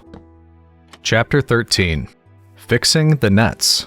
Sir Henry was more pleased than surprised to see Sherlock Holmes, for he had for some days been expecting that recent events would bring him down from London. He did raise his eyebrows, however, when he found that my friend had neither any luggage nor any explanation for its absence. Between us, we soon supplied his wants, and then over a belated supper we explained to the baronet as much of our experience as it seemed desirable that he should know. But first I had the unpleasant duty of breaking the news to Barrymore and his wife. To him it may have been an unmitigated relief, but she wept bitterly in her apron. To all the world he was a man of violence, half animal and half demon. But to her he always remained the little willful boy of her own girlhood. The child who had clung to her hand. Evil indeed is the man who has not one woman to mourn him. I've been moping in the house all day since Watson went off in the morning, said the baronet. I guess I should have some credit, for I have kept my promise. If I hadn't sworn not to go about alone, I might have had a more lively evening, for I had a message from Stapleton asking me over there. I have no doubt that you would have had a more lively evening, said Holmes dryly. By the way, I don't suppose you appreciate that we have been mourning over you, as having broken your neck. Sir Henry opened his eyes. How is that? This poor wretch was dressed in your clothes. I fear your servant who gave them to him may get into trouble with the police. That is unlikely. There was no mark on any of them. As far as I know, that's lucky for him. In fact, it's lucky for all of you, since you are all on the wrong side of the law in this matter. I am not sure that as a conscientious detective, my first duty is not to arrest the whole household. Watson's reports are most incriminating documents. But how about the case? Asked the baronet. Have you made anything out of the tangle? I don't know that Watson and I are much the wiser since we came down. I think that I shall be in a position to make the situation rather more clear to you before long. It has been exceedingly difficult and most complicated business. There are several points upon which we still want light, but it is coming all the same. We've had one experience, as Watson has no doubt told you. We heard the Hound on the moor, so I can swear that it is not all empty superstition. I had something to do with dogs when I was out west, and I know one when I hear one. If you can muzzle that one and put him on a chain, I'll be ready to swear you're the greatest detective of all time. I think I will muzzle him and chain him all right, if you will give me your help. Whatever you tell me to do, I will do. Very good, and I will ask you also to do it blindly, without always asking the reason, just as you like. If you will do this, I think the chances are that our little problem will soon be solved. I have no doubt. He stopped suddenly and stared fixedly up, over my head into the air. The lamp beat upon his face, and so intent was it, and so still, that it might have been that of a clear-cut classical statue, a personification of alertness and expectation. What is it? We both cried. I could see as he looked down that he was repressing some internal emotion. His features were still composed, but his eyes shone with amused exultation. Excuse the admiration of a connoisseur, said he as he waved his hand toward the line of portraits which covered the opposite wall. Watson won't allow that I know anything of art, but that is mere jealousy because our views upon the subjects differ. Now these are a really fine series of portraits. Well, I'm glad to hear you say so, said Sir Henry, glancing with some surprise at my friend. I don't pretend to know much about these things, and I'd be a better judge of a horse or a steer than of a picture. I didn't know that you found time for such things. I know what is good when I see it, and I see it now. That's a Kneller, I'll swear. That lady in the blue silk over yonder, and the stout gentleman with the wig ought to be a Reynolds. They are all family portraits, I presume? Every one. Do you know the names? Barrymore has been coaching me in them, and I think I can say my lessons fairly well. Who is the gentleman with the telescope? That is Rear Admiral Baskerville, who served under Rodney in the West Indies. The man with the blue coat and the roll of newspaper is Sir William Baskerville, who was chairman of committees of the House of the Commons under Pitt. And this cavalier opposite to me? The one with the black velvet and the lace? Ah, you have a right to know about him. That is the cause of all the mischief, the wicked Hugo, who started the Hound of the Baskervilles. We're not likely to forget him. I gazed with interest and some surprise upon the portrait. Dear me, said Holmes. He seems a quiet, meek-mannered man enough, but I dare say that there was a lurking devil in his eyes. I had pictured him as more robust and ruffianly a person. There's no doubt about the authenticity, for the name and the date, 1647, are on the back of the canvas. Holmes said little more, but the picture of the old roisterer seemed to have a fascination for him, and his eyes were continually fixed upon it during supper. It was not until later, when Sir Henry had gone to his room, that I was able to follow the trend of his thoughts. He led me back into the banqueting hall, his bedroom candle in his hand, and he held it up against the time-stained portrait on the wall. Do you see anything there? I looked at the broad-plumed hat, the curling lovelocks, the white lace collar, and the straight, severe face which was framed between them. It was not a brutal countenance, but it was prim, hard, and stern, with a firm-set, thin-lipped mouth and a coldly intolerant eye. Is it like anyone you know? There is something of Sir Henry about the jaw.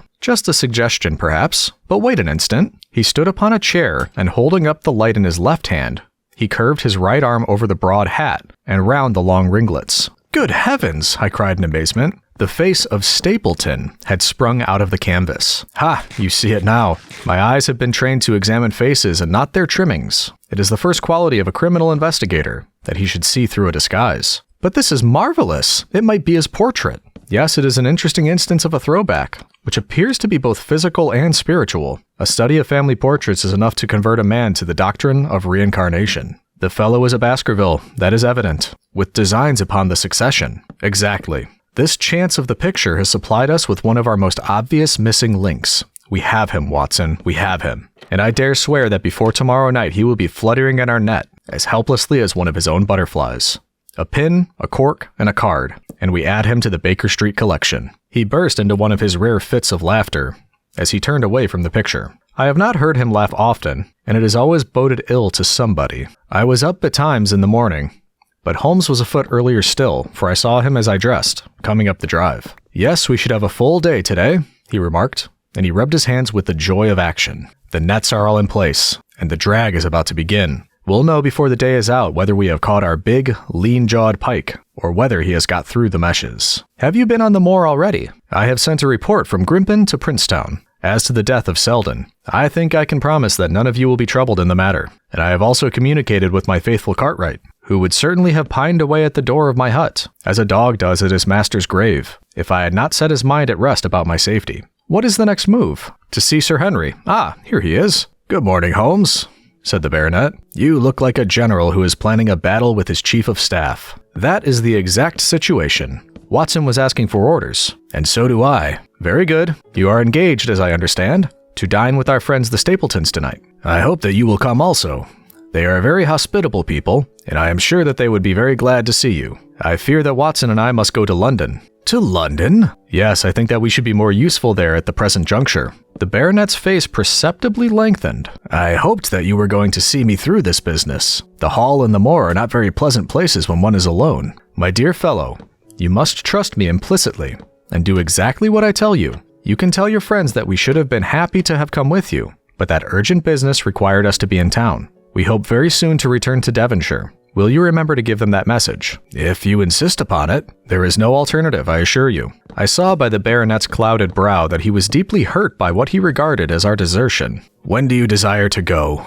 he asked coldly. "Immediately after breakfast. We will drive in to Coombe Tracy, but Watson will leave his things as a pledge that he will come back to you. Watson, you will send a note to Stapleton to tell him that you regret that you cannot come." "I have a good mind to go to London with you," said the baronet. "Why should I stay here alone?" "Because it is your post of duty, because you gave me your word that you would do as you were told, and I tell you to stay." "All right then, I'll stay." "One more direction. I wish you to drive to Merripit House. Send back your trap, however, and let them know that you intend to walk home." "To walk across the moor?" "Yes, but that is the very thing which you have so often cautioned me not to do. This time you may do it with safety. If I had not every confidence in your nerve and courage, I would not suggest it. But it is essential that you should do it." "Then I will do it." "And as you value your life, do not go across the moor in any direction save along the straight path which leads from Merripit House to the Grimpen Road, and is your natural way home." "I will do just what you say." "Very good. I should be glad to get away as soon after breakfast as possible,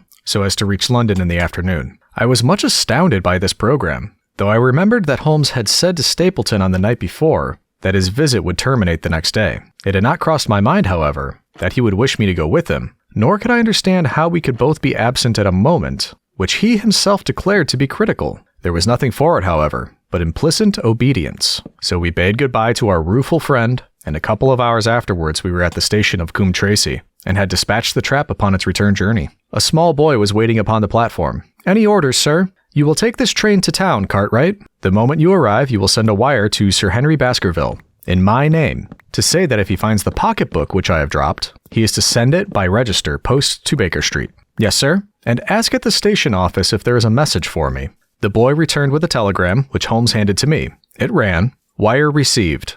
Coming down with unsigned warrant. Arrive 5:40, Lestrade." That is an answer to mine of this morning. He is the best of the professionals, I think, and we may need his assistance. Now, Watson, I think that we cannot employ our time better than by calling upon your acquaintance, Mrs. Laura Lyons. His plan of campaign was beginning to be evident. He would use the baronet in order to convince the Stapletons that we were really gone, while we should actually return at the instant when we were likely to be needed. That telegram from London, if mentioned by Sir Henry to the Stapletons, must remove the last suspicion from their minds. Already I seem to see our nets drawing closer around that lean-jawed pike. Mrs. Laura Lyons was in her office, and Sherlock Holmes opened his interview with a frankness and directness which considerably amazed her. "I am investigating the circumstances which attended the death of the late Sir Charles Baskerville," said he. "My friend here, Dr. Watson, has informed me of what you have communicated, and also of what you have withheld in connection with the matter." "What have I withheld?"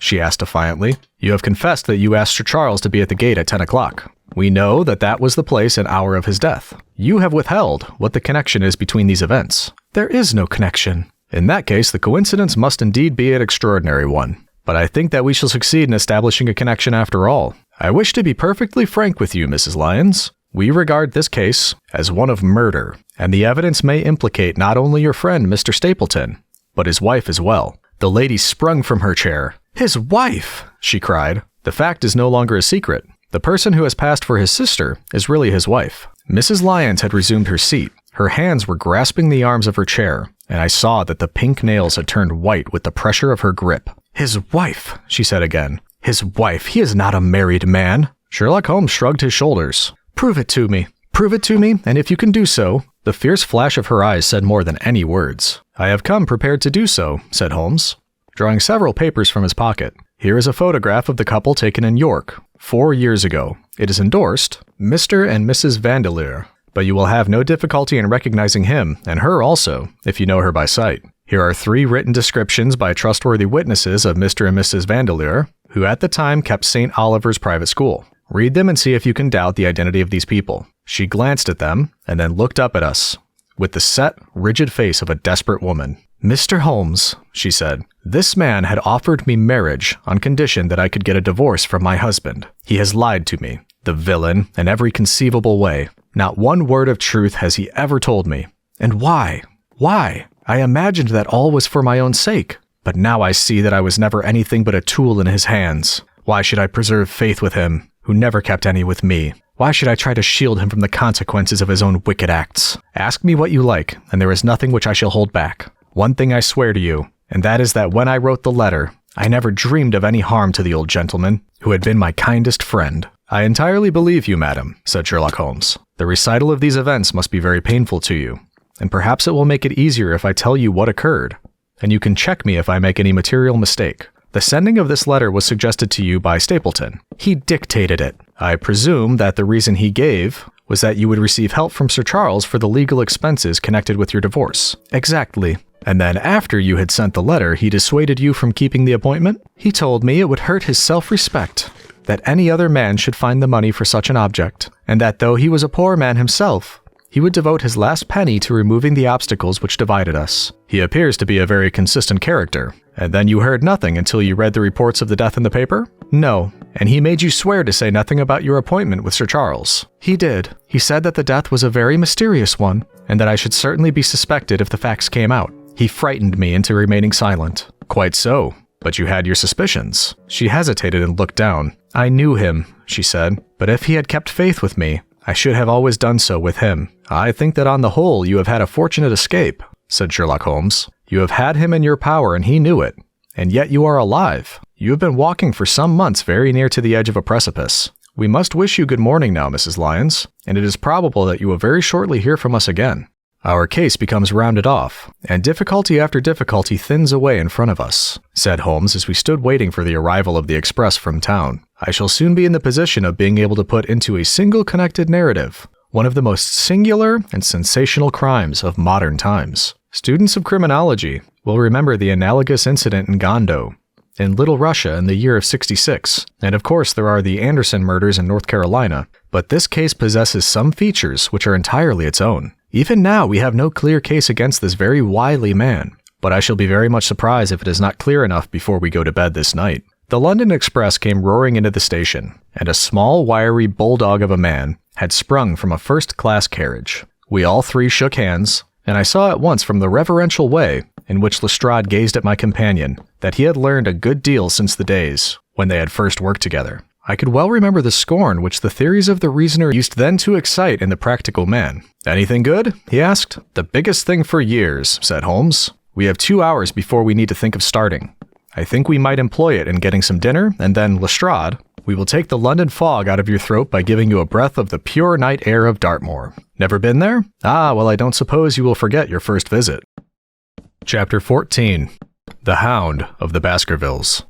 One of Sherlock Holmes's defects, if indeed one may call it a defect, was that he was exceedingly loath to communicate his full plans to any other person until the instant of their fulfillment. Partly it came, no doubt, from his own masterful nature, which loved to dominate and surprise those who were around him, partly also from his professional caution, which urged him never to take any chances. The result, however, was very trying for those who were acting as his agents and assistants. I had often suffered under it, but never more so than during that long drive in the darkness. The great ordeal was in front of us. At last we were about to make our final effort, and yet Holmes had said nothing, and I could only surmise what his course of action would be. My nerves thrilled with anticipation when at last the cold wind upon our faces and the dark void spaces on either side of the narrow road told me that we were back upon the moor once again. Every stride of the horses and every turn of the wheels was taking us nearer to our supreme adventure. Our conversation was hampered by the presence of the driver of the hired wagonette, so that we were forced to talk of trivial matters when our nerves were tense with emotion and anticipation. It was a relief to me, after that unnatural restraint, when we at last passed Franklin's house and knew that we were drawing near to the hall and to the scene of action. We did not drive up to the door, but got down near the gate of the avenue. The wagonette was paid off and ordered to return to Coombe Tracy forthwith, while we started to walk to Mary Pitt House. "Are you armed, Lestrade?" The little detective smiled. "As long as I have my trousers, I have a hip pocket, and as long as I have my hip pocket, I have something in it." "Good. My friend and I are also ready for emergencies." "You're mighty close about this affair, Mr. Holmes.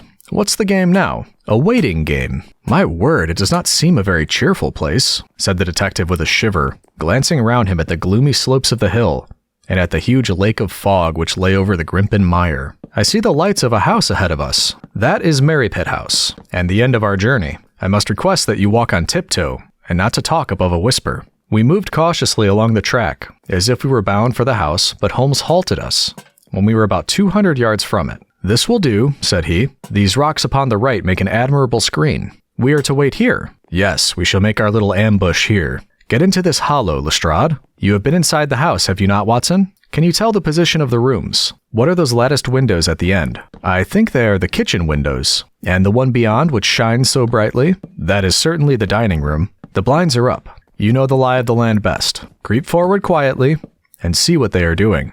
But for heaven's sake, don't let them know that they are watched." I tiptoed down the path and stood behind the low wall which surrounded the stunted orchard. Creeping in its shadow, I reached a point whence I could look straight through the uncurtained window. There were only two men in the room, Sir Henry and Stapleton. They sat with their profiles toward me on either side of the round table. Both of them were smoking cigars, and coffee and wine were in front of them. Stapleton was talking with animation, but the baronet looked pale and distrait. Perhaps the thought of that lonely walk across the ill-omened moor was weighing heavily upon his mind. As I watched them, Stapleton rose and left the room, while Sir Henry filled his glass again and leaned back in his chair, puffing at his cigar. I heard the creak of a door and the crisp sound of boots upon gravel. The steps passed along the path on the other side of the wall under which I crouched. Looking over, I saw the naturalist pause at the door of an outhouse in the corner of the orchard. A key turned in a lock, and as he passed in, there was a curious scuffling noise from within. He was only a minute or so inside, and then I heard the key turn once more, and he passed me and re-entered the house. I saw him rejoin his guest, and I crept quietly back to where my companions were waiting to tell them what I had seen. "You say, Watson, that the lady is not there?" Holmes asked when I had finished my report. "No. Where can she be then, since there is no light in any other room except the kitchen?" "I cannot think where she is. I have said that over the Great Grimpen Mire there hung a dense, white fog. It was drifting slowly in our direction and banked itself up like a wall on that side of us, low but thick and well-defined. The moon shone on it, and it looked like a great shimmering ice field, with the heads of the distant tors as rocks borne upon its surface. Holmes's face was turned toward it, and he muttered impatiently as he watched its sluggish drift. "It's moving towards us, Watson." "Is that serious?" "Very serious indeed. The one thing upon earth which could have disarranged my plans. He can't be very long now. It is already 10 o'clock. Our success and even his life may depend upon his coming out before the fog is over the path." The night was clear and fine above us. The stars shone cold and bright, while a half-moon bathed the whole scene in a soft, uncertain light. Before us lay the dark bulk of the house, its serrated roof and bristling chimneys hard outlined against the silver-spangled sky. Broad bars of golden light from the lower windows stretched across the orchard and the moor. One of them was suddenly shut off. The servants had left the kitchen. There only remained the lamp in the dining room, where the two men, the murderous host and the unconscious guest, still chatted over their cigars. Every minute that white woolly plain, which covered one half of the moor, was drifting closer and closer to the house. Already the first thin wisps of it were curling across the golden square of the lighted window. The farther wall of the orchard was already invisible, and the trees were standing out of a swirl of white vapor. As we watched it, the fog wreaths came crawling round both corners of the house and rolled slowly into one dense bank, on which the upper floor and the roof flattened like a strange ship upon a shadowy sea. Holmes struck his hand passionately upon the rock in front of us,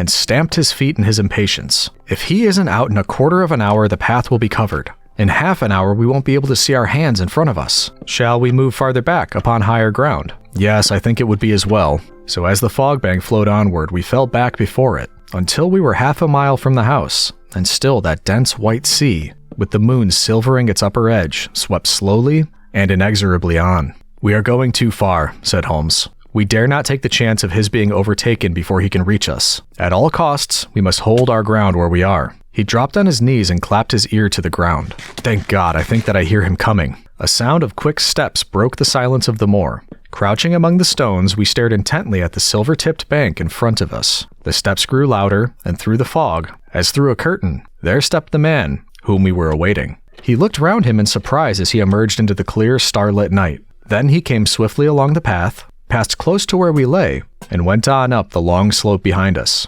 As he walked, he glanced continually over either shoulder, like a man who was ill at ease. "Hist!" cried Holmes, and I heard the sharp click of a cocking pistol. "Look out, it's coming!" There was a thin, crisp, continuous patter from somewhere in the heart of that crawling bank. The cloud was within 50 yards of where we lay, and we glared at it, all three, uncertain what horror was about to break from the heart of it. I was at Holmes's elbow, and I glanced for an instant at his face. It was pale and exultant, his eyes shining brightly in the moonlight. But suddenly they started forward in a rigid, fixed stare, and his lips parted in amazement. At the same instant, Lestrade gave a yell of terror and threw himself face downward upon the ground. I sprang to my feet, my inert hand grasping my pistol, my mind paralyzed by the dreadful shape which had sprung out upon us from the shadows of the fog. A hound it was, an enormous, coal-black hound, but not such a hound as mortal eyes have ever seen. Fire burst from its open mouth. Its eyes glowed with a smoldering glare. Its muzzle and hackles and dewlap were outlined in a flickering flame. Never in the delirious dream of a disordered brain could anything more savage, more appalling, more hellish be conceived than that dark form and savage face which broke upon us out of the wall of fog. With long bounds, the huge black creature was leaping down the track, following hard upon the footsteps of our friend. So paralyzed were we by the apparition that we allowed him to pass before we had recovered our nerve. Then Holmes and I both fired together, and the creature gave a hideous howl, which showed that one at least had hit him. He did not pause, however, but bounded onward. Far away on the path, we saw Sir Henry looking back, his face white in the moonlight, his hands raised in horror, glaring helplessly at the frightful thing which was hunting him down. But that cry of pain from the hound had blown all our fears to the winds. If he was vulnerable, he was mortal, and if we could wound him, we could kill him. Never have I seen a man run as Holmes ran that night. I am reckoned fleet of foot, but he outpaced me as much as I outpaced the little professional. In front of us as we flew up the track, we heard scream after scream from Sir Henry, and the deep roar of the hound. I was in time to see the beast spring upon its victim, hurl him to the ground, and worry at his throat. But the next instant, Holmes had emptied 5 barrels of his revolver into the creature's flank. With a last howl of agony and a vicious snap in the air, it rolled upon its back, 4 feet pawing furiously, and then fell limp upon its side. I stooped, panting, and pressed my pistol to the dreadful, shimmering head, but it was useless to press the trigger. The giant hound was dead. Sir Henry lay insensible where he had fallen. We tore away his collar, and Holmes breathed a prayer of gratitude when he saw that there was no sign of a wound and that the rescue had been in time. Already our friend's eyelids shivered, and he made a feeble effort to move. Lestrade thrust his brandy flask between the baronet's teeth, and 2 frightened eyes were looking up at us. "My God," he whispered. "What was it? What in heaven's name was it?" "It's dead, whatever it is," said Holmes. "We've laid the family ghost once and forever." In mere size and strength, it was a terrible creature which was lying stretched before us. It was not a pure bloodhound, and it was not a pure mastiff, but it appeared to be a combination of the two. Gaunt, savage, and as large as a small lioness. Even now, in the stillness of death, the huge jaws seemed to be dripping with the bluish flame, and the small, deep-set, cruel eyes were ringed with fire. I placed my hand upon the glowing muzzle, and as I held them up, my own fingers smoldered and gleamed in the darkness. "Phosphorus," I said. "A cunning preparation of it," said Holmes, sniffing at the dead animal. "There is no smell which might have interfered with his power of scent. We owe you a deep apology, Sir Henry, for having exposed you to this fright. I was prepared for a hound, but not for such a creature as this, and the fog gave us little time to receive him. You have saved my life, having first endangered it. Are you strong enough to stand? Give me another mouthful of that brandy and I shall be ready for anything. So, now if you will help me up, what do you propose to do? To leave you here. You are not fit for further adventures tonight. If you will wait, one or two of us will go back with you to the hall. He tried to stagger to his feet, but he was still ghastly pale and trembling in every limb. We helped him to a rock, where he sat shivering with his face buried in his hands. We must leave you now, said Holmes. The rest of our work must be done, and every moment is of importance. We have our case, and now we only want our man. It's 1,000 to 1 against our finding him at the house, he continued as we retraced our steps swiftly down the path. Those shots must have told him that the game was up. We were some distance off, and this fog may have deadened them. He followed the Hound to call him off. Of that you may be certain. No, he's gone by this time, but we'll search the house and make sure. The front door was open, so we rushed in and hurried from room to the amazement of a doddering old manservant, who met us in the passage. There was no light save in the dining room, but Holmes caught up the lamp and left no corner of the house unexplored. No sign could we see of the man whom we were chasing. On the upper floor, however, one of the bedroom doors was locked. There's someone in here, cried Lestrade. I can hear a movement. Open this door. A faint moaning and rustling came from within. Holmes struck the door just over the lock with the flat of his foot, and it flew open. Pistol in hand, we all three rushed into the room. But there was no sign within it of that desperate and defiant villain whom we expected to see. Instead, we were faced by an object so strange and so unexpected that we stood for a moment staring at it in amazement. The room had been fashioned into a small museum, and the walls were lined by a number of glass-topped cases, full of that collection of butterflies and moths, the formation of which had been the relaxation of this complex and dangerous man. In the center of this room there was an upright beam, which had been placed at some period as a support for the old worm-eaten bulk of timber which spanned the roof. To this post a figure was tied, so swathed and muffled in the sheets which had been used to secure it that one could not for the moment tell whether it was that of a man or a woman. One towel passed round the throat and was secured to the back of the pillar. Another covered the lower part of the face, and over it 2 dark eyes full of grief and shame and a dreadful questioning, stared back at us. In a minute we had torn off the gag, unswathed the bonds, and Mrs. Stapleton sank upon the floor in front of us. As her beautiful head fell upon her chest, I saw the clear red wheal of a whiplash across her neck. The brute, cried Holmes. Here, Lestrade, your brandy bottle. Put her in the chair. She has fainted from ill usage and exhaustion. She opened her eyes again. Is he safe? She asked. Has he escaped? He cannot escape us, madam. No, I did not mean my husband. Sir Henry, is he safe? Yes. And the Hound? It is dead. She gave a long sigh of satisfaction. Thank God.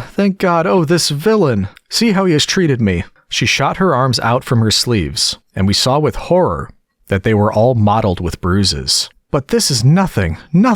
It is my mind and soul that he has tortured and defiled. I could endure it all. Ill usage, solitude, a life of deception, everything, as long as I could still cling to the hope that I had his love. But now I know that in this also, I have been his dupe and his tool. She broke into passionate sobbing as she spoke. You bear him no good will, madam, said Holmes. Tell us then where we shall find him. If you have ever aided him in evil, help us now and so atone. There is but one place where he can have fled, she answered. There is an old tin mine on an island, in the heart of the mire. It was there that he kept his hound, and there also he had made preparations, so that he might have a refuge. That is where he would fly. The fog bank lay like white wool against the window. Holmes held the lamp towards it. See, said he, no one could find his way into the Grimpen mire tonight. She laughed and clapped her hands. Her eyes and teeth gleamed with fierce merriment. He may find his way in, but never out, she cried. How can he see the guiding wands tonight? We planted them together, he and I, to mark the pathway through the mire. Oh, if I could only have plucked them out today, then indeed you would have had him at your mercy. It was evident to us that all pursuit was in vain until the fog had lifted. Meanwhile, we left Lestrade in possession of the house, while Holmes and I went back with the baronet to Baskerville Hall. The story of the Stapletons could no longer be withheld from him, but he took the blow bravely when he learned the truth about the woman whom he had loved. But the shock of the night's adventures had shattered his nerves, and before the morning he lay delirious in a high fever under the care of Dr. Mortimer. The two of them were destined to travel together round the world before Sir Henry had become once more the hale, hearty man that he had been before he became master of that ill-omened estate. And now I come rapidly to the conclusion of this singular narrative, in which I have tried to make the reader share those dark fears and vague surmises which clouded our lives so long and ended in so tragic a manner. On the morning after the death of the Hound, the fog had lifted and we were guided by Mrs. Stapleton to the point where they had found a pathway through the bog.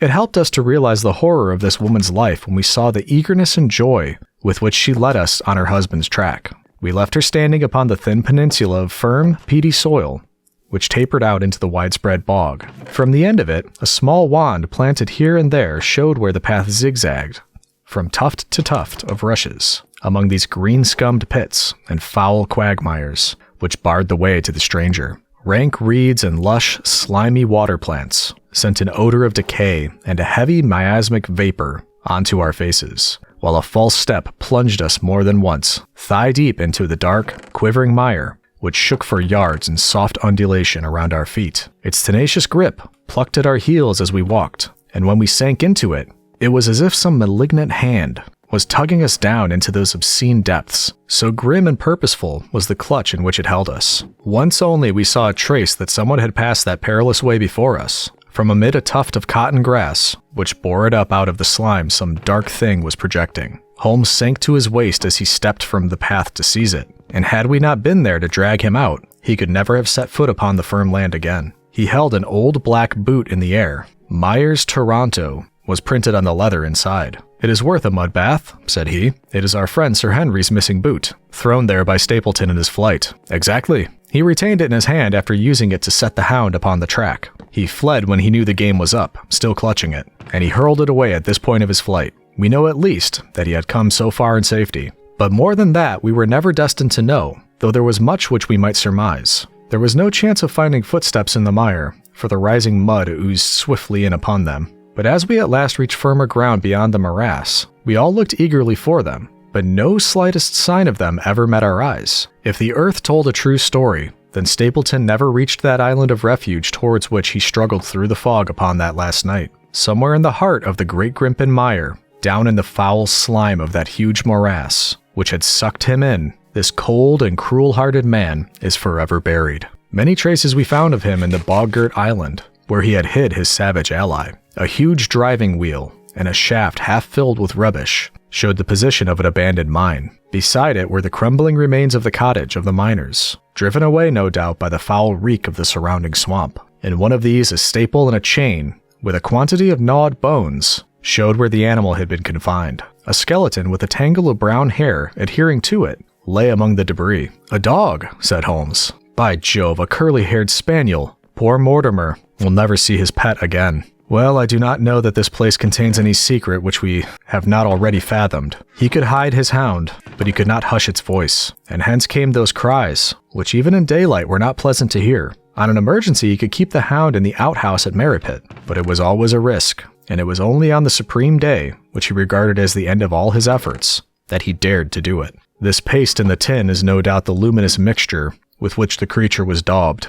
It was suggested, of course, by the story of the family hellhound, and by the desire to frighten old Sir Charles to death. No wonder the poor devil of a convict ran and screamed, even as our friend did, and as we ourselves might have done, when he saw such a creature bounding through the darkness of the moor upon his track. It was a cunning device, for apart from the chance of driving your victim to his death, what peasant would venture to inquire too closely into such a creature, should he get sight of it, as many have done upon the moor? I said it in London, Watson, and I say it again now, that never yet have we helped to hunt down a more dangerous man than he who is lying yonder." He swept his long arm toward the huge mottled expanse of green-splotched bog, which stretched away until it merged into the russet slopes of the moor. Chapter 15. A Retrospection. It was the end of November, and Holmes and I sat, upon a raw and foggy night, on either side of a blazing fire in our sitting room in Baker Street. Since the tragic upshot of our visit to Devonshire, he had been engaged in two affairs of the utmost importance, in the first of which he exposed the atrocious conduct of Colonel Upwood in connection with the famous card scandal of the Nonpareil Club, while in the second, he had defended the unfortunate Madame Montpensier from the charge of murder which hung over her in connection with the death of her stepdaughter, Mademoiselle Carrère, the young lady who, as it will be remembered, was found 6 months later alive and married in New York. My friend was in excellent spirits over the success, which had attended a succession of difficult and important cases, so that I was able to induce him to discuss the details of the Baskerville mystery. I had waited patiently for the opportunity, for I was aware that he would never permit cases to overlap, and that his clear and logical mind would not be drawn from its present work to dwell upon memories of the past. Sir Henry and Dr. Mortimer were, however, in London, on their way to that long voyage which had been recommended for the restoration of his shattered nerves. They had called upon us that very afternoon, so that it was natural that the subject should come up for discussion. The whole course of events, said Holmes, from the point of view of the man who called himself Stapleton, was simple and direct, although to us, who had no means in the beginning of knowing the motives of his actions and could only learn part of the facts, it all appeared exceedingly complex. I have had the advantage of 2 conversations with Mrs. Stapleton, and the case has now been so entirely cleared up that I am not aware that there is anything which has remained secret to us. You will find a few notes upon the matter under the heading B in my indexed list of cases. Perhaps you would kindly give me a sketch of the course of events from memory. Certainly, though I cannot guarantee that I carry all the facts in my mind. Intense mental concentration has a curious way of blotting out what is past. The barrister who has his case at his finger's end and is able to argue with an expert upon his own subject finds that a week or 2 of the courts will drive it all out of his head once more. So each of my cases displaces the last, and Mademoiselle Courier has blurred my recollection of Baskerville Hall. Tomorrow some other little problem may be submitted to my notice, which will in turn dispossess the fair French lady and the infamous Upwood. So far as the case of the Hound goes, however, I will give you the course of events as nearly as I can, and you will suggest anything which I may have forgotten. My inquiries show beyond all question that the family portrait did not lie, and that this fellow was indeed a Baskerville. He was a son of that Roger Baskerville, the younger brother of Sir Charles, who fled with a sinister reputation to South America, where he was said to have died unmarried. He did, as a matter of fact, marry, and had 1 child, this fellow, whose real name is the same as his father's. He married Beryl Garcia, one of the beauties of Costa Rica, and having purloined a considerable sum of public money, he changed his name to Vandeleur and fled to England, where he established a school in the east of Yorkshire. His reason for attempting this special line of business was that he had struck up an acquaintance with a consumptive tutor upon the voyage home, and that he had used this man's ability to make the undertaking a success. Fraser,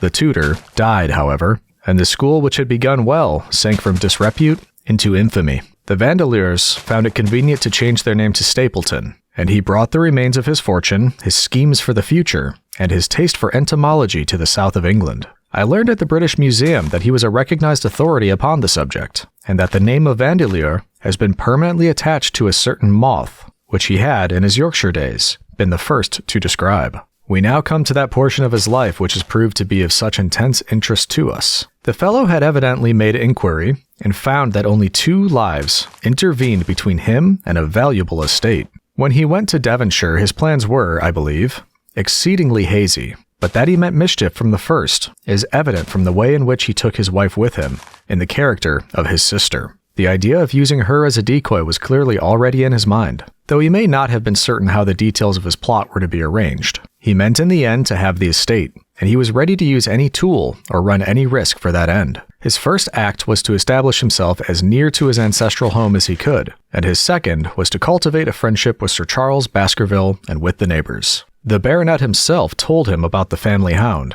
and so prepared way for his own death. Stapleton, as I will continue to call him, knew that the old man's heart was weak, and that a shock would kill him. So much he had learned from Dr. Mortimer. He had heard also that Sir Charles was superstitious, and had taken this grim legend very seriously. His ingenious mind instantly suggested a way by which the baronet could be done to death, and yet it would be hardly possible to bring home the guilt to the real murderer. Having conceived the idea, he proceeded to carry it out with considerable finesse. An ordinary schemer would have been content to work with a savage hound. The use of artificial means to make the creature diabolical was a flash of genius upon his part. The dog he bought in London from Ross and Mangles, the dealers in Fulham Road. It was the strongest and most savage in their possession. He brought it down by the North Devon line and walked a great distance over the moor so as to get it home without exciting any remarks. He had already on his insect hunts learned to penetrate the Grimpen mire, and so had found a safe hiding place for the creature. Here he kennelled it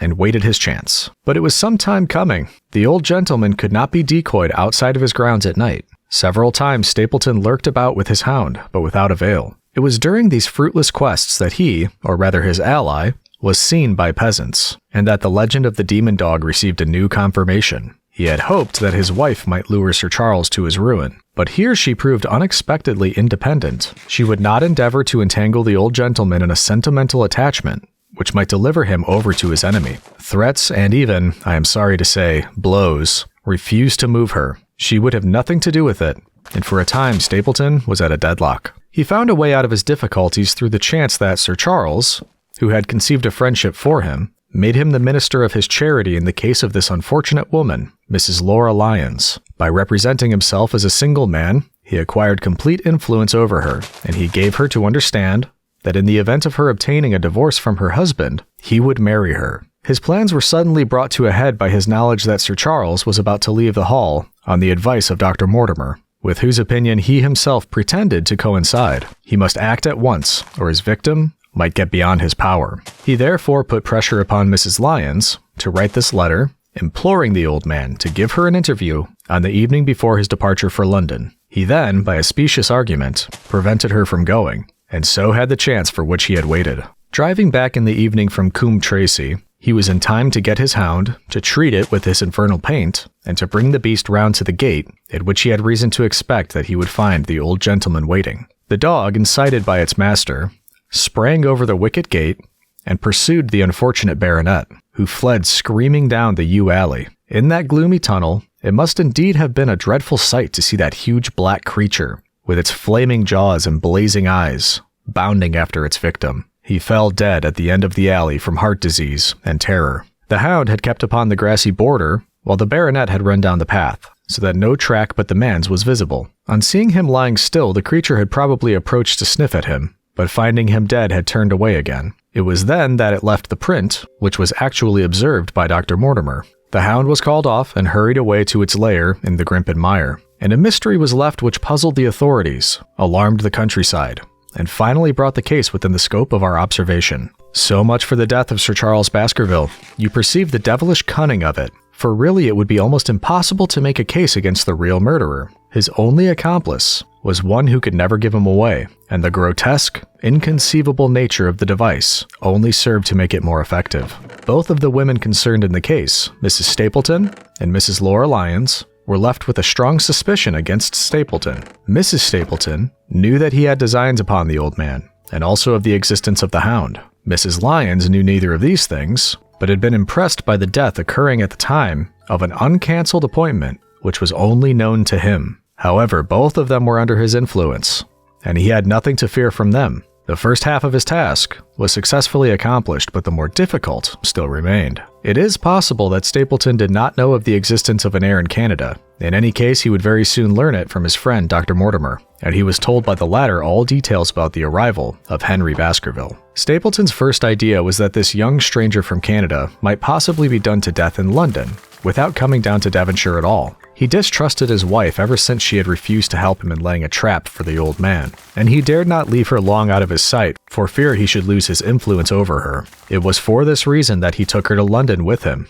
They lodged, I find, at the Mexborough Private Hotel in Craven Street, which was actually one of those called upon by my agent in search of evidence. Here he kept his wife imprisoned in her room while he, disguised in a beard, followed Dr. Mortimer to Baker Street, and afterward to the station and to Northumberland Hotel. His wife had some inkling of his plans, but she had such a fear of her husband, a fear founded upon brutal ill-treatment, that she dare not write to warn the man whom she knew to be in danger. If the letter should fall into Stapleton's hands, her own life would not be safe. Eventually, as we know, she adopted the expedient of cutting out the words which would form the message and addressing the letter in a disguised hand. It reached the baronet and gave him the first warning of his danger. It was very essential for Stapleton to get some article of Sir Henry's attire, so that in case he was driven to use the dog, he might always have the means of setting him upon his track. With characteristic promptness and audacity, he set about this at once, and we cannot doubt that the boots or chambermaid of the hotel was well bribed to help him in his design. By chance, however, the first boot which was procured for him was a new one, and therefore useless for his purpose. He then had it returned and obtained another, a most instructive incident, since it proved conclusively to my mind that we were dealing with a real hound, as no other supposition could explain this anxiety to obtain an old boot and this indifference to a new one. The more outré and grotesque an incident is, the more carefully it deserves to be examined. And the very point which appears to complicate a case is, when duly considered and scientifically handled, the one which is most likely to elucidate it. Then we had the visit from our friends next morning, shadowed always by Stapleton in the cab. From his knowledge of our rooms, and of my appearance, as well as from his general conduct, I am inclined to think that Stapleton's career of crime has been by no means limited to this single Baskerville affair. It is suggestive that during the last 3 years there have been 4 considerable burglaries in the West Country, for none of which was any criminal ever arrested. The last of these, at Folkestone Court, in May, was remarkable for the cold-blooded pistoling of the page, who surprised the masked and solitary burglar. I cannot doubt that Stapleton recruited his waning resources in this fashion, and that for years he has been a desperate and dangerous man. We had an example of his readiness of resource that morning when he got away from us so successfully, and also of his audacity in sending back my own name to me through the cabman. From that moment he understood that I had taken over the case in London, and that therefore there was no chance for him there. He returned to Dartmoor and awaited the arrival of the baronet. "One moment," said I. "You have no doubt described the sequence of events correctly, but there is one point which you have left unexplained. What became of the Hound when its master was in London?" I have given some attention to this matter, and it is undoubtedly of importance. There can be no question that Stapleton had a confidant, though it is unlikely that he ever placed himself in his power by sharing all his plans with him. There was an old manservant at Merrypit House, whose name was Anthony. His connection with the Stapletons can be traced for several years, as far back as the schoolmastering days, so that he must have been aware that his master and his mistress were really husband and wife. This man has disappeared and has escaped from the country. It is suggestive that Anthony is not a common name in England, while Antonio is so in all Spanish or Spanish-American countries. The man, like Mrs. Stapleton herself, spoke good English, but with a curious lisping accent. I have myself seen this old man cross the Grimpen Mire by the path which Stapleton had marked out. It is very probable, therefore, that in the absence of his master, it was he who cared for the Hound, though he may never have known the purpose for which the beast was used. The Stapletons then went down to Devonshire, whither they were soon followed by Sir Henry and you. One word now as to how I stood myself at that time. It may possibly recur to your memory that when I examined the paper upon which the printed words were fastened, I made a close inspection for the watermark. In doing so, I held it within a few inches of my eyes, and was conscious of a faint smell of the scent known as white jessamine. There are 75 perfumes, which it is very necessary that a criminal expert should be able to distinguish from each other, and cases have more than once within my own experience depended upon their prompt recognition. The scent suggested the presence of a lady, and already my thoughts begun to turn toward the Stapletons. Thus I had made certain of the Hound, and had guessed at the criminal before ever we went to the West Country. It was my game to watch Stapleton. It was evident, however, that I could not do this if I were with you, since he would be keenly on his guard. I deceived everybody, therefore, yourself included, and I came down secretly when I was supposed to be in London. My hardships were not so great as you imagined, though such trifling details must never interfere with the investigation of a case. I stayed for the most part at Coombe Tracey, and only used the hut upon the moor when it was necessary to be near the scene of action. Cartwright had come down with me, and in his disguise as a country boy, he was of great assistance to me. I was dependent upon him for food and clean linen. When I was watching Stapleton, Cartwright was frequently watching you, so that I was able to keep my hand upon all the strings. I have already told you that your reports reached me rapidly, being forwarded instantly from Baker Street to Coombe Tracey. They were of great service to me, and especially that one incidentally truthful piece of biography of Stapleton's. I was able to establish the identity of the man and the woman, and knew at last exactly how I stood. The case had been considerably complicated through the incident of the escaped convict, and the relationship between him and the Barrymores. This also you cleared up in a very effective way, though I had already come to the same conclusion from my own observations. By the time that you discovered me upon the moor, I had a complete knowledge of the whole business, but I had not a case which could go to a jury. Even Stapleton's attempt upon Sir Henry that night, which ended in the death of the unfortunate convict, did not help us much in proving murder against our man. There seemed to be no alternative but to catch him red-handed, and to do so, we had to use Sir Henry, alone and apparently unprotected, as a bait. We did so, and at the cost of a severe shock to our client, we succeeded in completing our case, and driving Stapleton to his destruction. That Sir Henry should have been exposed to this, I must confess, a reproach to my management of the case, but we had no means of foreseeing the terrible and paralyzing spectacle which the beast presented. Nor could we predict the fog, which enabled him to burst upon us at such a short distance. We succeeded in our object, at a cost which both the specialist and Dr. Mortimer assure me will be a temporary one. A long journey may enable our friend to recover not only from his shattered nerves, but also from his wounded feelings. His love for the lady was deep and sincere, and to him the saddest part of all of this black business was that he should have been deceived by her. It only remains to indicate the part which she had played throughout. There can be no doubt that Stapleton exercised an influence over her, which may have been love or may have been fear, or very possibly both, since they are by no means incompatible emotions. It was, at least, absolutely effective. At his command, she consented to pass as his sister, though he found the limits of his power over her when he endeavored to make her the direct accessory to murder. She was ready to warn Sir Henry, so far as she could without implicating her husband, and again she tried to do so. Stapleton himself seems to have been capable of jealousy, and when he saw the baronet paying court to the lady, even though it was part of his own plan, still he could not help interrupting with a passionate outburst, which revealed the fiery soul, which his self-contained manner so cleverly concealed. By encouraging the intimacy, he made it certain that Sir Henry would frequently come to Merripit House, and that he would sooner or later get the opportunity which he desired. On the day of the crisis, however, his wife turned suddenly against him. She had learned something of the death of the convict, and she knew that the Hound was being kept in the outhouse on the evening that Sir Henry was coming to dinner. She taxed her husband with his intended crime, and a furious scene followed, in which he showed her for the first time that she had a rival in his love. Her fidelity turned in an instant to bitter hatred, and he saw that she would betray him. He tied her up, therefore, that she might have no chance of warning Sir Henry, and he hoped, no doubt, that when the whole countryside put down the baronet's death to the curse of his family, as they certainly would do, he could win his wife back to accept an accomplished fact, and to keep silent upon what she knew. In this, I fancy that in any case he made a miscalculation, and that if we had not been there, his doom would nonetheless have been sealed. A woman of Spanish blood does not condone such an injury so lightly. And now, my dear Watson, without referring to my notes, I cannot give you a more detailed account of this curious case. I do not know that anything essential has been left unexplained. He could not hope to frighten Sir Henry to death as he had done the old uncle with his bogey hound. The beast was savage and half-starved. If its appearance did not frighten its victim to death, at least it would paralyze the resistance which might be offered. No doubt. There only remains one difficulty. If Stapleton came into the succession, how could he explain the fact that he, the heir, had been living unannounced under another name so close to the property? How could he claim it without causing suspicion and inquiry? It is a formidable difficulty, and I fear that you ask too much when you expect me to solve it. The past and the present are within the field of my inquiry, but what a man may do in the future is a hard question to answer. Mrs. Stapleton has heard her husband discuss the problem on several occasions. There were 3 possible courses.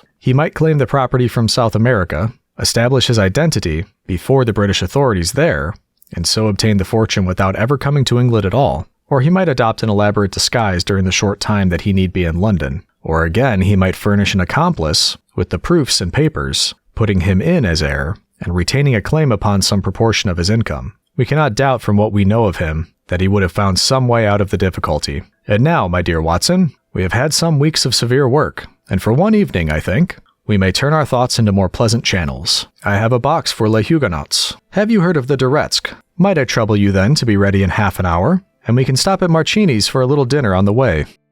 The End. Sir Arthur Conan Doyle's The Hound of the Baskervilles stands as a cornerstone of detective fiction, a chilling tale that blends suspense, mystery, and a touch of the supernatural. The story transports readers to the desolate and atmospheric Dartmoor, where the Baskerville family is haunted by a legendary, demonic hound. Doyle masterfully crafts an atmosphere of dread and intrigue. The fog-shrouded moors, the eerie howls, and the unsettling history of the Baskerville curse create a palpable sense of unease. Holmes, with his razor-sharp intellect and deductive reasoning, and Watson, his loyal and observant companion, embark on a thrilling investigation that takes them deep into the heart of the mystery. What sets The Hound of the Baskervilles apart is its ability to seamlessly blend gothic horror with the logical precision of a detective story. Doyle's meticulous attention to detail, his clever red herrings, and the gradual unraveling of the mystery keep readers guessing until the very end. The book is not just a thrilling mystery, but also a compelling exploration of fear, superstition, and the power of reason. About the author. Sir Arthur Conan Doyle, born 1859, died 1930, was a Scottish writer and physician, best known for creating the iconic detective Sherlock Holmes. Born in Edinburgh, Doyle's early life was marked by a strict education and a burgeoning interest in storytelling. He studied medicine at the University of Edinburgh and practiced as a physician, but his passion for writing soon took precedence. In 1887, he introduced Sherlock Holmes in A Study in Scarlet, a character that would become one of the most beloved and endearing figures in literary history.